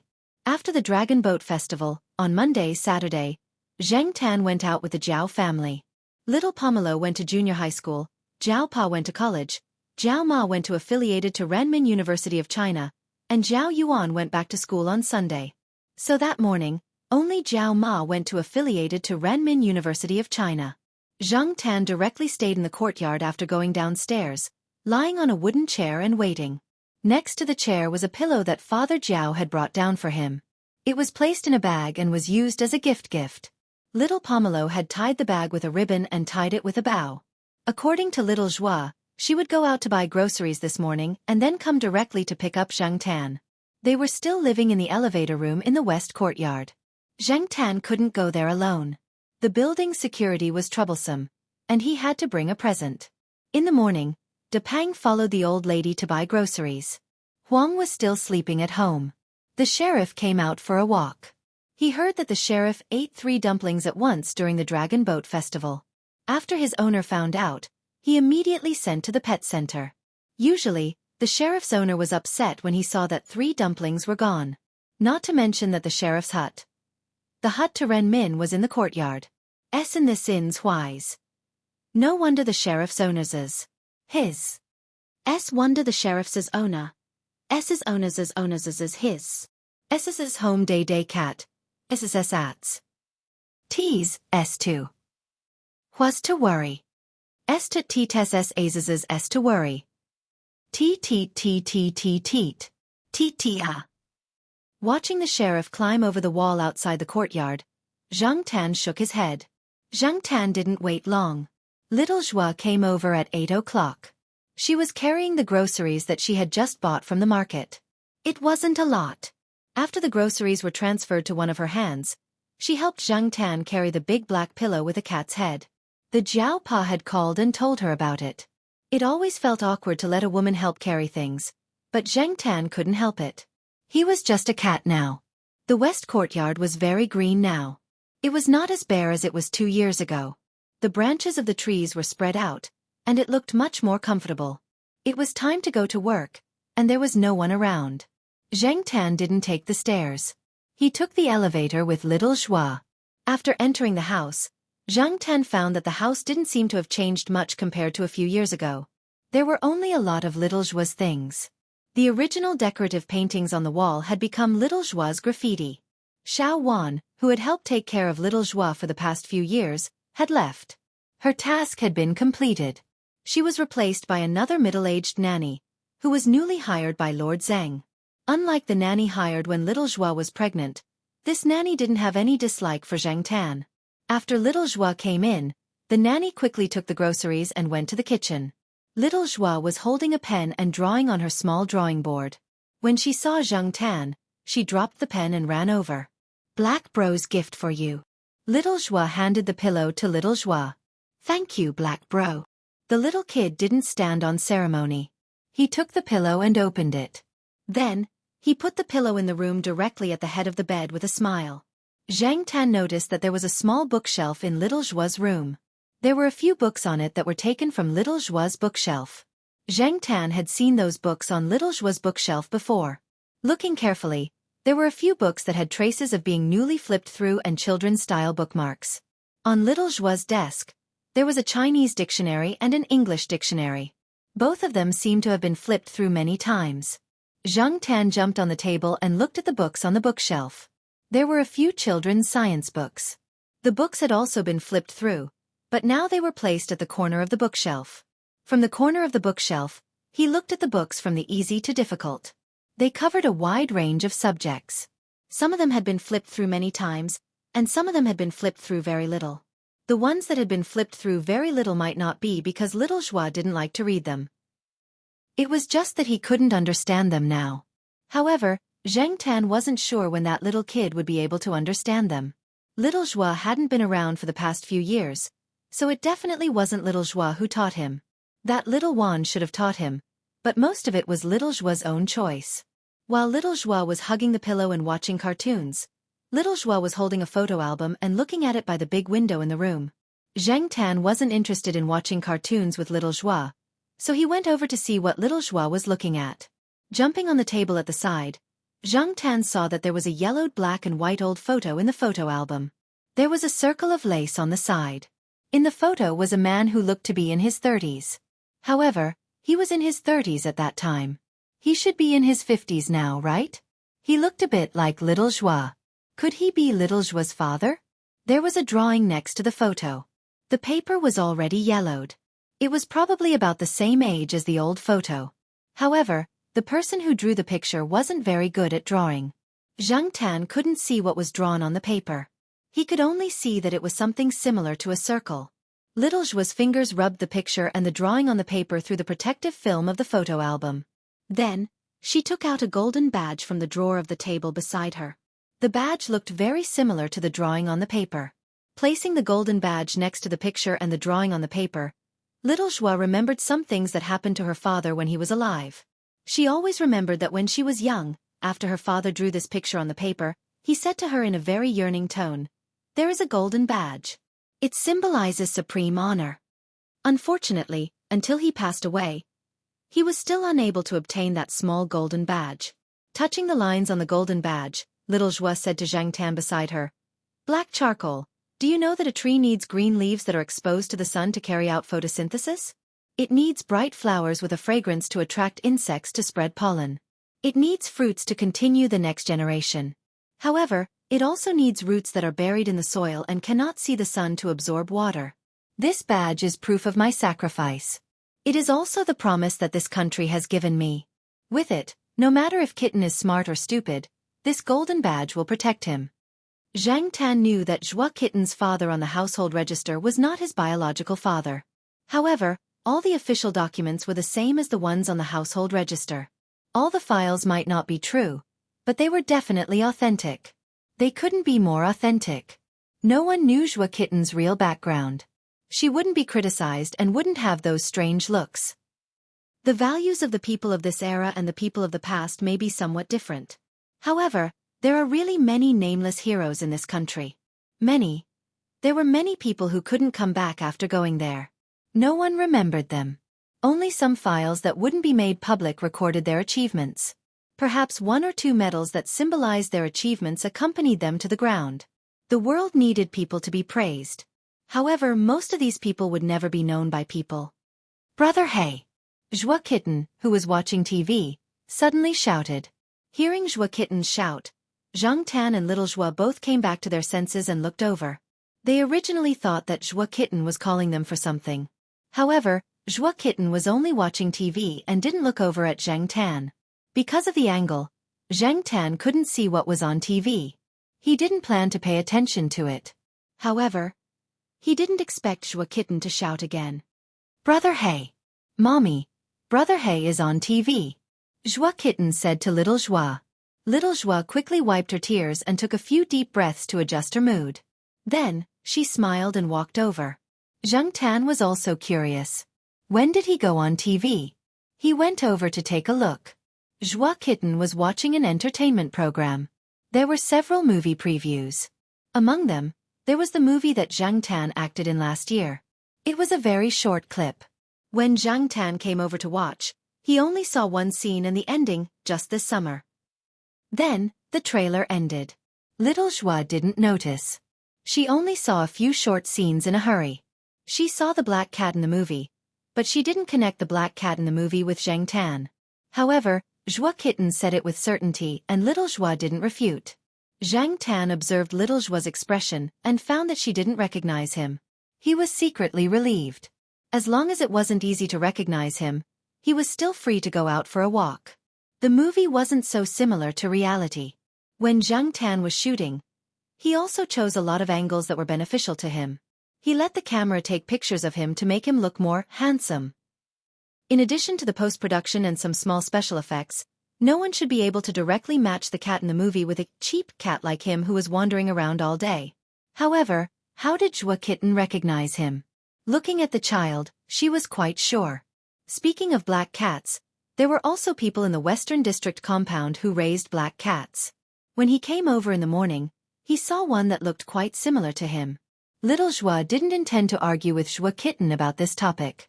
She looked at the screening time and said to Joie Kitten, "Kitten, Mommy will take you to see this movie." Okay. At the same time, in Air Mao's house on the 3rd floor of the Eastern District compound, Air Mao, who was also watching this channel, was testing milk for his daughter. Every time he mixed milk, he would taste it himself to see if there was any strange smell and how the temperature was. Although the little girl could eat now, he didn't forget to drink milk. Chapter 365. Er Yuan saw that her father was wasting her milk and called out, "Ha! Ah!" She was a little anxious, but she couldn't express anything too complicated. Seeing that Er Mao was still staring at the TV, Er Yuan was unhappy. She patted the chair and used her voice to express her dissatisfaction. "Dad! Dad!" Hearing Er Yuan's call, Er Mao finally turned around and passed the milk to Er Yuan. "Daughter, that black coal actually acted in a movie." "Brother Black?" Er Yuan didn't understand what a movie was, but she knew that the black coal her father was talking about was Brother Black. Like Zhua Xiao Mao, she and Wei Xiaopang also called Zheng Tan Brother Black. Yes. It must be that guy. I knew it with one look. Other than the black coal, no other cat can act like that. That look in its eyes is so naughty, Er Mao said. Er Yuan held the cup and drank the milk. She thought about what her father meant by naughty, naughty, naughty. She thought for a long time but couldn't understand. Forget it, she didn't want to think about it. Drinking milk was more important. When she saw Brother Black, she would learn from her father and say, "Naughty, naughty, naughty." Er Mao didn't know what his daughter was thinking. He was still shocked by the movie trailer just now. He was busy taking care of his wife and child last year and didn't pay much attention to the black coal. He didn't expect that it had already acted in a movie. What a simple life. After thinking for a while, Er Mao still couldn't calm down the curiosity and surprise in its heart, but it couldn't just go upstairs and ask. At this time, the cat must be hanging around outside, and it might even be flirting with a female cat. If Zhang Tan knew what Er Mao was thinking, he would definitely rush over and beat him up. Seeing the phone on the table, Er Mao picked it up and saw that Er Yuan was drinking milk seriously. He told her to put the cup aside and play by herself for a while. If she needed anything, she could call him. He would go next door to make a call. The nanny was hanging the clothes. Er Mao went to the next room after informing her. He closed the door, flipped through the address book, and called Celestine. Celestine was at the company checking a few shipping orders and stamping them. He was a little tired from looking at the orders, so he went outside to get some fresh air. When he heard Er Mao's call, Celestine wondered why Er Mao was calling him at this time. As soon as the call connected, Celestine heard Er Mao's exclamation. "Senior, did you know? Black coal actually acted in a movie. It's not a pet commercial. It's a real movie. It's a big movie with a few small celebrities and it's on the big screen." Wei Ling choked on the word create. It took him a while to realize what he was talking about. Speak properly, Celestine said. Mao, ever since his daughter, Yuan, could speak, he often talked to her. Although he influenced Yuan and let her learn a lot of words, Mao also learned some vague pronunciations and some habits when speaking to children. For example, he said eat as eat and sleep as sleep. If he only said this to children, it would be fine. Many parents did this, but Mao also said this when everyone gathered together. He even mixed in some baby language, which gave everyone goosebumps. A group of grown-ups talking like this when they were together. Celestine wanted to punch him. However, Black Charcoal acted in a movie? He seemed to have heard similar news last year. He thought it was just like the advertisement at the pet center, so he didn't take it seriously. Now that he looked at it, it was true. What's the name? Celestine walked into the office and sat beside the computer. He searched for the movie, Black Cat, according to the name Mao mentioned. There was no cat's name on the cast list, only a few actors and the director's introduction. However, from the publicity, the director told the media that the black cat in the movie was borrowed from a friend. It was a trained black cat. Everyone called it Z, and its breed was unknown. Seeing this, Celestine laughed. Z? Breed unknown? It was obviously Black Charcoal. It even had a fake name. One stage name wasn't enough, so it came up with a second one. While he was looking, Mao called again. Did you see it? It's that Black Charcoal, right? Although it was a question, it showed a very certain meaning. Mao didn't doubt its eyesight at all. Yes. Celestine was on the phone while browsing the web. He had just finished watching the trailer posted on the internet. Anyway, he had nothing else to do. Since he happened to come across this matter, his interest was piqued and he read more. Hey, senior, it's not long before the release date. Why don't we go watch the movie together? Let's give Black Charcoal more box office? Mao said expectantly. He didn't go to the cinema often. In fact, there weren't many movies that attracted him. When he wanted to watch a movie, he would search online. Copyright and whatnot, it was just a term. Okay, let's go together then. Celestine was also looking forward to it. As one of the early people who knew the Black Cat, Celestine knew what kind of character the Black Cat was. Oh right, senior. Can children be brought into the cinema? It's been too long since I went to the cinema. I don't know the rules, Mao said. It seems that there are no restrictions. You want to bring Yuan to the cinema? Yuan is too young. He's only 1.5 years old.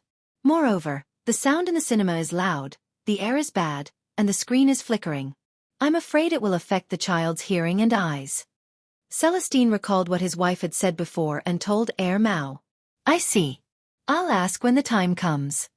Mao actually wanted to bring his daughter to the cinema. If the child's mother hadn't come back by then, would he go alone? Even if he went with his senior and the others, Mao still hoped that he could bring his daughter. Moreover, this was Black Charcoal's movie. How could Yuan's brother not go to the cinema to support him? However, the environment in the cinema was indeed not very good. Therefore, for the rest of the time, Mao was thinking of ways to reduce the impact of the cinema on the child. The Zhao family also knew that the movie was about to be released. They downloaded the trailer and watched it several times. Unfortunately, the trailer was too short. They could only hope that the release date would come soon. Before the release, all parties were busy promoting it. The actors weren't very famous, and there were also many newcomers. In terms of actors, other than the few idols who didn't bring much effect, there was nothing else. Director? He wasn't very famous. Compared to the few well-known directors, Kong Han was still a stranger. However, this time, there was a new element in it. It attracted a lot of people. The plot wasn't new, but they could watch the cat. Ever since the trailer was released, many people analyzed how the movie would do at the box office. Some people mocked the few scenes in the trailer, saying that the movie must have spent a lot of money to achieve such effects. It was common knowledge that the special effects of movies in the country were mostly unbearable. Why were the production costs of foreign blockbusters in the tens of millions or hundreds of millions of US dollars?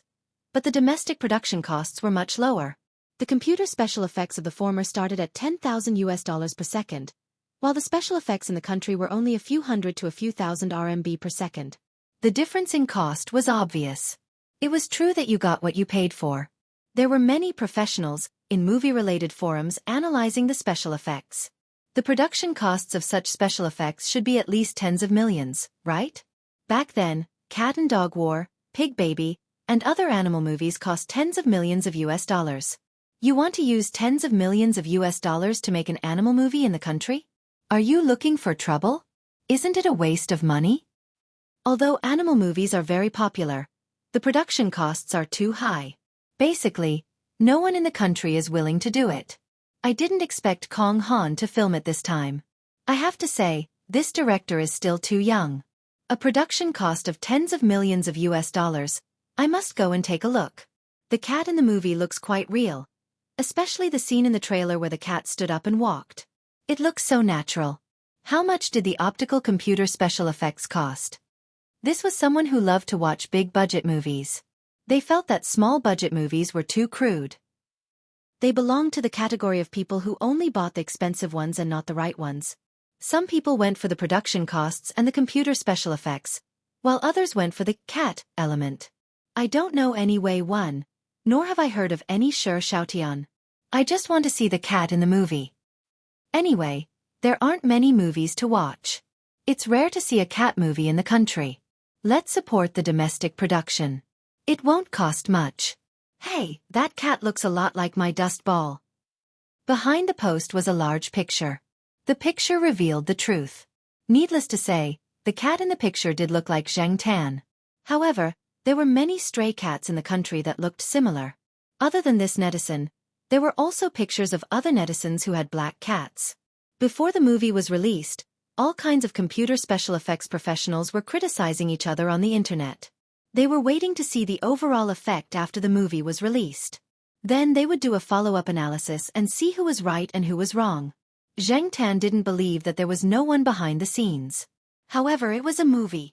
Before it was released, it had to be promoted and promoted. What made Zhang Tan laugh the most was that some people used Yang Yi to ridicule him. I heard that Yixing Culture invested tens of millions of US dollars to film this movie. Does anyone know the details? Tens of millions of US dollars? Nonsense. Tens of millions of US dollars can be used to film so many movies in the country. Only you would believe those rumors. It's all hype. Definitely hype. Who knows? I saw that the computer special effects were done well. Maybe it's true. Who asked Yang Yi to be so rich and willing to spend so much money? Who is Yang Yi? You don't know Yang Yi? He's the big boss of Yixing Culture, Mr. Moneybags. I'm kneeling to Mr. Moneybags. 23 RD. But how come I heard that the movie's production cost was only a few million RMB? 24th. You're an idiot. Don't tell me you're on the same technology forum as me. 25th, 23rd, idiot. 26th, 23rd, idiot +1. Zhang Tan was amused by the posts. He didn't know much about the production cost, but he had heard from Kong Han that the movie's production cost wasn't high. It could be considered a small production. If Kong Han's words were true, then the people on the technology forum were all monkeys. No one would believe that Zhang Tan had acted in the movie himself, especially the movements, eyes, and micro-expressions. There were no computer special effects, nor were there any stunt robots. The stunt cats that Kong Han had found were not used at all. Instead, they were fattened up. However, no matter what, the movie Black Cat had been hyped up before it was released because of the production cost. Everyone, from Yang Yi and Kong Han to the actors and post-production team, were exposed. Yixing Culture was also known by many people. Chapter 366. The movie would be released in mid-July. Zhang Tan went with the Jiao family. Although pets couldn't enter the cinema, there was a connection in the world. In fact, it wasn't the Jiao family who contacted him. It was Feng Xiaokong who called. Feng Xiaokong had connections. Moreover, Zhang Tan's participation in the movie couldn't be hidden from the third master Feng. He already knew about it. 2 days before the movie was released, the third master Feng, who was in Beijing, directly called the Jiao Pa and settled it. Feng Xiaokong also said that he would bring Feng Mengmeng to watch the movie together to support her. Mao and Celestine had Yi Hao's help. The group went together. Mao and Celestine took the children with them. They also prepared eye masks, earmuffs, and masks. If they found that they were affected too much, they would carry them out. The Jiao family's 4 families and 1 cat moved separately. They weren't in the same cinema as Celestine's group. As for Xiaozhua's group, Xiaozhua and some of Lord Zheng's students were watching the movie in a cinema near the school. How did it feel to watch your own movie? Zhang Tan expressed that he was nervous and a little embarrassed. After all, this was a movie. With so many people watching it, it was very different from watching a documentary at home. The atmosphere was something that could easily affect one's mood. Although he had Feng Xiaokong's phone call, the necessary measures still needed to be taken. Zhang Tan went into his backpack again. When the movie started, he came out. Little Pomelo sat beside him. Zhao Yuan sat on the right. Zhao Pa and Zhao Ma sat on the left and right. There were people blocking the left and right, so he wasn't afraid of being seen. As for the people in front, they didn't look back. Even if they saw Zhang Tan, it didn't matter. The people in front of him were known by the school. Zhang Tan didn't know how many people were sitting in the theater and whether it was full or not. If not many people came to watch, he would definitely be disappointed. This movie was not only Zhang Tan's achievement, but also directly related to the size of his red packet. If the box office wasn't good, he probably wouldn't get many red packets from Yang Yi. However, from the sound of it, it seemed to be quite full. Black Cat was a comedy film with a funny style. Coupled with the elements of Zhang Tan, the movie theater was filled with laughter. Zhao Ma and the others also laughed, but they were more interested in Zhang Tan's performance. The audience behind him was discussing in low voices. Is that cat a real cat? They must have used a real cat, but the scenes just now were all computer effects. Haven't you heard? Tens of millions of US dollars were invested in this movie. If converted to RMB, it would be over 100 million. When Zhang Tan heard this, he said in his heart, T, I personally went into battle. He even deliberately NG'd a few more times. However, even if there were a few NGs, Kong Han was still quite happy. The laughter around him calmed down Zhang Tan's nervous mood. At the same time, he thought to himself, this movie should do well. When the time comes, Yang Yi should give me a big red packet. It was cool, cute, good at acting, and knew how to cooperate. Where else could Yang Yi find such a good cat actor?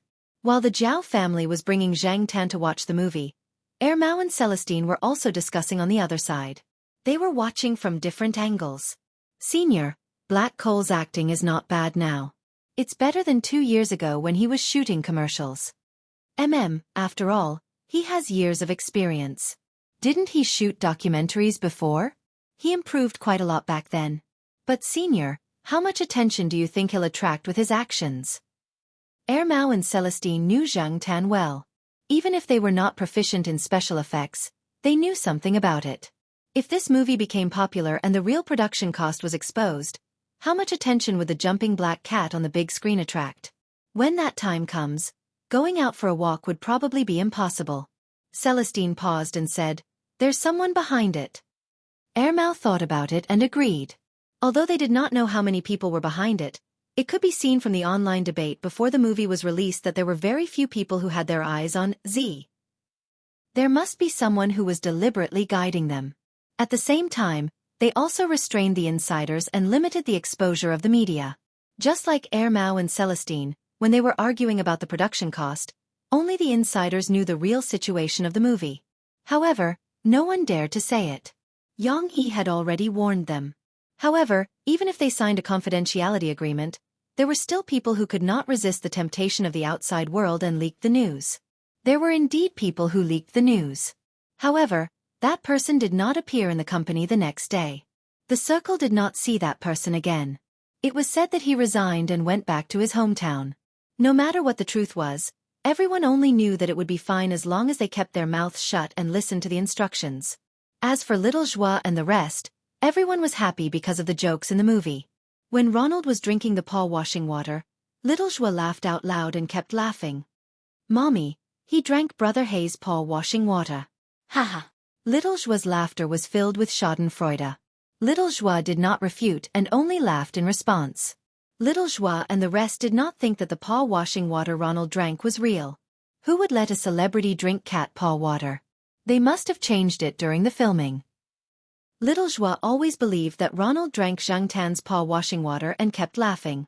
Little Joie's juniors thought that children were indeed children. They took everything seriously. In fact, everyone who knew the inside story would be happy for a long time when they saw this scene. Little Joie did not know the inside story, but she believed that this scene was real. After Black Cat was released, all kinds of comments and reviews appeared on the internet. There were good comments and bad comments. Some people said that the movie was good. It was worthy of being made with tens of millions of USD. The computer made the cat look like a real cat. It was not as if there were no animal special effects movies of this level in the country. They liked it. Of course, there were also people who said that the plot did not have much meaning. The newcomers' acting skills were too bad, such as a certain Luo. When it came to meaning, there were not many commercial blockbusters that had any. Some people despised fast food culture, but it was reasonable that it existed. After a hard day of work, looking for something relaxing to watch was also a kind of adjustment. We are not cultured people. We watch movies for fun. If it was a literary blockbuster, I might not even go. The children at home are happy watching it. As long as they are happy, everything else is secondary. Some netizens said. Xing culture also took the opportunity to continue promoting the movie.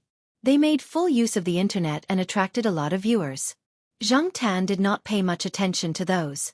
There were people at home these days, so it was not convenient for him to go online. However, according to Zhao Yuan and the others, the movie's box office was good after a week of release. It directly beat another movie with a Best Actor and a Best Actress. Everyone saw that the movie was so popular during this period of time. They all said that tens of millions of USD were spent on this movie. However, Yang Yi did not say anything. He put on airs. However, everyone took Yang Yi and Kong Han's silence as tacit agreement. All kinds of speculations were reported, and they were all very sure. In fact, Yang Yi and Kong Han did not know how many times they had celebrated in private. Movie special effects professionals were still arguing about the movie's minute, which scene used special effects, the cat's mouth could not be that shape, the cat could not be that cooperative, and so on. There were endless comments. At the same time, more people who had never seen a movie before and were not interested in this kind of movie went to the cinema to watch it. They then came back to join in the debate. In the cat and dog friends circle, the movie was also popular. It was a hot topic recently. There was once a critic who joked that Black Cat was a movie about cats and that the actors in the movie were all reduced to the background. Apart from Ronald, the other important actors did not care about the background of the movie. Even Wei Wen and Shi Xiaotian did not care about the background. To them, the most important thing was the attitude of the big boss towards them. Everything else was secondary. Unfortunately, Yang Yi had been pretending to be mysterious during this period of time. No one knew what this tycoon was thinking. The box office sales had already exceeded 100 million yuan, and it was still in the screening period. Zhang Tan did not know how much the box office sales would be in the end. He only knew that he would receive a huge red packet and did not care about the rest. As a cat, he did not want to live under the spotlight all the time. That way he would lose his freedom. His cat life, which was already tough to begin with, would definitely become even tougher. Cats had no human rights. Fortunately, Yang Yi was there to take care of the aftermath. Third Master Feng seemed to have contributed as well. Until now, not many people had taken the direction of Z seriously.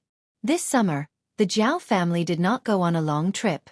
As a cat who did not have any summer homework and spent most of his time on vacation, Zhang Tan felt that his cat life was actually very boring. What do cats do most of the time? Some people might say that they play with their tails, fight with themselves, or lift things up with their hands. None of those, they just sleep. Take Depang for example. Sometimes, Zhang Tan really wanted to tell this fat cat to go out and exercise.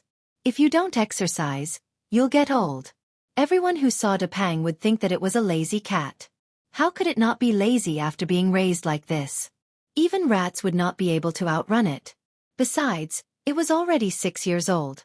It would be impossible to catch it. However, Zhang Tan knew that was not the case. Yesterday, the sheriff was fighting with a cat in the west compound. Depang even went over to help.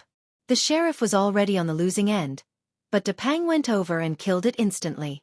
Zhang Tan looked at the cat that screamed and ran away. In his heart, he lit a candle for it. For a long time in the future, that cat would probably run away from Depang whenever it saw him.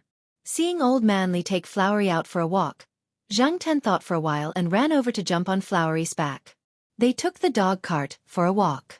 Usually, Old Man Li would sneak over to the west compound to chat with a few old friends before coming back. Xianxia happened to go over to the west compound to take a look at Kitty Joie. Flowery had a good temper. It was often bullied by the sheriff and the others, but it was not angry. After Xianxia jumped on, it did not refuse.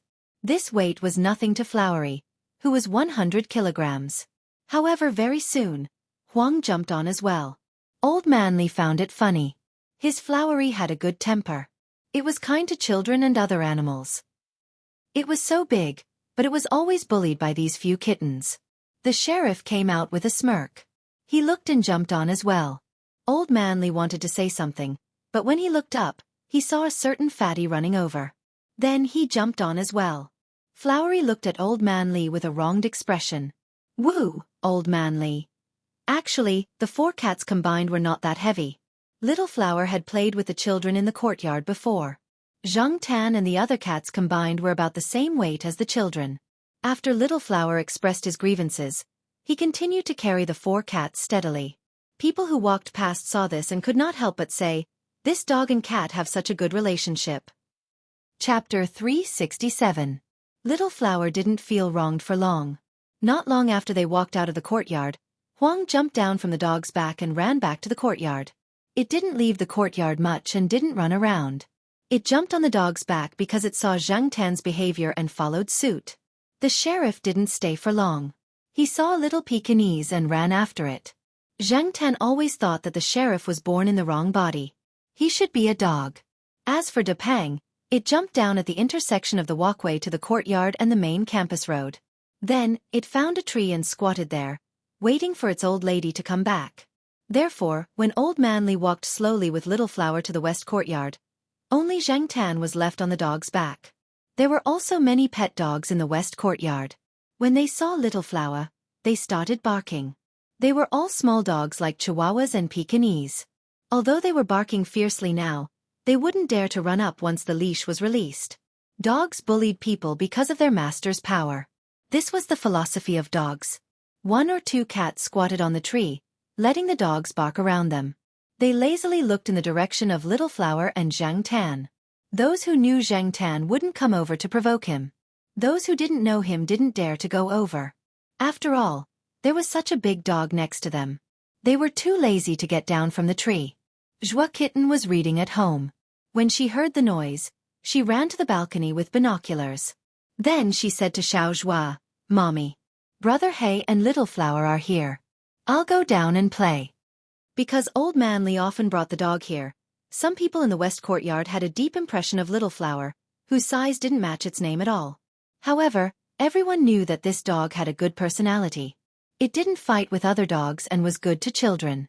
Joie Kitten even rode it. Therefore, sometimes when she saw Little Flower come over, Joie Kitten would go over to play. Now that Xianxia was here, Joie Kitten wanted to go down even more. Xiao Joie was worried about him going down alone. After informing the nanny, she followed him downstairs.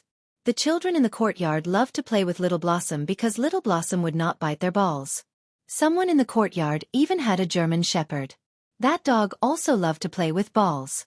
However, the children in the courtyard did not play with it because many of the children in the west courtyard knew that if they threw their balls at the dog, their balls would not return. It was not that the black back wanted to monopolize the ball, but it often used its teeth to bite the ball. With one bite, the ball would go through. Once, Xianxia saw a middle school student who was playing basketball in the Western District courtyard throw the ball over. Then, the basketball was deflated by the black back teeth. Little Blossom stood under the shade of the tree. Some children came out to play with Little Blossom. Some children even climbed onto Little Blossom's body and treated him like a large plush toy. After Joie Kitten came down, she didn't go with them. She went to sit beside Xianxia and talked about the movie they watched a few days ago. When the little brat talked about Ronald drinking Xianxia's paw washing water, she couldn't help but laugh. Xiao Zhua stood under a tree not far away. He smiled and looked over. He didn't interrupt Joie Kitten. No matter what other people thought, Zhua Kitten was certain that the actor in the movie was Zhang Tan. However, other people only took it as a child's words and didn't take it seriously. After Zhua Kitten finished talking about Zhang Tan's movie, she talked about Little Blossom. Brother Hey, what's in the wine barrel that Little Blossom is wearing around his neck? Mom said that it's wine, but I don't believe it. Zhua Kitten moved closer to Zhang Tan's ear and whispered, I touched it once, but Little Blossom pushed it away before I could open it. But there's definitely no wine in it. According to the weight, it's not empty, and there's no liquid in it. Many people knew that in some pictures, Saint Bernard dogs always had an oval-shaped wooden barrel hanging around their necks. This was also their classic image. Some people said that the barrel was filled with wine. It was used to warm up the bodies of people who were in danger in the snow. It was said that Saint Bernard dogs used to rescue travelers in the snow. The wine in the barrel could warm up people trapped by avalanches and inspire their courage to survive. Of course, there were also people who said that the barrel was just a special decoration. Old Man Lee had made a small barrel for Little Blossom to wear on a whim. Usually, other than some people that Old Man Lee and Little Blossom were very close to, Little Blossom didn't like other people to touch the barrel. The barrel contained some of Old Man Lee's medicine. Old people always had this kind of problem. Sometimes, they would forget to bring medicine with them, or some emergency items. Old Man Lee would then use this small wine barrel. Such a big dog didn't feel tired carrying a small barrel filled with medicine. After wearing it for a few years, Little Blossom had already gotten used to it. The children who liked to play with Little Blossom were all told not to touch the barrel. If they touched it, Little Blossom would get angry. Although it wouldn't bite, it would push people away with its mouth. Because of this, when Old Man Lee bragged with others in the East Courtyard, he was very proud when he talked about his dog. Seeing that Zhua Kitten was very curious about the barrel that Little Blossom wore, Zhang Tan wanted to open the barrel on Little Blossom's neck one day and show it to Zhua Kitten.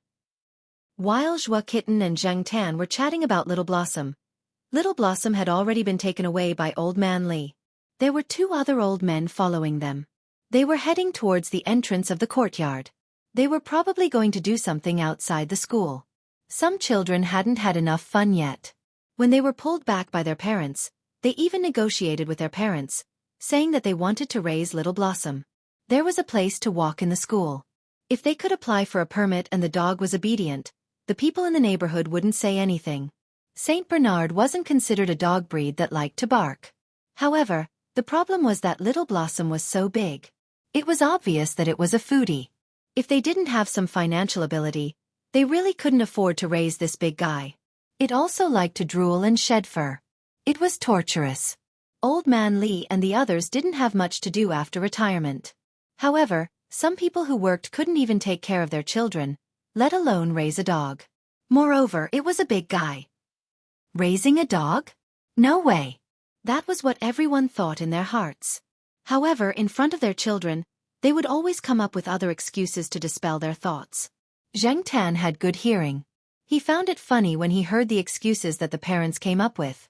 Just as he was secretly laughing, he heard a bang from the gate of the west courtyard that led outside the school. Then, many people there started to make a ruckus. It was as if an accident had happened. Some parents saw that the situation wasn't right. They hurriedly brought their children home and locked them up. Then, they went over to take a look. Little Zhua also let Zhua Kitten go upstairs. Originally, she wanted Zhang Tan to go home too. However, Zhang Tan wanted to go over there to see what was going on. He heard Little Blossom's cry. Seeing that Zhang Tan wouldn't budge, Little Zhua could only bring Zhua Kitten upstairs first. Mom, what happened over there? Zhua Kitten held Little Zhua's hand. Although she was curious, she still went back obediently. I don't know. Children shouldn't care about that. Zhua Kitten turned her head and saw Zhang Tan running over there. After going upstairs and returning home, Zhua Kitten stood on the balcony and looked over there. From upstairs, she could see some of the scenes outside the courtyard. Because of the angle, she couldn't see what was going on even with binoculars.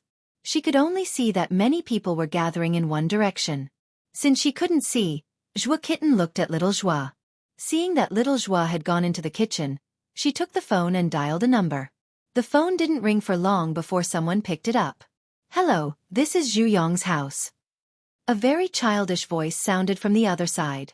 The words were unclear. It sounded as if he was eating something. At the same time, there were some crunching sounds. Little pig. I'm Kitten. Do you know what's going on outside the courtyard?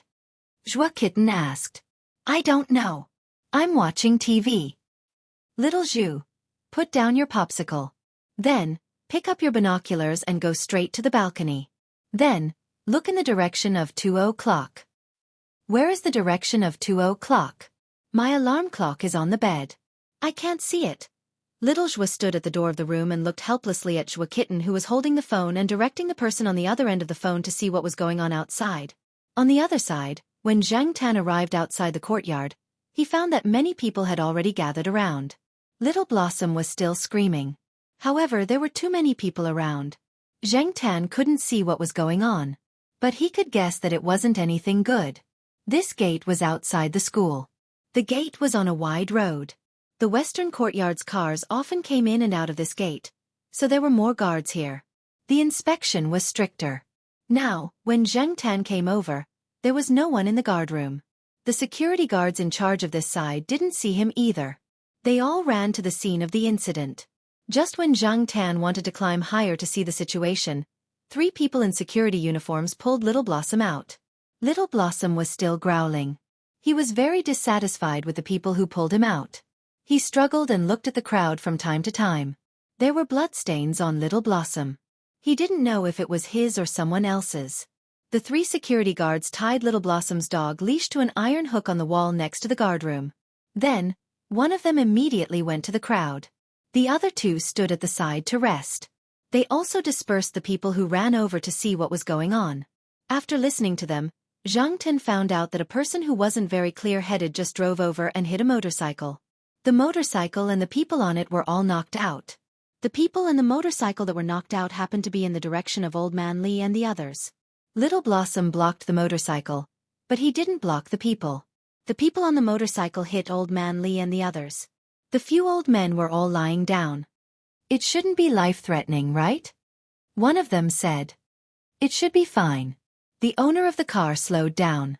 The force of hitting the motorcycle wasn't very strong. The motorcycle owner shouldn't be in life-threatening danger. It's just that the injuries look a little scary. But those old men don't know. A person who jumped off a building can kill another person. A person who was knocked out can also injure another person. If it was a young person, it definitely wouldn't be dangerous. But after all, he's so old. Even a fall could be a big problem. If he was hit, someone there said that Old Man Li and the others were sent to the hospital. It was the school's special ambulance. Little Blossom was tied to the side. He squatted there and looked in the direction of the crowd. He made a whining sound from his nose. His usually well-groomed fur was messy. There were many bloodstains and stains. There was also blood dripping down from his fur to the ground. Dripping blood. Zhang Tan went over to take a closer look. Little Blossom was injured. There were a few cuts, but they shouldn't be deep. He just didn't know if there were other problems. After all, some injuries weren't easy to see. Now, the people there were busy saving people and clearing the way. The police cars had also arrived. No one cared about Little Blossom here. Zhang Tan couldn't help with saving people. The school's ambulance had already sent them to the affiliated hospital. As for Little Blossom, this place wasn't far from the pet center. Zhang Tan untied Little Blossom's leash from the metal hook. Little Blossom went 1 round in that direction. He didn't find Old Man Li and was even chased away by a few policemen. Little Blossom turned around and ran towards Zhang Tan. Zhang Tan jumped on the dog's back and pulled the leash. He let Little Blossom go in the direction of the pet center,